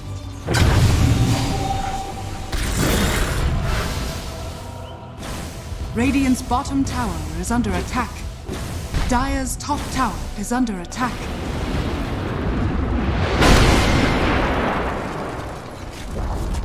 Dire's top tower has fallen. Radiant's bottom tower has fallen.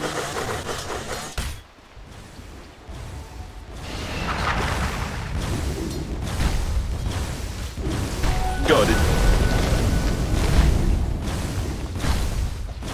Dire's structures are fortified.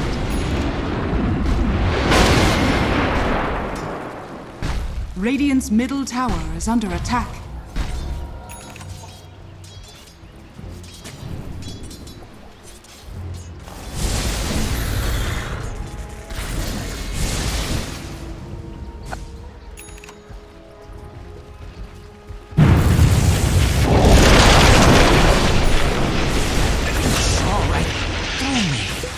You've been disrupted.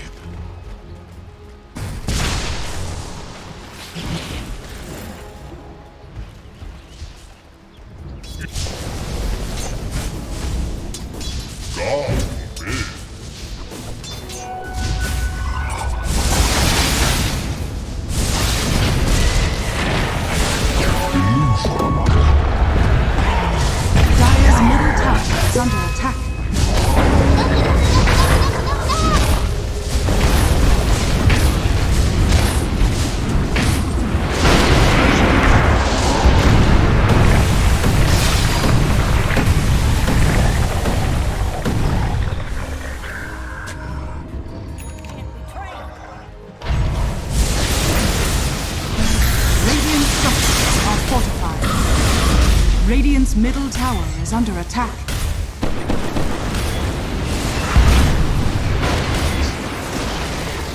Radiant's middle tower has fallen.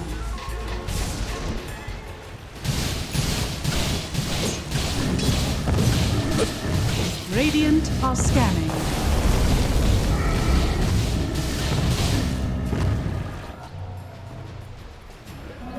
Regeneration!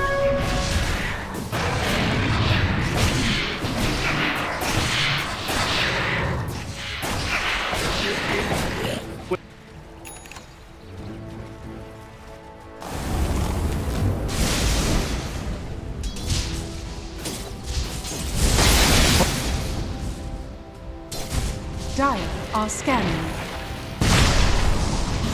Dire's middle tower is under attack. Dire's middle tower has fallen.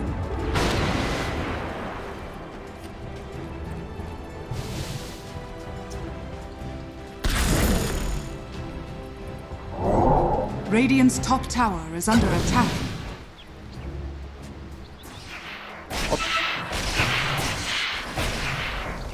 Radiant's bottom tower is under attack.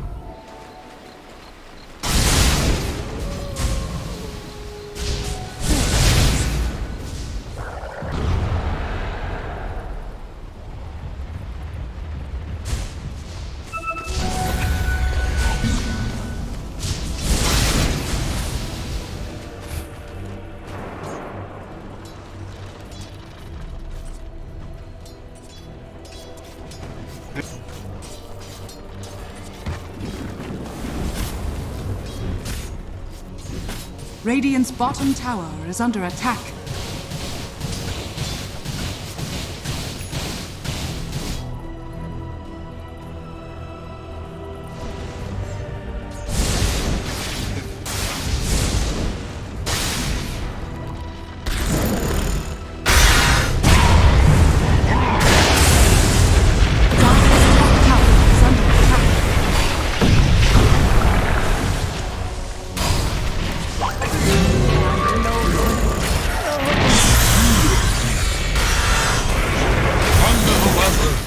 Dead on.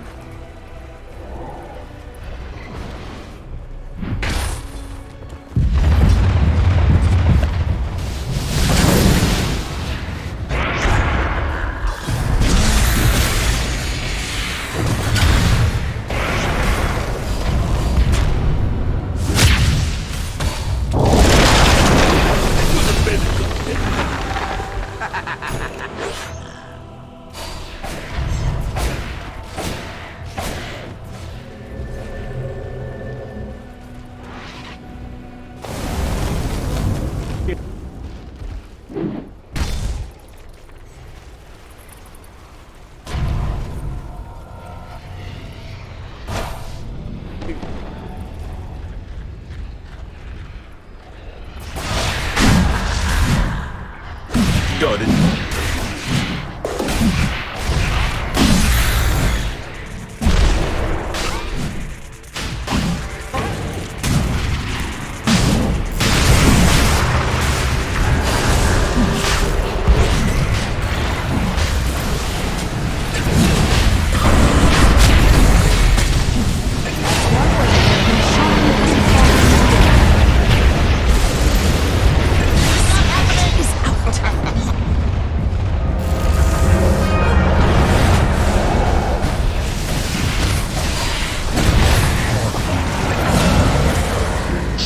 Dire's bottom tower is under attack.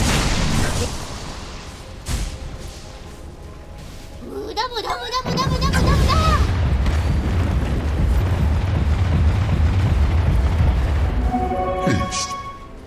Dire's bottom tower is under attack.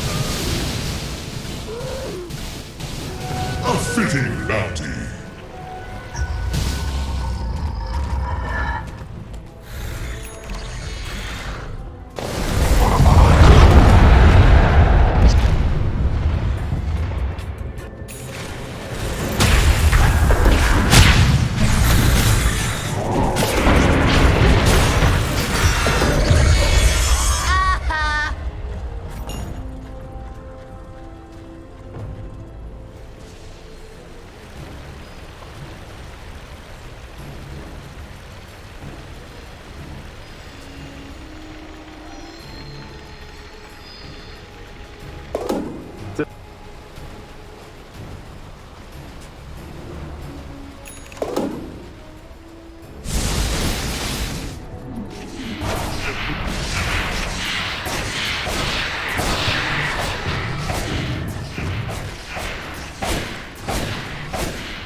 Dire's top tower is under attack.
Under attack.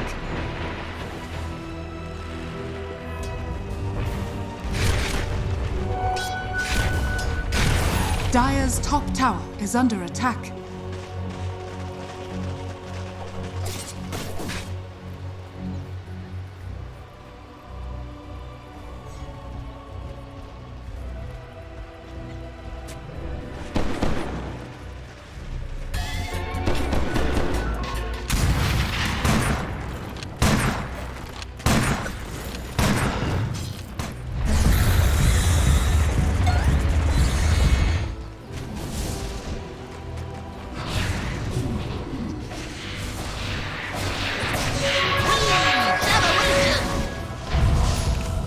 Radiant's top tower is under attack.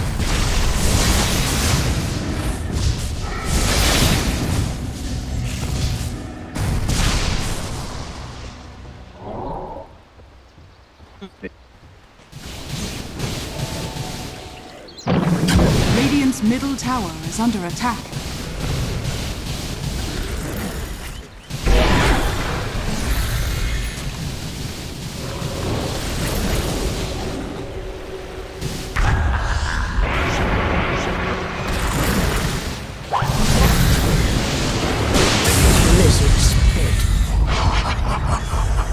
Radiant's bottom tower is under attack. I'm dead.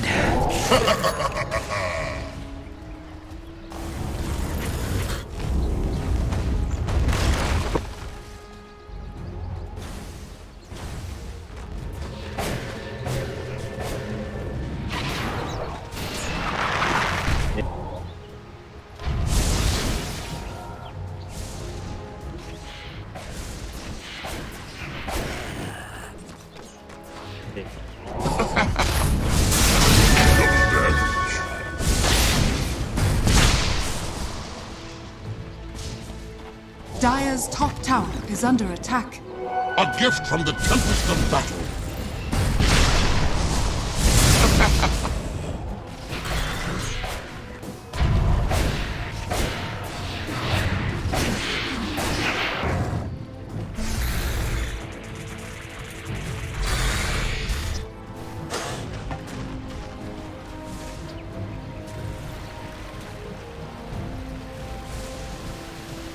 Radiant are scanning.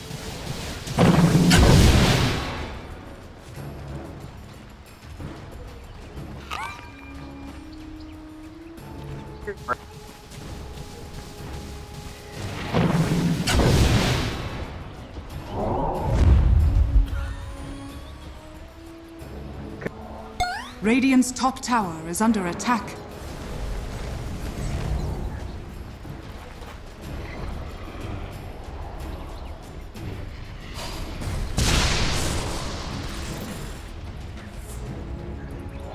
Radiant's top tower is under attack. Death's bounty.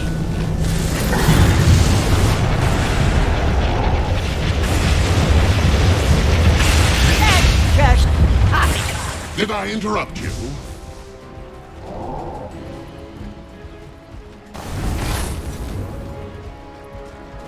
Illusion.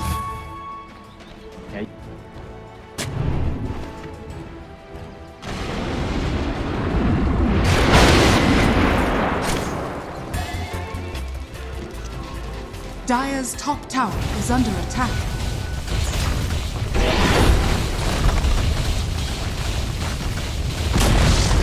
Dire's top tower has fallen.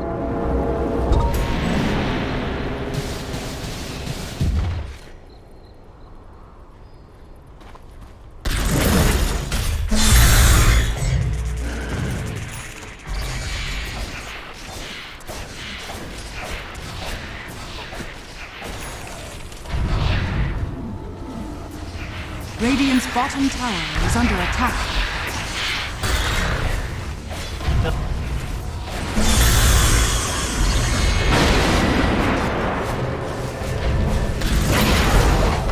Dire's middle tower is under attack.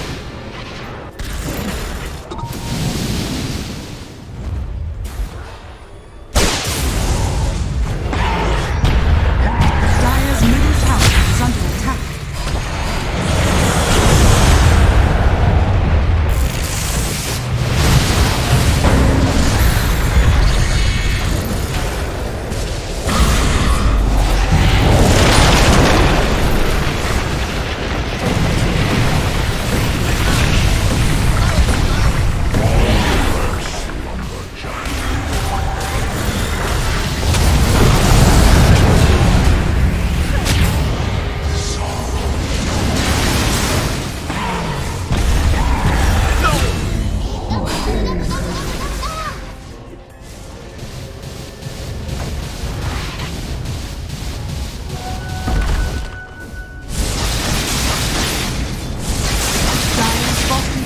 Has fallen.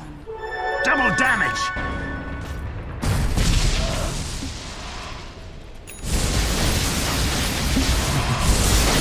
Useless.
Radiant are scanning.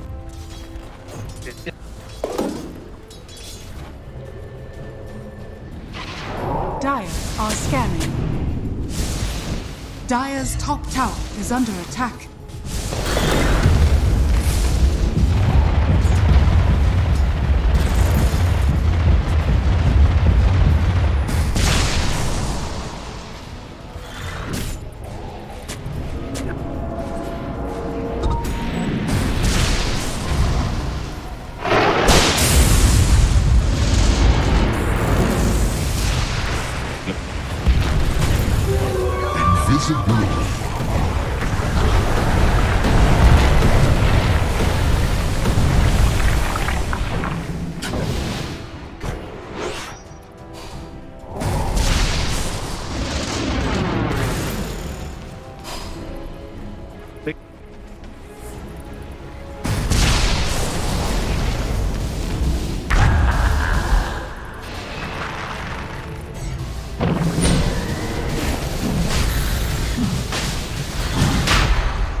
middle tower is under attack.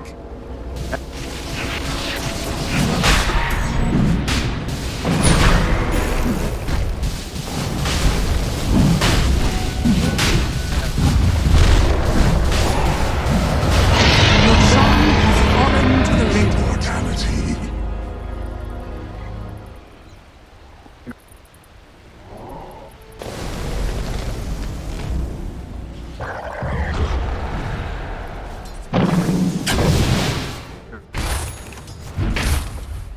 Dire's middle tower is under attack.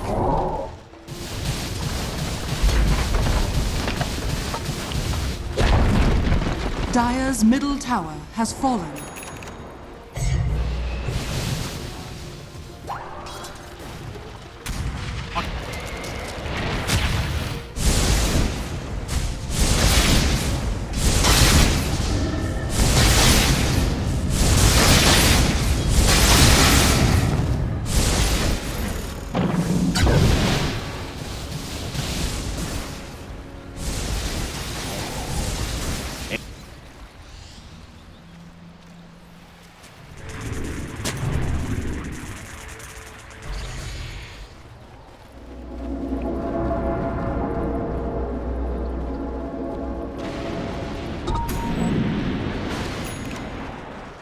Dire's bottom tower is under attack.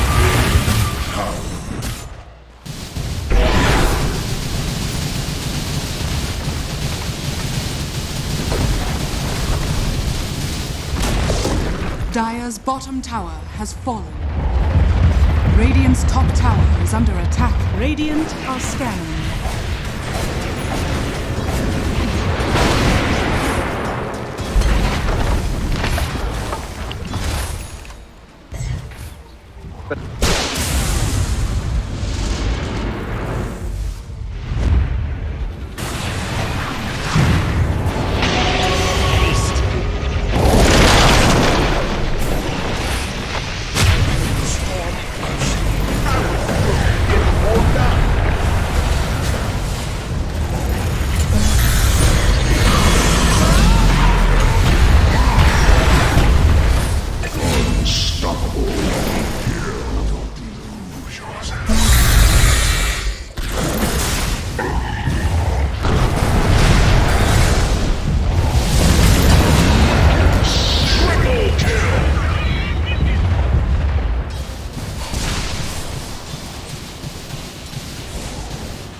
Monster kill! I'm spring-loaded.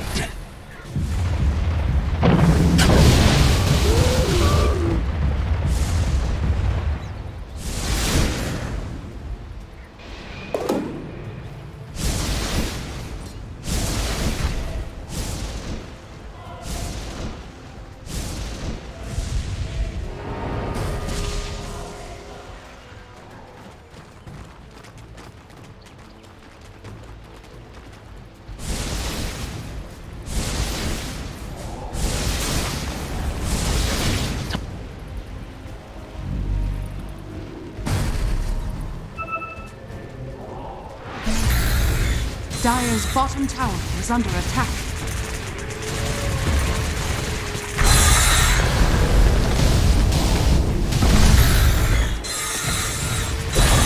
Dire's bottom tower has fallen.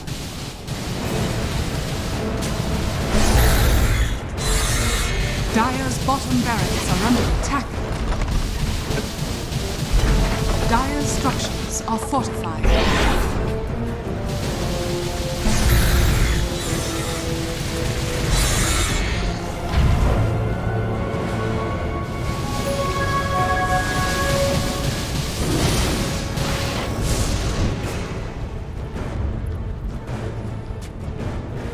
Dire are scanning.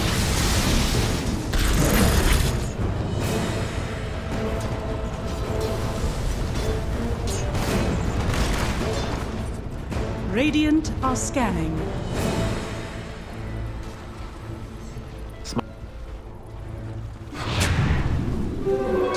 Invisibility. Dire's bottom barracks are under attack. Dire's bottom barracks has fallen.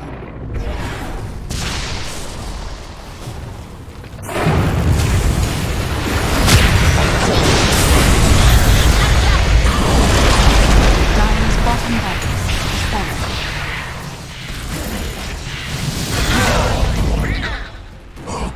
Soaking. Dire's middle tower is under attack.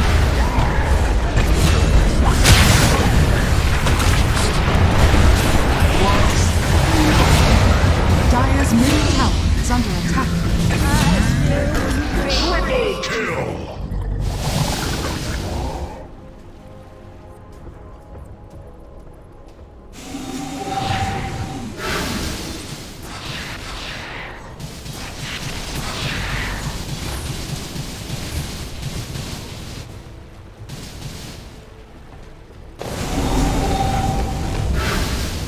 Dire's middle tower is under attack. Dire's middle tower has fallen.